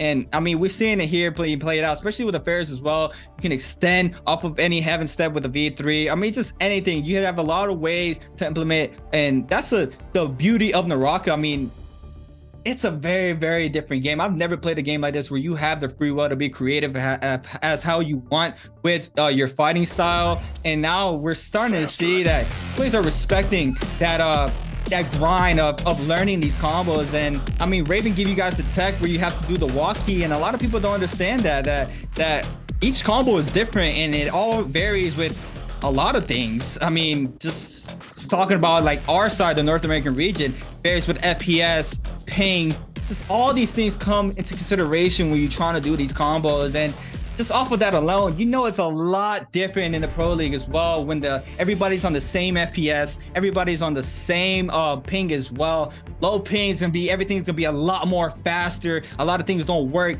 how they work like on a different type of ping that is higher. So I mean, everybody has their own grind. If you guys are a fan of a game, it's just how much time you want to put into it. And I mean, the Pro League players, they've done their homework. When we've seen it with that break, moving on into the spring split this year, these players are coming out hot here with their techs. And we're gonna take a quick look at the overall hero picks for this game. Action on the Tessa, CDY on the Xiao, Wang Liang on the Zai. We have a Zai coming out here for the first time of the night. Chazong on the Akos, as well as Juchi. What is the Zai being accounted for? Is that for the Tessa or the Xiao? No, not the Xiao. The Xiao can stop every hit from that ult, correct? If you know how to burn through Xiao stuff, you have double gold F. So at range, Xiao has a really difficult time catching Zai. It hasn't been experimented with a lot just because Zai suffers like a lot of other characters in endgame that she can't really create value. So you have to win duels. So I feel like this is, again, Wang Lang, the innovator. He's always trying some new stuff. It's a weekly. He's basically secured his qualifier, so he might have been labbing out some things in the Zai versus Xiao matchup, and you would still have to know how to beat Tessa really well. That's what I'm curious about. Double combo break is really good, but again, I mean, it's just trying to get away from combos. You were mentioning passive. What most people don't realize about combos is when you got 1 HP, anyone can die. It just is that last hit, and we got Spider with half a HP bar to his name, but he's against 225. Both of these guys super aggro. 225 is not going to give him any room, using F3 to close the distance and immediately releasing that 0.9, taking down Spider off spawn. Great first blood, getting that extra cash off spawn. CDY blessed with the purple armor. You love to see it. CDY is just, he has that main character vibes right now. He might be him. That's the one thing that's different that I've seen everything. Normally we see Mike and Spider at the top, Wang Lang, but Panda Man is usually just been in the middle. He has his pop-off days, but he's looking like he's consistent. Like change something to make his game way more consistent. Now, maybe the name change was good. CDY, he's just decided that he's gonna rest behind that Panda Man Targa, but he's still doing it. Now we got Mike versus Juchi, new school versus old school. Mike fading out, looking for the focus attack, and now Juchi has to fight his way out, and Mike wisely going back to full armor, and now we're taking turns on who is going to take this kill versus Juchi. Juchi trying to stay alive here, does have a dagger, looks for the over, does the crouch cancel, gets a white armor. He's big chilling for now, but for how long? CDY, Panda Man sitting on the outside, denying the escape. Juchi wisely taken to the left side, getting around the building, but Mike and Panda Man hawking him down, just walking him down, slowly waiting for him to make a mistake. Gets a light attack onto him. Now Juchi eating a ton of chip damage right here. Mike saying, my turn, get out of here, Panda Man. We're going to move you out. And Panda Man's like, wait a second, CDY, get in there, get in the focus tag. It's my turn now. Mike, you've had your time in the glory. We want to get in there, but Mike able to close out this kill with the Hong Sword on the Tessa. CDY has to be careful right now. Tessa does have Holt on deck, but just keeping up the pressure, waiting for that ult to come out. Mike able to scale rush out, wants to just time out this, doesn't have ult to his name.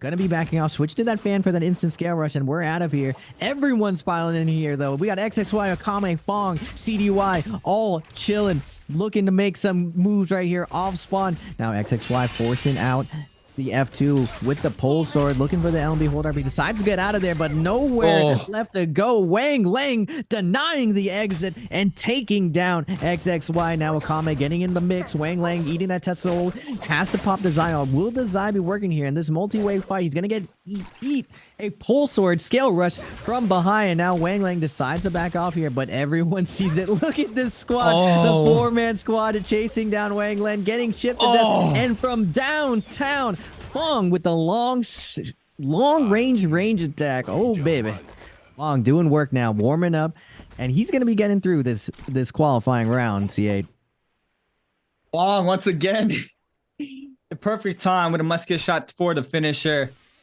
picking up a quick elimination on the board. Fong, one elimination on the board as well for Mike. Wang Liang gets eliminated with 1. Still has a resurrection. XXY, T225, AS as well. All with 1 elimination. CDY now getting aggressed on by Fong. Got the F2 now from the Xiaoyou. Fong has that ultimate out this time around. Both players are clinking back to back. Catches the ultimate there. Goes into the standard 1 from the halberds. That's big damage as well. Has that shield, but Fong's gonna pick up the elimination there onto CDY. CDY is going to fall. Chazong now applying the pressure with the range shot. Nice grapple stun there from Chazong onto Fong. Fong now is gonna try to create some space. Has one last ultimate there. Is going to fall. Has the F. Does manage to get the musket shot as well. He stays back up. Time for reset. Nearly clips him off all that armor. Is pretty much all gone. T225 now is lurking around with this Takeda. The Takeda is out on the field once again. The demon himself.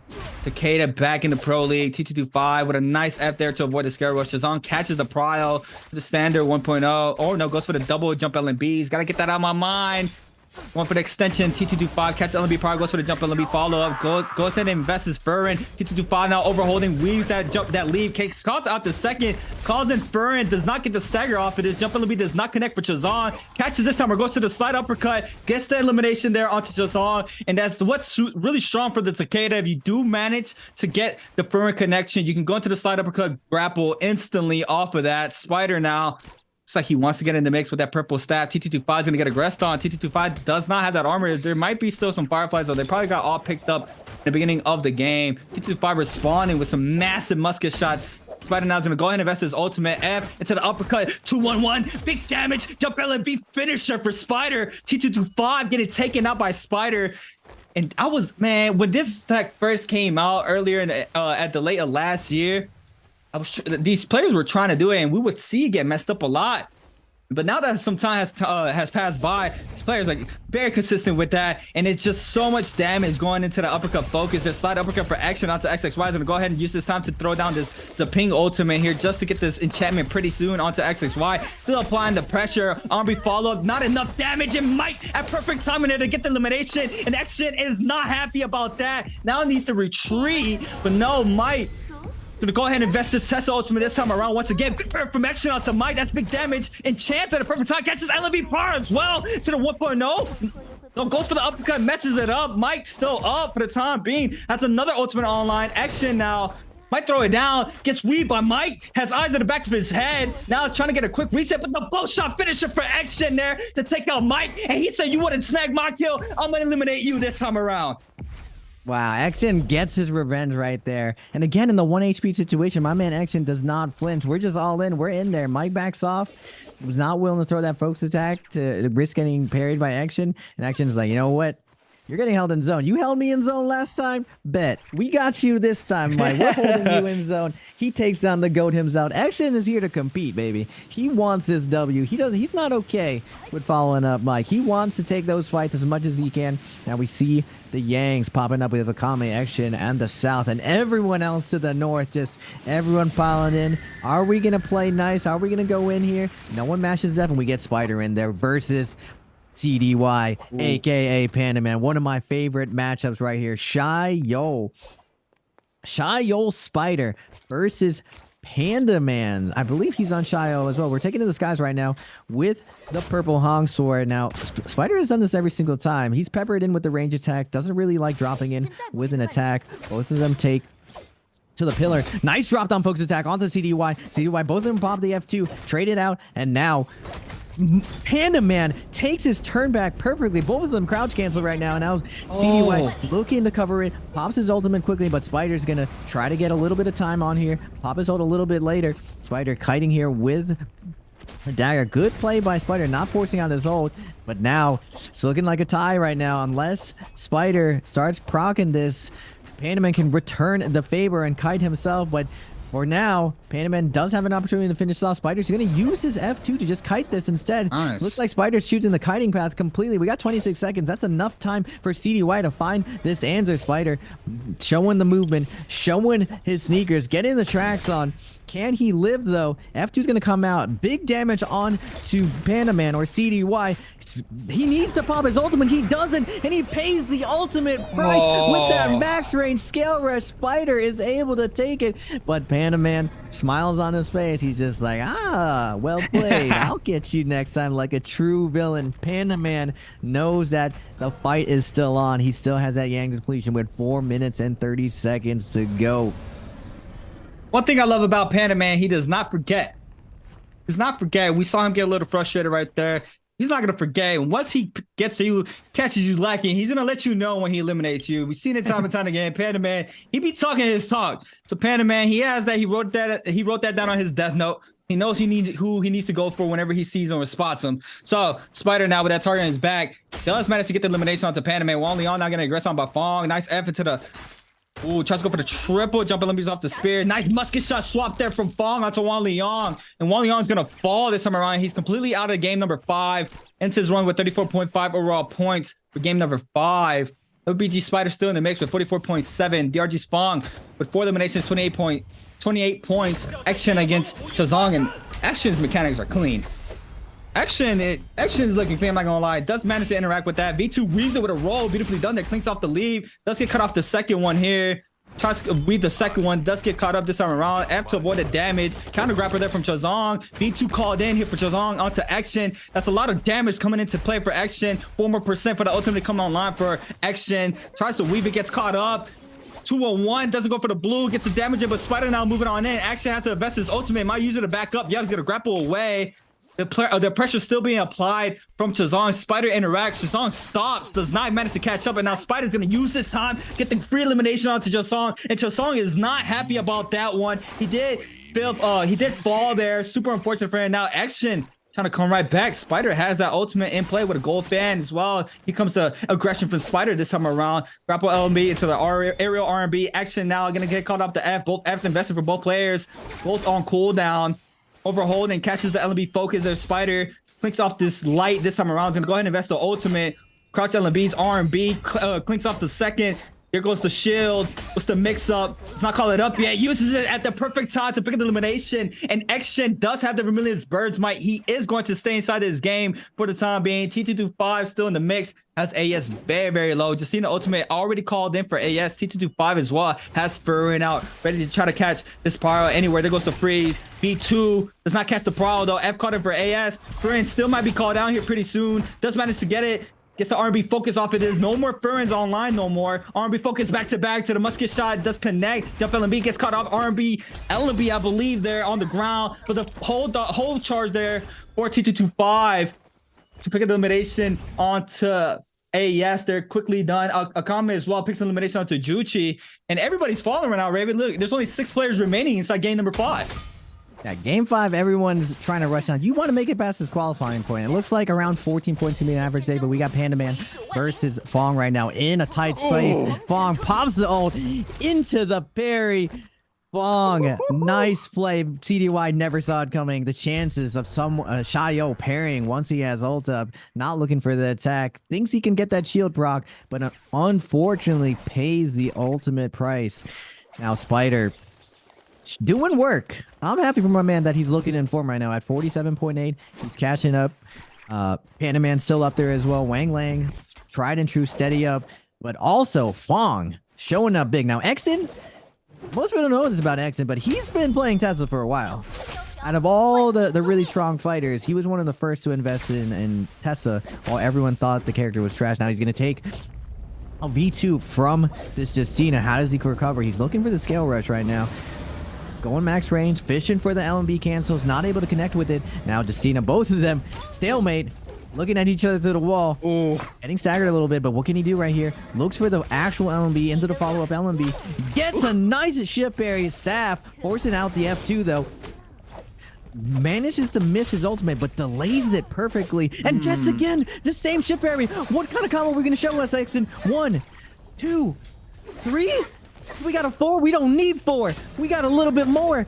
That last little bit of chip. little bit of arm people. We're gonna go for a ride. We still got F up half charge. Gonna clean it up. It's looking clean. Action showing us what's up with the 3-piece heaven step. A little bit dicey right at the end, but we nice and easy tap it in. Now we're gonna get Action again versus Spider. What can he do versus arguably the second greatest NARAKA solo player of all time? Action with the pistol. He doesn't think anyone is above him. Action's been showing up, but Spider with the great hold dodge, denying the F pressure, but Action gets the LMB off that perfect S hold dodge, not able to get the follow, but again, goes for it again. How many are we gonna get? This time Action, 1, 2, do we get 3? Do we get 4? We don't need 4. Oh, baby, Spider just gets put in the Taj. Great work from Action, C8. Oh, yo, chill on me. Hold on, we still gotta wrap up. Hold on, T225 against Fong. Hold on, Action. Gotta talk about you after this game. T225. Oh my god, massive parry from Fong down to T225. Catches the scare rush parry. Goes for the extension. 1-2. Follow up. That's big damage off the spear there. T225 now forced to pop this ultimate. Doesn't have a weapon or choice to go for the extension combo there. Now the ultimate content for Fong. Weaves that. Nicely played there from T225. LB Pro this time around. He jumps though. Does fall. Free fall there. And the follow up hit there from that. Oh. For Fong to pick the elimination against T225. Action, hold on. Action, you are clean. Action mechanics are insane. We saw the first round, but yeah, with the heaven step, delays the F there to manage to catch the prile. Beautifully done off the first one. And he was like, oh yeah, I think that was a fluke. Second time around, right back to back, right before that replay, right after that replay, we got him doing the 4 heaven steps onto Spider. Clean showing there from Action. That boy is flying right now with the heaven step off the Hong sword, and we see why those combos are so good in the realm of Yang, especially in that flat terrain. If you're able to execute them, you're able to put so much damage out on the board, and we saw there for Action coming out victorious in that realm, and that's 3 eliminations on the board for him. Looks like T225 might have a Soul Bloom stash somewhere here inside the zone near Shipwreck. This thing might here for Fong. Gold Halberd still for Fong. Spider has that Yang depletion timer on his back. He's gonna get aggressed on by Fong. Goes instantly into the F. That was clean there from Spider. Tries to go for the extension, but the terrain was not in his favor. Fong now go ahead and just run around this this tree with the F2 out for Fong. Still applying the pressure. We got another player showing up. His Action once again does know that these players are duking it out inside this ballista tower. Spider go ahead and take a quick reset. Has that ult out. Needs to try to get aggressive. Trying to make work out of this ultimate. Looks like he was trying to back up though. Action with a counter grapple. Another came from Fong on the top side. Gold fan in hand for Spider. What's the timer on him? I think he got a Soul Bloom somewhere. He had a Soul Bloom. I did not see a timer on his screen, so he did probably manage to get a Soul Bloom. He is safe. Fong though still trying to get active inside this ballista tower against Spider. Looks like T225 is gonna back up for the time being. T225 is probably going to start getting more aggressive now. Yes, he is. He's moving on up against Spider. Spider just staying up. Managed to stay up right now. He's cutting that side. He goes down and just quickly goes back up to the ballista tower. Just cutting those ankles up. Spider with a nice showing of movement there. And it's very hard to try to catch a player near these ballista towers. They know them in and out. They know what places are safe. They know when to go in, when to start scare rushing out. And this we constantly see these players use the ballista towers as movement, as it's just a big tower of movement for these players, a big playground for them. Spider though drops very low, now has all eyes on him. T225 showing up to the mix. Action as well once again. Spider go ahead and take some of this storm damage right now. It's gonna take a quick reset off his armor. Does manage to do so. Zone 3 still safe for this time. Ban for Spider. Have to wait and see how he comes out of the situation. Spider with 4 eliminations, Fong with 6, Action with 3, T225 with 3, and AS and Akame with 1. And they just storm holding him right here. T225 going left, Fong as well. Spider might be in big trouble as soon as he gets out of this zone. And there it is, Fong with an instant aggression, but it gets caught out here. Spider with 2 off the fan. He drops off the second. The terrain, as we were speaking earlier, was not in his favor, and all that matters there, or everything that matters there, is the grapple placement where you throw it down, especially when the player or the opponent gets that higher height. Unfortunately for Spider, he does drop, but still inside this game. T225 in the mix against Fawn this time around. They're looking like they are going to get aggressive. Running that poster swap off that staff. We saw it there. Little quick view in there from T225. He's playing that swap from that pulsar from the staff. Fong now has his eyes on has everybody's eyes on him this time around. Drops very, very low, and look at the range shots. It's like every second. There it is, another one from T225. You're just getting constant pressure. Has advanced heal, I believe, and T225 and Action want this elimination. Fong, I mean, if anybody knows how to move with a fan, it's gonna be Fong. I mean, come on, he is the dagger god. Fong does get caught off the Tesla ultimate. Action still moving on in. T225 as well is gonna get stunned now. If any damage is gonna come into play, there it is. R&B there from T225. Just a quick little bump off the R&B focus from the nunchucks, and it's a quick reset here for all these players. Raven, a little bit of a love tap on the Fong. Just 225 is just like, my man got away. Let me hit this extra credit. Let me just pad the stats a little bit. A little bonk. But catching Fong here, he has ult back up. We got a fan. We're not holding Fong down. This is his tried and true. This is his bread and butter. We're out of here. Action though on the Tessa. If anyone can play a perfect Tessa situation versus Shayo, it's definitely Action. He showed his prowess in this matchup. But Fong with the fan, this is his bread and butter. This is how he makes his money. This is how he brings the cheddar home. He's clocked in right now. Now 225. Whew, that sign coming out. Now on top of the building, those two going at it. And now everyone's willing to jump in here and just mosh pit this out. Technically, all three of these players are going to be making through. And F3 is going to come out. And Action gets suplexed right there in the corner. 225 just like, I wanted Fong, but I'll settle for you, Action. Come here, baby. Big suplex coming out from 225 with that F3 into the ultimate, but now Fong like, oh, we taking a 1v1. We already did this dance 225, and we're gonna open up with that pair with the jumping down with the follow of 1-2. F3 is gonna be baited out, and now Fong has 225 on the run. Where are you going? I thought you wanted to play. You're going into the montage at 2. Uppercuts going down, and Akame with the sneaky kill, getting the V1 and the poke. Akame, work smarter, not harder, getting that free poke kill, getting the loot up. My man is trying to qualify. He's at 10.8. We got to get over that threshold. We got a long way ahead. I think it might be just be for morale right now for Akame. We're at 2 kills. I don't think it's possible to get through, but no reason to stop fighting. Do not go out into that quiet night. We got Spider versus Fong. I'm happy to see Fong showing out. He started this day with like 2 points, creative. My man was down bad. Yeah. He was down bad. And I was like, this guy's a champion. He needs to show it right now. He's playing a little bit too slow, but he said it in the interview. I feel like a lot of my Yang fights went wrong, so I ended up having to play slow, and he proved it. He went back, did some calculations. He's like, all right, let's just not lose. Let's win. And started busting out the W's, and now we got ourselves last 3 situation, closing out the day, making it solid. I believe cutoff, worst case scenario is going to be around 28 points, 14 points each day in order to get in the top 12. I think that's pretty generous at this point. It's probably going to be in the mid-20s somewhere. We got Fong versus Spider, though. Who can take this game 5? We still got one more game down to go, and Fong securing it right here. You see the momentum down. I'm really curious to see whether or not Fong can take a fair 1v1 versus Spider. Now, we still got that wild card on the side, Akame. Akame needs to get both of these kills. If I'm him, we got to keep showing that we belong. We got to let everyone know that we're not just going to third party. We got to find that precise position, take the W, get those juicy points off. But right now, the spotlight is on Fong and Spider. They're kind of just zoning each other out. They both... Well, you see Fong with the blue weapon, actually. Tried and true. Doesn't matter if we have a better weapon. We're still going with the fan. We're sticking to the brand. We're not venturing out anyway. And we got the third party Moonbane, the paid actor, this new addition to these end games. You know what? I guess at the very least, creators, what I've seen from these Moonbanes in endgame, it forces action. It forces people not to just hold blue and hold the corner. So it is a little bit more exciting from a viewer's perspective. I know as a competitor, that's epically frustrating that we're just dodging a gold Moonbane in endgame. Just like, all right, just dead center. We just get to play with 20% of the circle. Okay, okay, bet. Let's see how this works.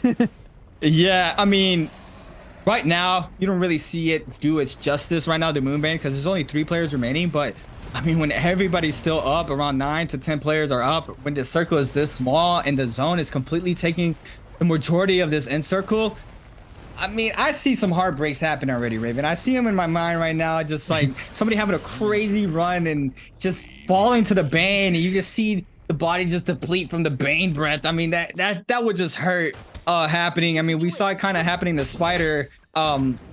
last game, I believe. Yeah, last game. We got caught up on Celestia, and then just the falling damage from everything that happened after to him. I mean, just little situations like that can be very detrimental for these players. Fong with a quick armor swap that he hit there earlier from that blessing, which is very, very nice. And he's going to go ahead and repair both of them and top out both shields there to have another swap ready for himself if he needs it. There it is. He's going to go ahead and swap back to the other one. Fong, smart plays, pretty much standard textbook there here for these players. I'll make sure they know the location of these armors. And we see it a lot from a lot of players. Mike, Spider, they're so knowledgeable of these armors, especially when they're getting chased down. Most of the time, they always have that integrated inside their minds. If they ever need that swap, they know exactly where they saw it once they were trying to back up, or any situation. If they're aggressing and it goes sideways, if they see in the corner of the eyes, they always have that knowledge ready for them. And it's very important to know that stuff, because that can be life or death for a lot of these players. And we see it time and time again where that changes the fight around for a lot of players. But now it looks like we're getting aggressive. We got some aggression here from Fong and Spider. Spider on that katana. Which katana, it is gold, but katana it's fallen a lot of the times. I mean, now with the Hong sword on play, everybody pretty much chooses the Hong sword over everything, or over katana. The katana does have that TOD potential, but you don't really see it like that in the Pro League. Yes, it's gold. That's why he's playing it most likely. But like I said, a lot of the times you don't really see. Oh, I think he has Soul Slash, so he does have some Jades for it. But yeah, the katana you really don't see being played out like that. There's just a lot of better weapons, especially for solos. I mean, Stagger, Fan, Dagger had a very long run. That's a massive scale rush there from Akame onto Fong. Does get some chip damage in, loses pretty much 1.5 blocks off that purple armor. Spider just waiting in and out. Got a couple of seconds. The zone 6 is starting to spread right now. This might go to the last and final moments and no aggression happens. They're going to be pushed down to the center of this area now. Soul Slash or Spider, correct? Yes. Soul Slash with his gold katana. It's going to go ahead and claim his area on top of this roof for the time being. Looks like Spider now. Once again, the katana. The katana has not really been showed out like that. Like I was mentioning, Fan, Dagger, Staff, halberds. We see it get swapped out with halberd a lot because you're able to go into the uppercut and you can extend off of that. But just in my eyes, just Hong sword is just way superior. I mean, if you guys know, the Hong sword just way better than katana. It's just 2 times better. Just with everything, just the mix-ups. You have that the shadow step. I don't think we've seen the shadow step like that being played out from a Hong sword from anybody. But I mean, that flash step is really nice, especially being able to maneuver around players, and you can catch the prior off of it. You can weave ultimates as well. I mean, it's a lot of mix-ups you can do with the Hong sword. But right now, Spider, gold katana, Fong with gold pole sword, Akame once again with a fan, or this time around with a fan. It's just a waiting game right now, Raven. Who are you going to give this to? We do have 2 Shayos and a Tessa right now. Who do you think is going to take game number 5? Feel like Fong is going to take it only because he has so much momentum and he's willing to cheese this out. He already has a gold pole sword on deck. Now, you were saying, why is Spider using this katana? For Shayo's F2, it actually scales with damage, so it makes sense in this situation. The Soul Slash is kind of mid, I'm not going to lie. That just looks like something you get parried. So I'm curious to see whether or not Spider throws this in this endgame, if he finds a nice flanking angle. But Akame is kind of the wild card on how this goes down. But Fong moving in right now. He's going to play this safe. As long as he keeps his health up, he has a good chance of winning this. He wants to take to the sky soon. He's been doing this every single round. He's not holding this a little bit. It's not going to release. Akame actually has a gold jade. The wild card shows his ace hand. Cannot break out of this. We're going to pop ultimate. And we're going to get the Tessa ult onto both Shayos right now. We're trying to hold the center of zone, but Spider immediately, Ramen Noodles grabs his soul black. Both of them proccing his shield, both trying to stay healthy as possible. V2's going to come out. He's going to pop Akame onto the outside, gets the last hit on them. And now Fong fighting for that last hit as well, wants that last hit. And Fong's going to take it, but Spider's going to take the soul bloom, and Spider's going to take the lead, but Fong picks up the kill. It looks like Fong will be getting this MVP, but another really, really close game. Spider, not amused, just like another day in the office. He's happy with the day. We're on to game 2. Oh, look at Fong. That's a smile right there. You know he's not smiling, but I know he's smiling on the inside. He's like, we dialed in. We were at 2 points, ladies and gentlemen. We were at 2, and he's like, I'm not washed. That's a sign of relief right there. Like, I'm not washed. We made it. We made it through. Not qualifying. That's a tough feeling to swallow. That's a tough pill to swallow. And Fong, today he does not have to swallow that pill. We're getting through. We dialed in. We locked in. We're ready to go. Yeah, especially for Fong, a veteran player. Not qualifying would be very, very rough, especially with how long he's been in the Pro League. We constantly see him into that top 5.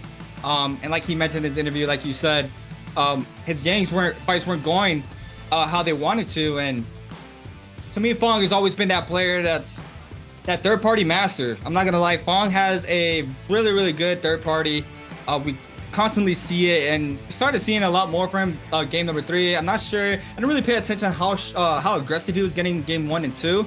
I mean, he quickly went back and adjusted himself, and you see him get points on the board now. He's smiling. He's having a good time. He had a good day now, and he's looking really good to qualify for the Spring Split finals this time around for the 2024 NARAKA BLADEPOINT Pro League. But wow, what a game number 5.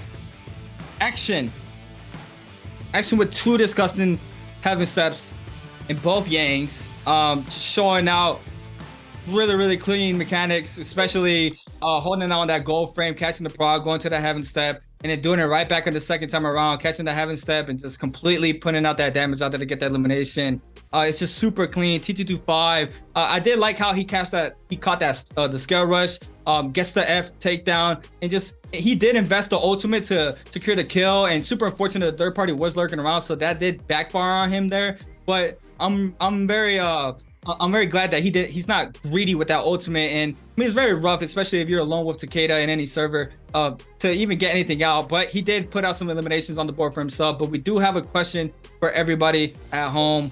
If you guys do want a chance to win a free treasure, we do have a question for everybody who has been paying attention. How many kills? Oh, this one's kind of hard. How many kills did 521's Akame get in game number 5? The A2, B3, C4, or D5? I be focusing on other things. It kind of just went over my head how many eliminations Akame got. All right, I got the homies at home.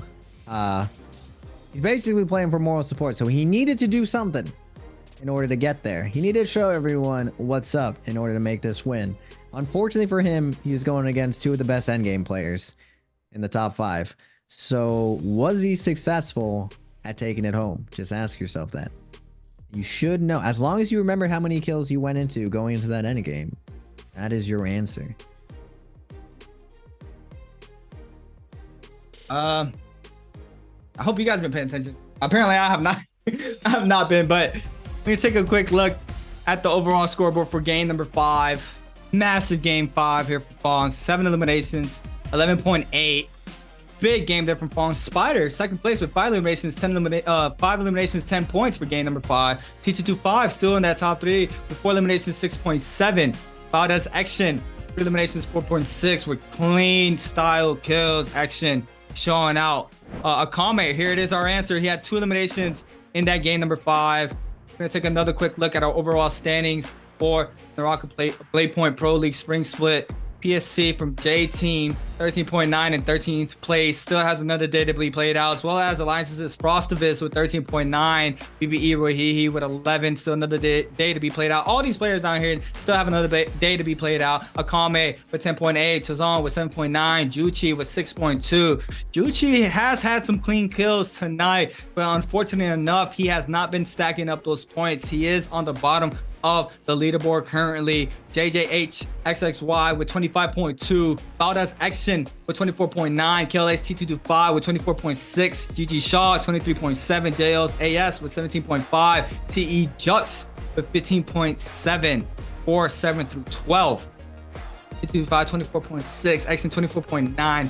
Big points for one day, as we clearly see them in the top 10. OUG's Mike still has a slower day 2 than he had day 1 with 71.2. Cannot knock how many points he has overall. Wolves is this CDY, aka Panda Man, 53.2. WBG Spider, really, he had a better day than day 1, and his day 1 was not bad at all. And he has a really good day right now is still being played out with another day with 30 points for today. Overall 52. BRG's Fong with 34.9. Massive showings here for Fong. Still has another day to be played out as well for Fong, and he's playing very, very well, showing up why he is really good. If you want to take away the replays, Raven, take it away.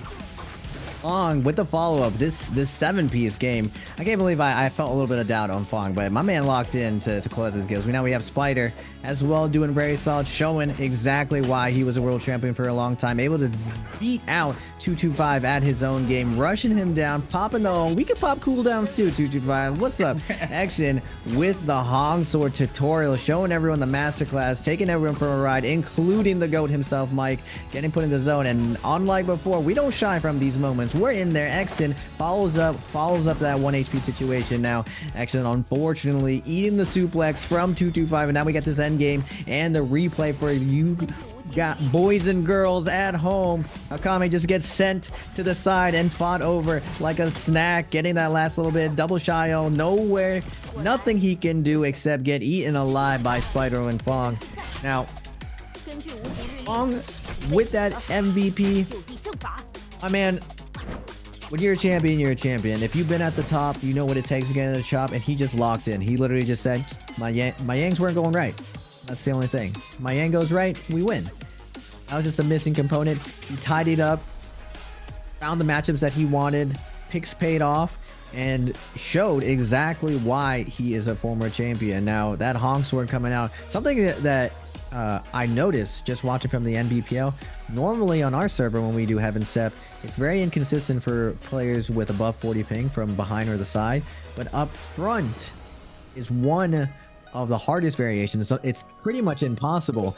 And what we saw from Exin is that it's possible to Heaven Step from up front. There's something missing from the Heaven Step combo, that he hit 4 pieces from directly in front.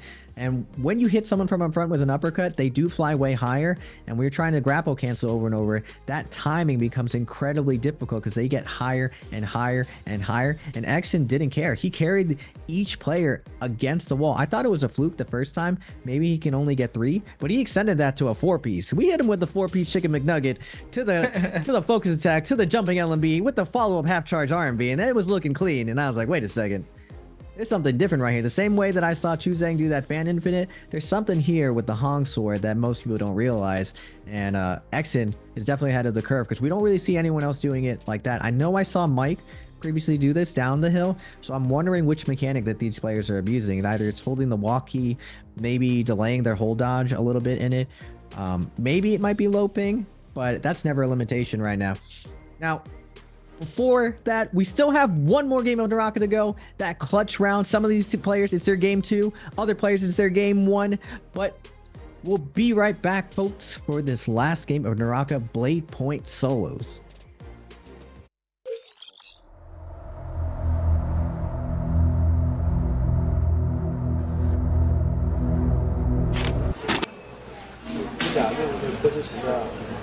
所以呢，然后呢？没事，你看这03年32个国内是吧？07年注册58年，那这个哪一年？这个51年，这块8。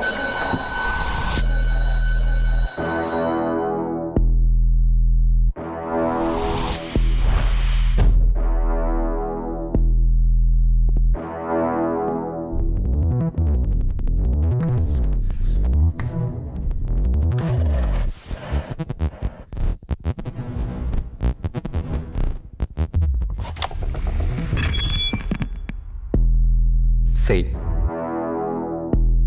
What is fate? It's about shattering the cycle, altering the rules of the game.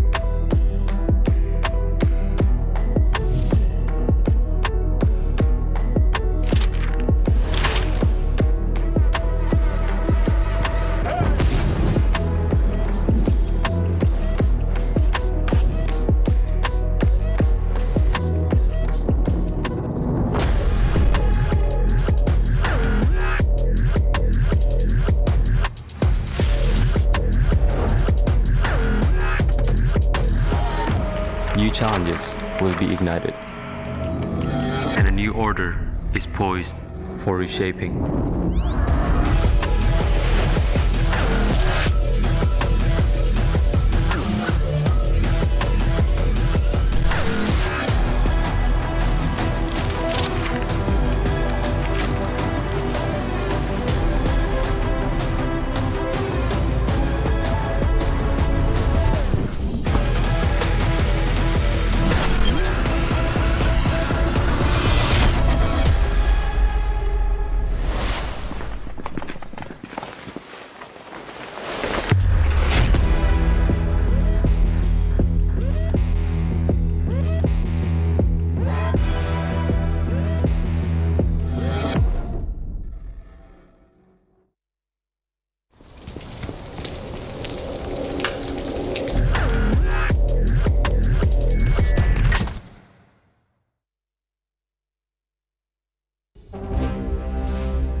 Ladies and gentlemen, boys and girls from all over the world, we are NARAKA Blade Point Pro League. I am Raven PLZ and I'm joined by creatives, and we are up to our last game.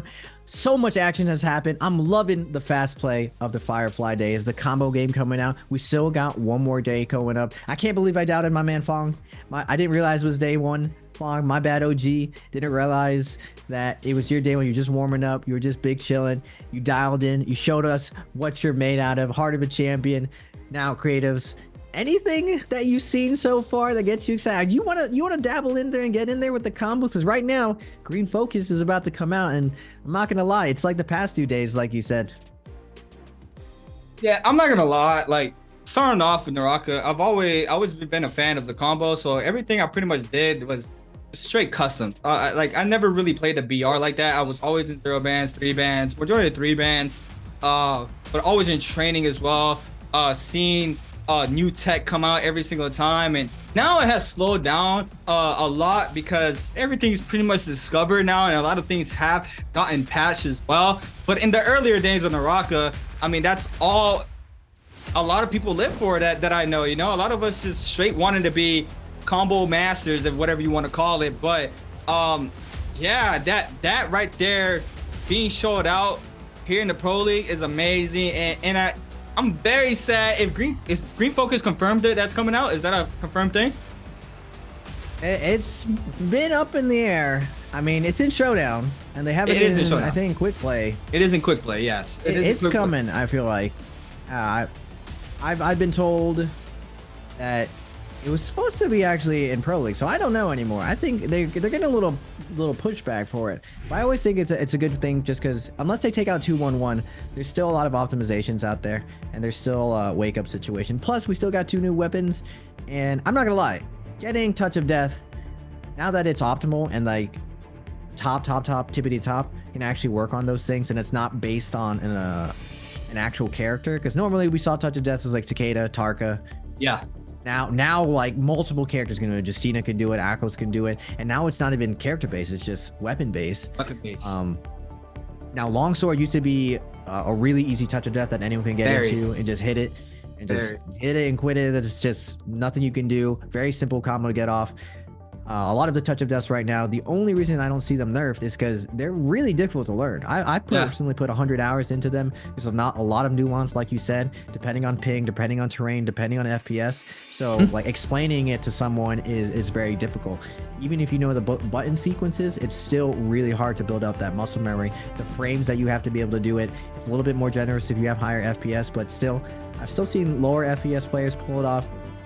And you can min-max situation just like Juchin is showing. Like, we could still do a very basic combo and extend it further based on longsword, based on going down the tried and true combos. And I always recommend to people, if you're trying to get in the combos, try out longsword first, just because the R&B is really, really easy to land. You don't really need a focus attack, and until recently, most people didn't know it had one of the fastest parries, and that really opens the window to catching people's dodges, being able to shift parry in situations where you couldn't with another weapon, and also trap with it because you're able to dodge way sooner than another player expects. On top of the fact that it has a really, really good tech chase, the half charge LMB basically allows you to lunge across the map, only really surpassed by dual blades. So it's a really solid weapon to get into those longsword combos if you're looking to get spicy in there. But now the phases coming in. That last day, always went swinging for the moon for this last day. I'm hoping to see some more spicy matchups. I really want to see how Spider matches up versus Mike. We haven't seen a ton of Yang fights with them. We saw one.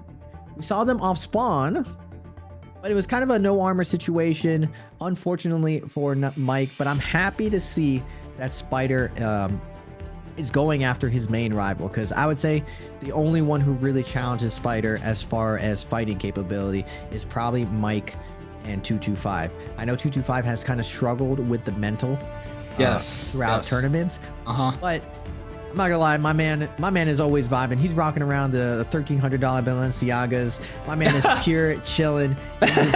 He just wants to get in there. He wants to get fancy. No BS. Just, are we throwing the blue? Are we not? He's just willing to throw it over and over, and you're seeing that success. Now, I've seen 225's game elevate. Now, normally he just opens up with a double point 9. He spaces it out, so it's disguised a lot of the time. But in general, he's willing to throw a double point 9 into you. Now we're seeing more double hold parries and one charge parries to open up. So he's a little bit less telegraphed to these other top players. But Spider, he's definitely evolved a ton. Before he was known, if you ever watch his VODs, he would always scout his first engagement and then immediately choose. Now he's willing to get that in there, and he has a lot more he has a deeper playbook of forcing the issue, just like Mike does. Now Mike, it's been revealed recently that he uses a ton of rage. He basically limit tests to see how much he can get away with as far as energy. Now normally people think max stamina is away, but it is not the case in these high importance of cooldowns and rage. So you're seeing max skill cooldown, sometimes a lot of rage on certain characters, so they can eke out every advantage, especially when it comes to the zipping. And we're seeing the double pick of zipping from Spider, so he's definitely feeling himself on the zipping. Now I really want to see him show the capabilities of zipping versus some of the strongest rushdown characters, because when you use that F correctly, when you use that ult correctly in that gold focus frame, you can really do a lot with zipping. And she is an extremely powerful trapping character rather than like a runaway ratty character that people think. She actually has an extreme amount of offensive capabilities, but it's trapping. You don't get to go first, you got to go second, so you have to have knowledge about the other characters. We have to wait and see. I mean, that's because the F works like an extra dodge as well. I mean, it's just so versatile with how you use that F. And when we saw her at launch, how strong Zip was, and still after, I mean, my math could be wrong. It's been like over like a year maybe that she's dropped. It's been a while that she's been out, and she's still being first picked here in the Pro League. I mean, she's just very, very good still. And I'm very surprised that the Tessas are a little struggling right now. Just with the overall Tessas in the field. Because I feel like Tessa's such a strong hero.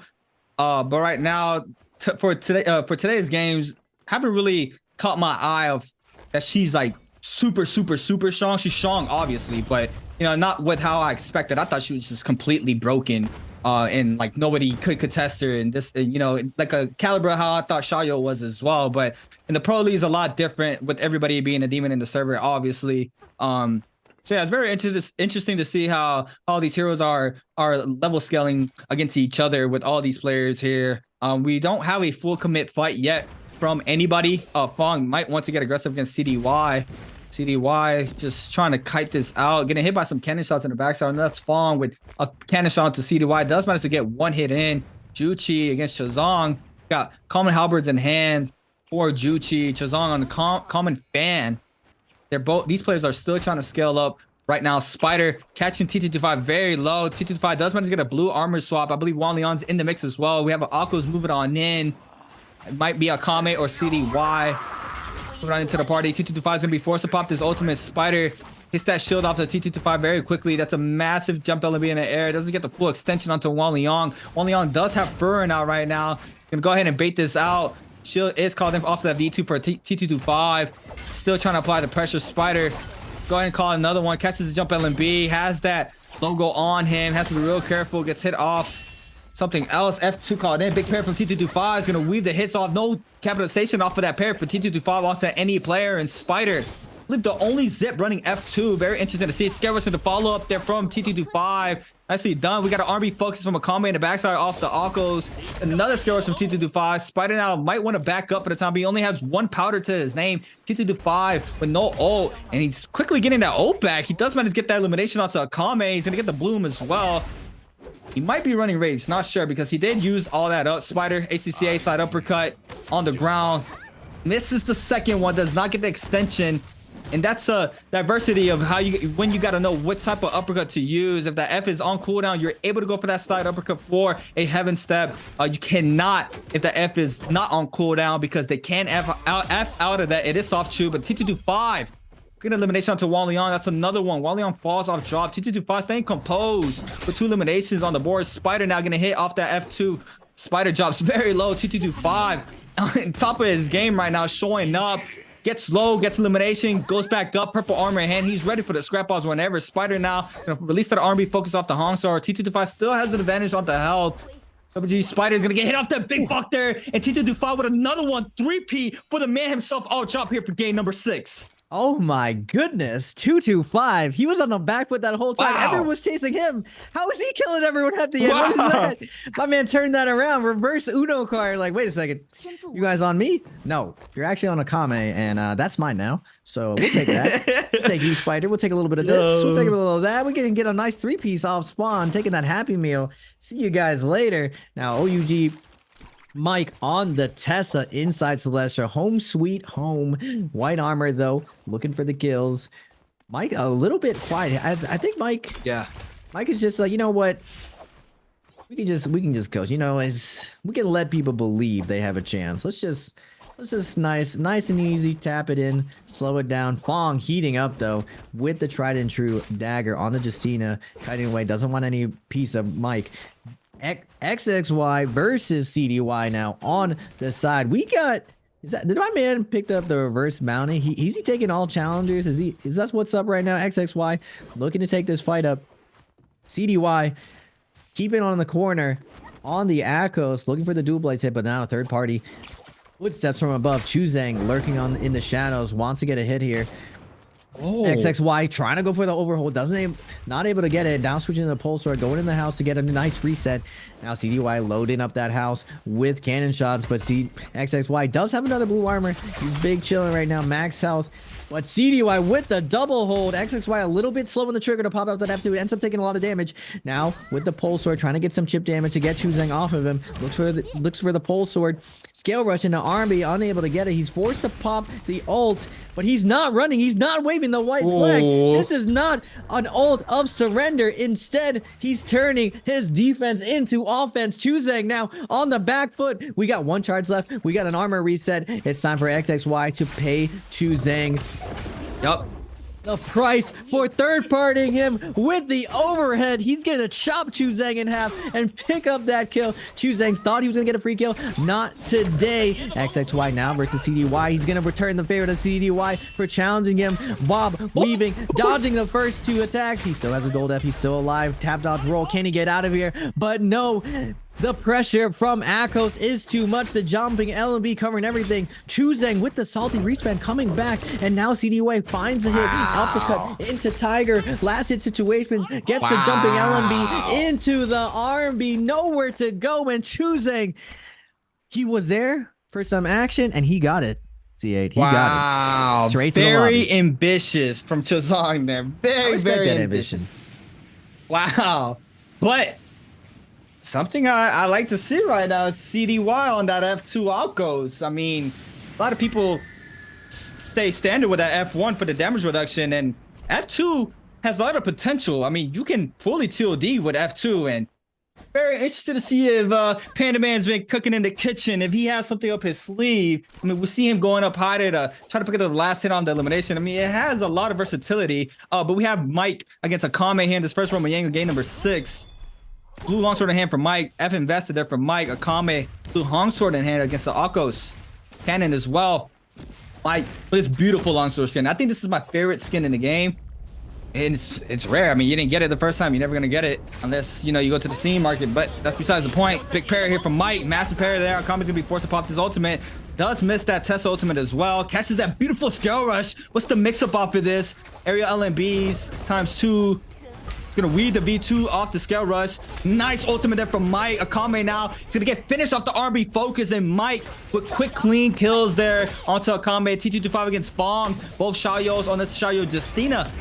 Catches it into the uppercut off of that T225 with big damage there off the pole sword, and we see how strong it can be there with the Xiaoyo going up into the uppercut focus after follow up there. That's clean there from T225. You get the he's gonna get the buff plus everything in this box after this Yang, and this is nice here for T225. That looks like something out of an anime. 225, just Bob weaving the double tap dodge, missing the dashes and getting the uppercut. Woo! Insane. Off the F pole sword. F2 V2 Xiao it reminds me a lot of F1 Valda. Just it's the same line, except I would say F2 is way more impressive than the F1 bubble. At least that startup was buttons, but the F2 startup, there is a little bit of finesse versus F2 Xiao where it's blue initially before it's gold, and you can hit it with a focus attack before it starts up. But first, we got Spider versus Mike, the two goats going at it. Mike getting shoved in the corner, gets a weapon swap, and we're back to even, ladies and gentlemen. F2 is going to be coming out. Mike's been like, what the? We got an F2. Zipping, we know who this is. Mike's like, come over here, Spider. Get back over here. We got the pop off. Now, Spider gonna get caught on his way out of her. Jumping LMB is gonna come out. Great iframe from Spider. Hold dodge, getting the light attack. But F's gonna come out, and he reads Mike instantly. Mike goes for the hold dodge chase, not able to get it. Now, back to even. Pop into the ult. Back. We're down to the wire. And Spider is gonna get the parry. I counted my man out, and he turned it around. Mike, I could see Mike. I was with Mike. I was like, bro, you're dead. You're dead. Oh my god. Nothing left in the tank, and Spider pulls it out from the dust and takes it down. Yeah, I mean, we see the aggression here, game number 6. Everybody's getting active. Akame very low. T225 on the chase right now. XXY is going to be he's going to pick up the elimination onto Akame. Does fall now. T225 turning his aggression onto Fong. Nice weaves there from the Justina. Both shots flying in from the backside for XXY, trying to get some damage in. F caught in for both players now. Look at the both scale rushing at the same time, and they just turn it against each other there. Fong still up. It looks like T225 is the weakest link right now. Drops a lot of that HP down.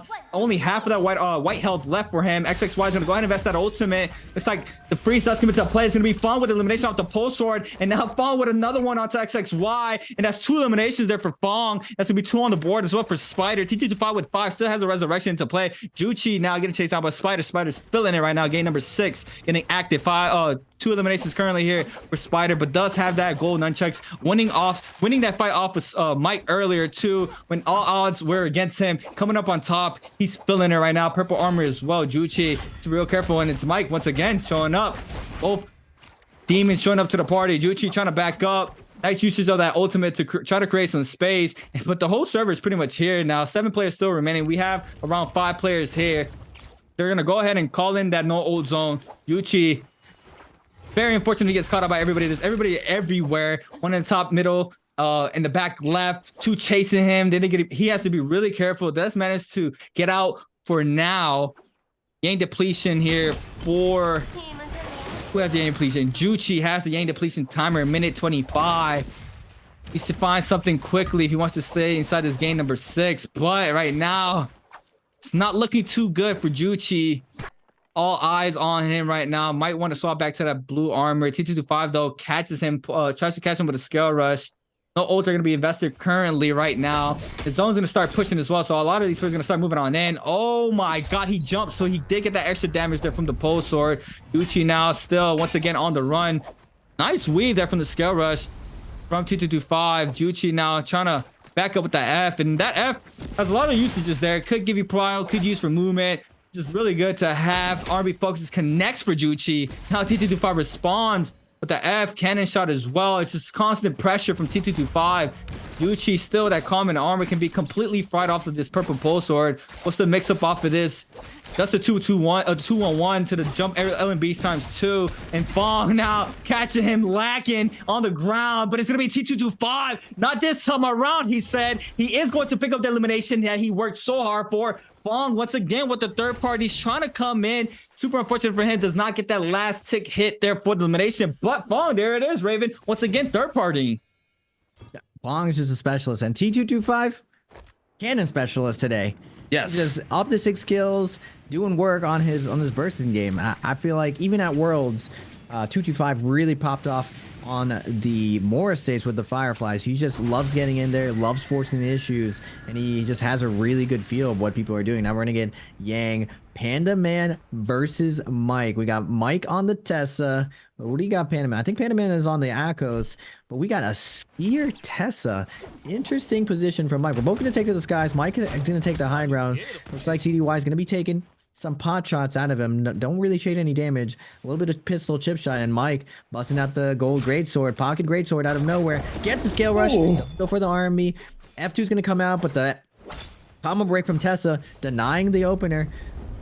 CDY with a little hold dodge, looking for the opener. Gets Mike reaching for the scale rush. Now trying to cover the wake up. Doesn't get it. Mike clogging the lane again with that light attack. But, oh, man. The Tiger is out. It's his turn. And he's following it up. There's nothing Mike can do. No gold F to his name. He can't get out of there. There's just too much damage from this Akos. What can you do to stop Akos?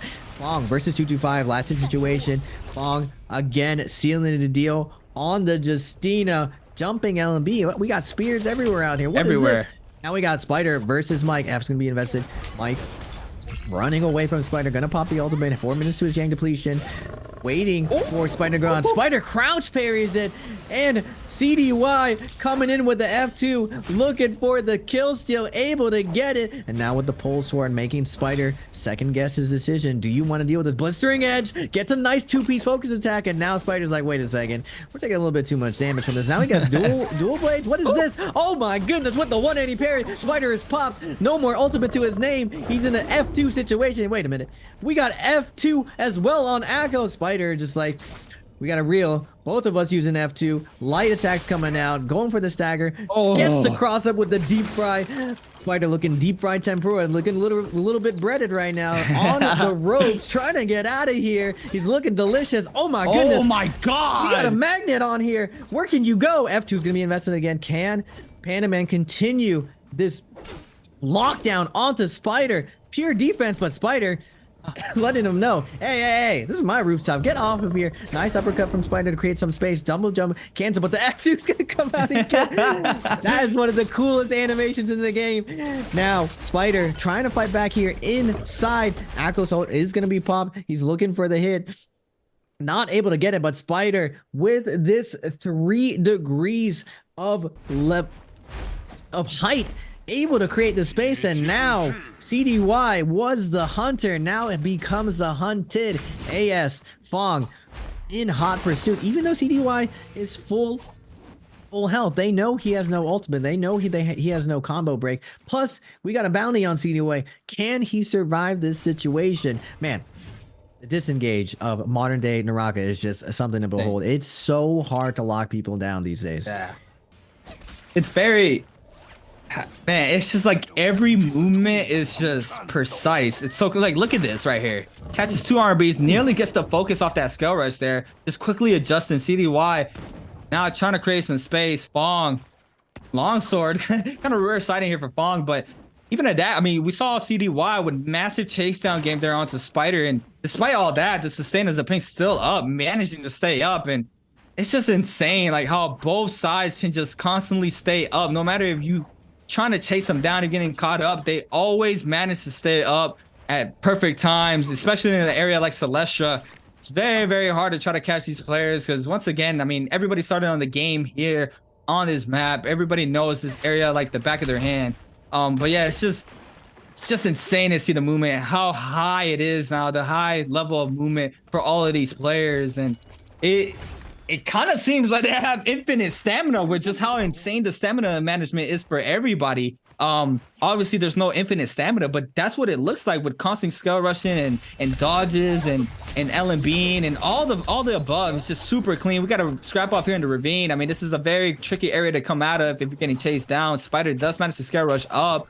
For now, he has velocity untold as well for that nunchuck. Gets caught off of this from Fong with that gold pole sword in hand. Spider now go ahead and release some of this nunchuck meter burn to stay up for the time being. And Fong still applying the pressure. Spider with the F2 now. Gonna be safe up out of all light attacks. Out of there.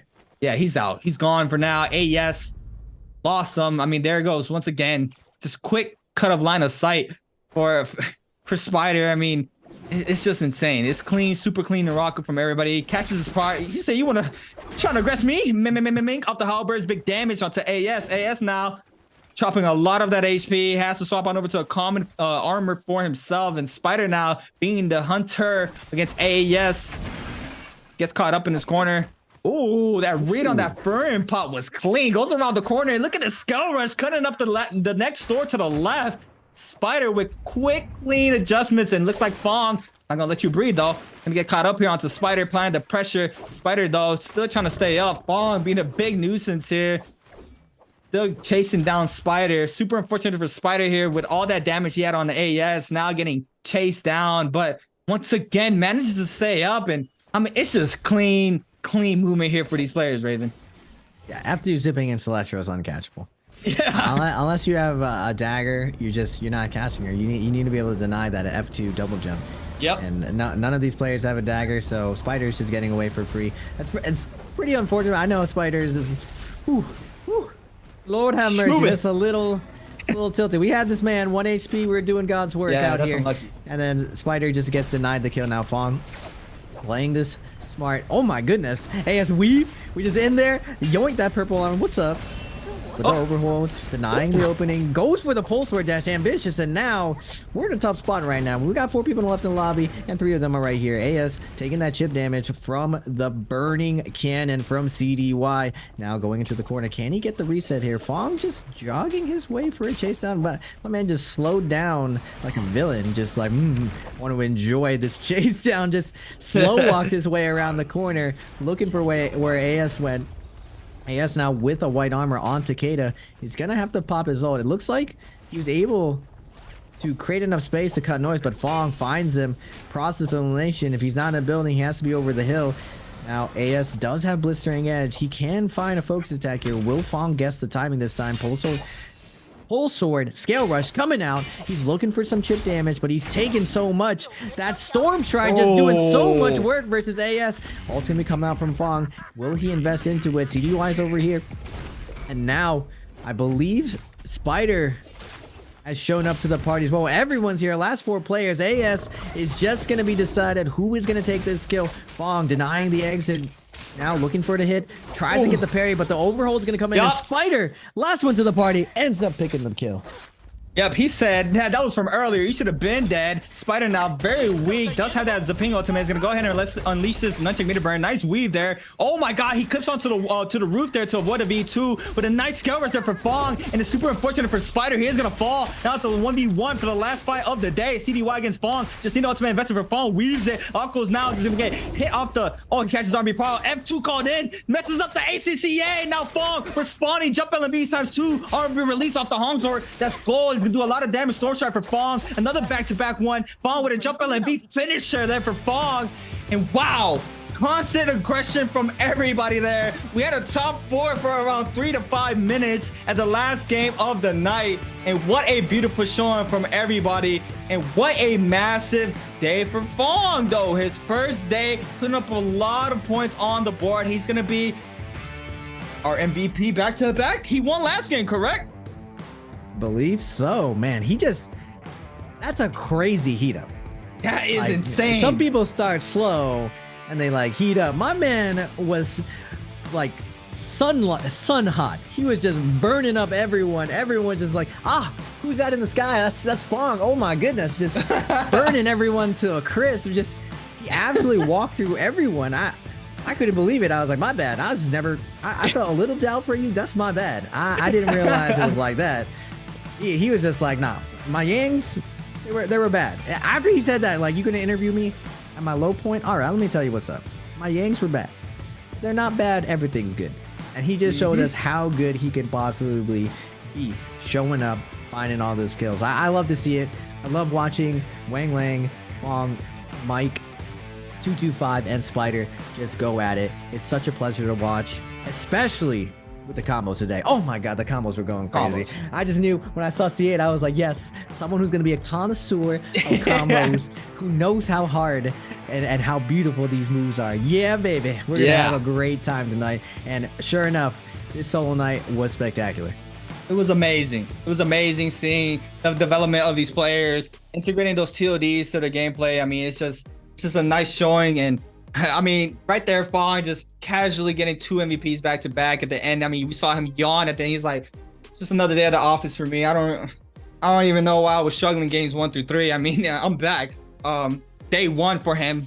We're gonna have to wait and see what's the overall standings for him for today. But I mean, what a showing from a lot of players. Action, crazy mechanic game from Action. I mean, I think he's the one that showed out a lot of those TLD potentials from pretty much everybody. Oh, Spider with a clean. That was clean when he crouched down there from the terrain and he just waited for the wave to go around him, and he just casually parries there. That was insane. Oh my goodness. That was insane. Low ping parries, as Frost was saying. Low ping parries is just the amount that you can do off reaction. You really see the difference of which players can really thread every needle, use their reaction type to their advantage. Now, instead of just going in for a gamble, you see such really thought out neutrals, thought out openers, how these players deny, like, if you hold this, it was like, all right, we just crouch. Yep. And if you crouch, we might just fake that and just light attack you immediately. And we saw Action do that perfectly with the longsword. That's why I say, if you're looking to get in a combo game, you're looking to get fancy, longsword denies a lot of that fancy stuff. You don't have to worry about deciding between horizontal versus vertical. You just always vertical. You just got to mix up that whole dodge versus tap dodge. And then we just in there. We in there. That's like Fong right now. 5 kills, baby. 10 points. That's my bad. And the craziest thing, I did, like, someone asked me, just like, who is CDY? And then was asking me, who's CDY? I'm like, I'm not sure. Let me see who this is. And I didn't realize it was Panda Man, because I know Panda Man and Kai Bao are both on Wolves, and it's kind of like whoever feels like they're going to play better ends up playing to represent Wolves. And Panda Man is just like, okay, bet. I feel good every day, because he is showing up and making Wolves look good for the first time in a long time. Just 5 kills, 9. And normally we think of Panda Man as kind of this one trick and on Tarka, but my man has shown mechanical skill on multiple weapons. Now 225, 6 kills. Like, he's just been slaying everyone. It's just that mid game. If he gets past the mid games, he's absolutely deleting the lobby. Then it's just like fighting over the scraps. Can he close out that end game? And that's why you always see him at J-Cup Worlds, like, doing super well. 225, just such a solid player. Overall standings for our second day of the 2024 NARAKA BLADEPOINT Pro League Spring Split. then again, guys, a lot of these players have only played 1 day.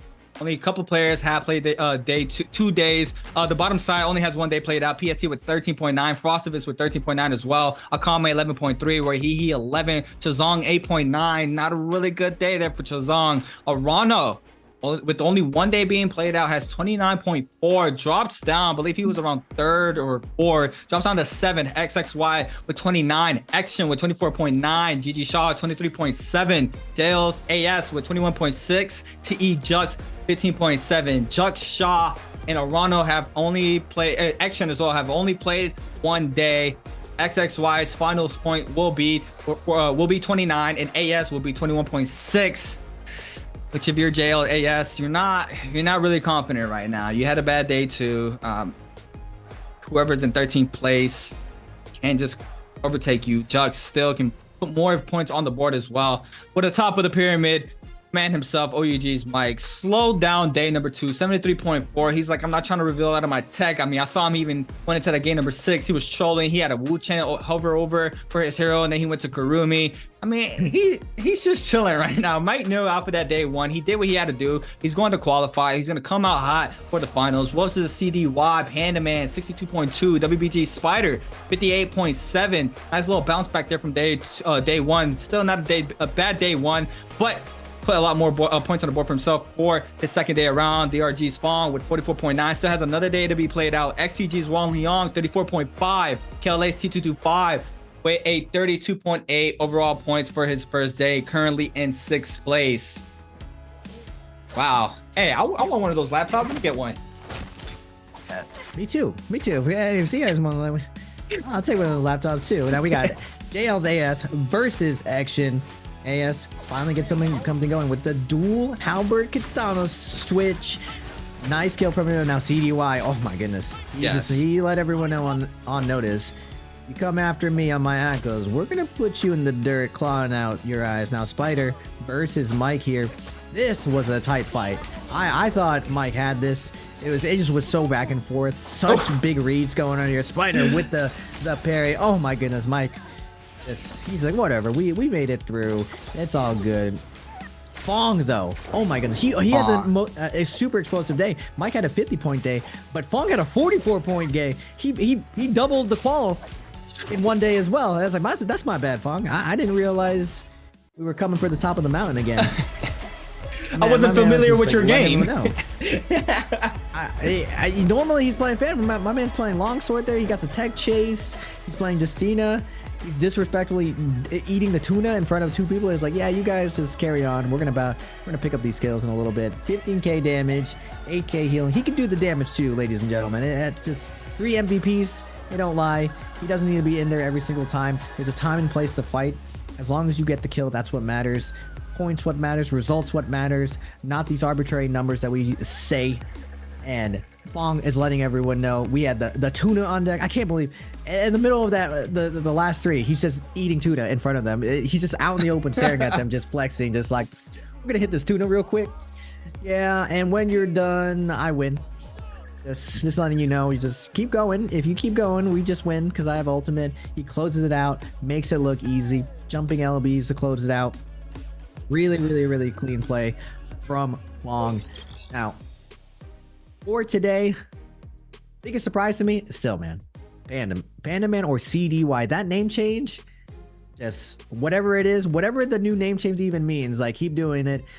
He's been around the league forever. He's always shown extreme talent when it comes to combos, playing off meta. We saw the F2 Akos. He was making it work. He was getting kills on incredible players. And like I said, on Morris, you can get away with a lot of off meta things because there's so much terrain that you can kite on, especially since Celestia is in the center of the map. You can usually find refuge in there, and you saw what's possible when you're as talented as a player as he is. And I'm hoping to see more of it. So we will be having a short interview, and we'll be right back afterwards, folks. Hi everyone, welcome to the post-game interview, and this is Yeager. And now I'm standing here with Spider, and let him say hello to our audience. Hello Spider， 先和观众朋友们打招呼吧。大家好，我是 WBG Spider。欢迎 Spider 老朋友再次回归我们的赛后采访。Okay, so first, cause you know, as the resting time, I know that they have a training mode. It's the new training mode. So let's ask Spider. 那我是听说啊，在我们 NBPL 当中，我们现在有了一个新的训练方式。Spider 能不能给我们介绍一下，你们休赛期到底是怎么训练的呀？新的训练方式就是游玩训练法，就是游玩。好像是由叉 B 带起来的，就是他很喜欢就是出去旅游嘛，但是每一次出去回来之后就比以前更猛了。然后那个麦克开赛前也出去旅游了几天，然后回来我发现越来越猛了，所以说游玩训练法。都变厉害了。So they said they just find a new training mode which called traveling training mode, especially the Shin from the 暴打 and because after he training outside and he just like be better and have better status than before. And then Mike also go training outside and then Mike has been better than before. That's why they think they have a new training mode right now. Okay, let's move on to next part, answer for treasure. 感谢这个新的这个训练方式，我现在也学会了。那接下来除了我们的新的训练方式，也看看有什么新的福利可以给到大家。来看一下我们今天的题目。So you guys can see the question on the screen, and if you know the answer, just type them on the sketchboard. Okay, and let's see today's question. How many kills did WBG Spider get in the game 6? 好，这道题目呢是在刚才的这把比赛当中 ，Spider 到底拿下了多少个击败？那说到刚才这把比赛啊，我想先跟 Spider 聊一下，因为这一周2天的单排打下来，就是自己感觉这个赛季状态目前如何呢？状态在一点一点的回温，就是在一点就是慢慢会找到比赛的感觉。Okay. So I just asked him how he comment on his status right now in the 2024 Nbpl solo game, and he told me after 2 days matches, he think he is not like getting warmer now and like more skilled in the game, and he can find the best status in the rest of the time. Okay, I think our players prepare and let's start counting. 那我觉得 Spider 应该准备就绪了。那接下来就让我们进入倒计时。3, 2, 1. Screenshot. Okay, let's find out the correct answer. 也请 Spider 给我们说一下刚才那道题的正确答案到底是什么呢？ B. Yeah, the correct answer is B. Okay, because it's the new season and we know that we have a lot of new players. So I would like to know who gave you like the big impression right now. 那我这边特别想问一下 Spider 啊，是不是已经有点累了？这一天打下来非常的辛苦。那在这个新的赛季当中，其实单排来了许多的新选手，怎么样？新选手们有谁给你留下印象特别深刻的？小爵齿。为什么呢？就是想过他可能会不适应比赛，但没想到他有这么不适应比赛。啊，我以为你紧张或者注意到他的点是因为他跟你撞脸，给你压力了吗？那倒没有啊。感觉自己还是不管是从手感上面，怎么说？还是略胜他一筹。略胜一筹 ，OK. So I just asked him that the big impression from the new player. He just told me that he thinks the 绝池 is the biggest impression now for him because he thinks as the new player, maybe not adapt the speed of the matches, but now he thinks maybe he have to familiar with the speed of our matches. And I just asked him about because they look like from the some of the side, they look really like similar to each other. And Spider just said, I think I'm cooler than him. 好的，再次感谢 Spider 今天接受我们的采访，也是非常有趣的一个分享。谢谢，再次恭喜 Spider 一个非常好的状态和表现，迎来我们2024年 NBPL 春季赛的一个开端。接下来期待你今年的一个发挥，好吗？OK， 好，谢谢 Spider. Thank you for today's interview, and we will get back to our casters. Welcome back, everybody, to the 2024 NARAKA BLADEPOINT Pro League Spring Split solos. My name is Creatives. Let's watch 6 games being played out. The man himself, Raven. Raven, we'll talk about Fong a little bit. Boy, Fong. I mean, obviously, game 6. I mean, we saw the tempo of the game for game number 6. A lot of players drop. A lot of players are just trying to get out. I mean, that's what it seems like around game 6. A lot of bodies fall very early. But we saw some showcasing there from Fong being able to play all those other weapons. And I would love to see that more about Fong. I mean, you're in the Pro League for a reason, and we constantly see him favor that fan and dagger. But even game number 6 right now, despite the fact that a lot of players are just W keying most of the time, he had really good neutral there with that longsword. I mean, yeah, it was gold, but I'm pretty sure a lot of his other weapons are probably not as strong as he feels like how his fan is or his dagger. But I would like to see him, evolve a little bit there in that weapon choice of his, of playing up that pulse sword. We saw him with that constant damage down to Spider in the ravine, just constant pressure with the pulse sword, big scale rushes from Fong there, and that's just something that I don't know. Like a lot of people mention that you got to be good with every hero and as well as every weapon, because you're never gonna get what you want. And at these times where everybody's at this high of a level, it's really hard to choose a lower rarity weapon. Yeah, you can do damage output, but there's just so many scenarios that you're put in where if you don't have that extra damage with that higher rarity of whatever weapon it is, it can cost you elimination, and it can be costing you a lot of these points on the board for yourself when a lot of the third parties are happening and stuff like that. So that's just something I would like to see Fong implement a little bit more. We did see a little bit right now. I can't really remember how he was playing at Worlds, what type of weapons he was running, but now with some downtime on the board, I would love to see him this year for the 2024 season. Just experiment a little bit more, try out these different weapons. The Hong Sword, I mean, he's in the pro league. I know he has the mechanics. I mean, we've seen him fight. His neutral game is strong. It's just something that I would like him to, just to try out a little bit more, as we saw for game number 6, and he was looking really good. I think this playstyle really benefits Fong. Like, everything is very high speed. I know a lot of people think the Xiao is very turtley, is very defensive, but it actually is very easy to proc her shields once you understand the mechanics and you understand the win conditions. And like you were saying, in the Pro League, you should basically use every weapon. And we saw min-maxing at this Worlds that I've never seen.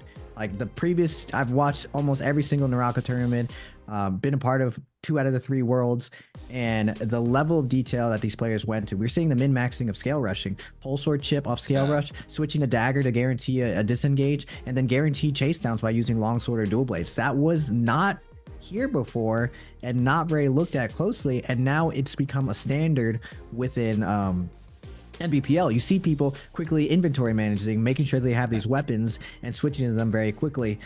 We saw it from every single player in the top 5. That was like a big distinguishing fact of whether or not you can get away and whether or not you can secure a kill, and how you play these multi-way fights. If you can't play the weapon matchups correctly, you're not going to be as successful as these players at the top. And it was cool that Spider, always a class act, he said Juchi, I mean, I can't pronounce it the same way he did, was the player that impressed him the most. And to me, even though the points don't reflect it, I felt like there was a lot of promise in this player. Like I said, it's very hard to get kills at this level in the game. That is the hardest lobby that exists in NBPL right now. It's pretty much like a 90% NBPL finals week, maybe even a Worlds finals week. And we have Jux rounding out at 50.7. TE, he's not going to be feeling very safe. Now, we're going to be preying on people's downfall, hopefully. We have JLAS at 21.6. Preying on people's downfall. It's probably going to be around 24. He's going to have to cross his fingers that everyone trolls the game 3. But good luck to him. Shaw, 23.7. One of the strong up-and-coming players. Like, he's been one of the veterans. Everyone kind of... He's always kind of like the dark horse coming in, and it's whether or not he can play his game. Now, at the top... No, the only surprise here that normally is in here is Pandaman. Normally we see Pandaman have these streaks. I'm hoping that he keeps this up, being in the top 2. Like you said, Fong, mastering different weapons, showing different scenarios. And now, Fong technically was a Batara player and Wuchen player, so I think the future is going to benefit him more because he's going to be able to play his Matari again when they rework that character with the new character. So the bright future for NARAKA, it's looking really fun, especially the fact that Nbpl bi-weekly is going to be 8 rounds. This is 6 rounds. This is only the qualifying round. Remember, folks, we're trying to qualify. We're just trying to be in the top 8. Now, we do take a percentage of the points into the final round, and there's going to be a threshold that they still have to decide. They're going to have to hit a certain amount of numbers, and then they got the MVP once they hit that threshold. So, for example, 30 points, Mike probably going to be close. Halfway of 30 points. He'll need 1 good round, and then he just has to MVP 1 round. And theoretically, Mike can win a weekly finals in 3 rounds as long as he plays it correctly. So, like you said, Kratos, you said he could be holding back a little bit and saving the tech. He's kind of accomplished what he wanted to, tested out some things. So, hovering that Kurumi, hovering that Wuchen, he's like, do I troll? He's like, you know what? Maybe I'll work on a little bit of this last character to make sure that it's dialed in going into the Biweekly finals. Yeah, and I mean, it's been downtime. Obviously, this is the first week that we're back with the NARAKA BLADEPOINT Pro League. A lot of these players are experimenting. I mean, I saw right there, they had Takeda's come out. These players are obviously using this for testing a lot. With Shayo in the mix now, Hongsword as well. There's just a lot of factors that come into play. We saw Akus coming back and see how strong it is. And if you want to test stuff out in these lobbies, I mean, right now is the perfect time to do so, especially when everybody's back and fresh right now. Nobody's fully locked in like that. They still just got their toes dipped in the water. They're still trying to get back to that, mindset that they were more towards the summer split of the games where everybody already has some time back on land and a lot more focus. So right now, I see it a little bit as a testing phase. Like if there's anything you are questioning about or anything you and your coach are talking about, right now is a perfect time to do so. As we saw today, we saw a little bit of that variety, especially with Zai coming out and stuff like that. So it's just little things coming out like that players can test on right now. But wow, it's been an amazing night. I mean, 6 games done already for day number 2 for the NARAKA BLADEPOINT Pro League solo spring split. Man, I missed the Pro League. It's been a while. It's back, baby. Yeah, it's back. We're back, and I mean, big shout out to production. I mean, that stadium looks insane. You have the whole NARAKA BLADEPOINT Pro League city in the background. As always, the NARAKA team's always killing it. The visuals with our graphics right now, even for us right now, look, we have a dragon. Like I got a dragon right above me right now. It's insane. Even for the downtime right now, when we're about to load into the games, when there's a counter, it's like a dragon eye looking at us. It's just insane. But if there's any words you got to say, Raven, you can say that before we head out for the night. Of course. Thank you, creatives, for coming to me, enjoying this Pro League. I couldn't imagine a better opener for this combo meta, experiencing with all of you guys. Thank you guys for watching Nbpl Pro League. We will be back tomorrow with some trios. Tune in tomorrow for some high action trios. But for tonight, that's all we have, folks. Ladies and gentlemen, boys and girls around the world, we hope you have a good morning, good afternoon, and good night. And we are out of here.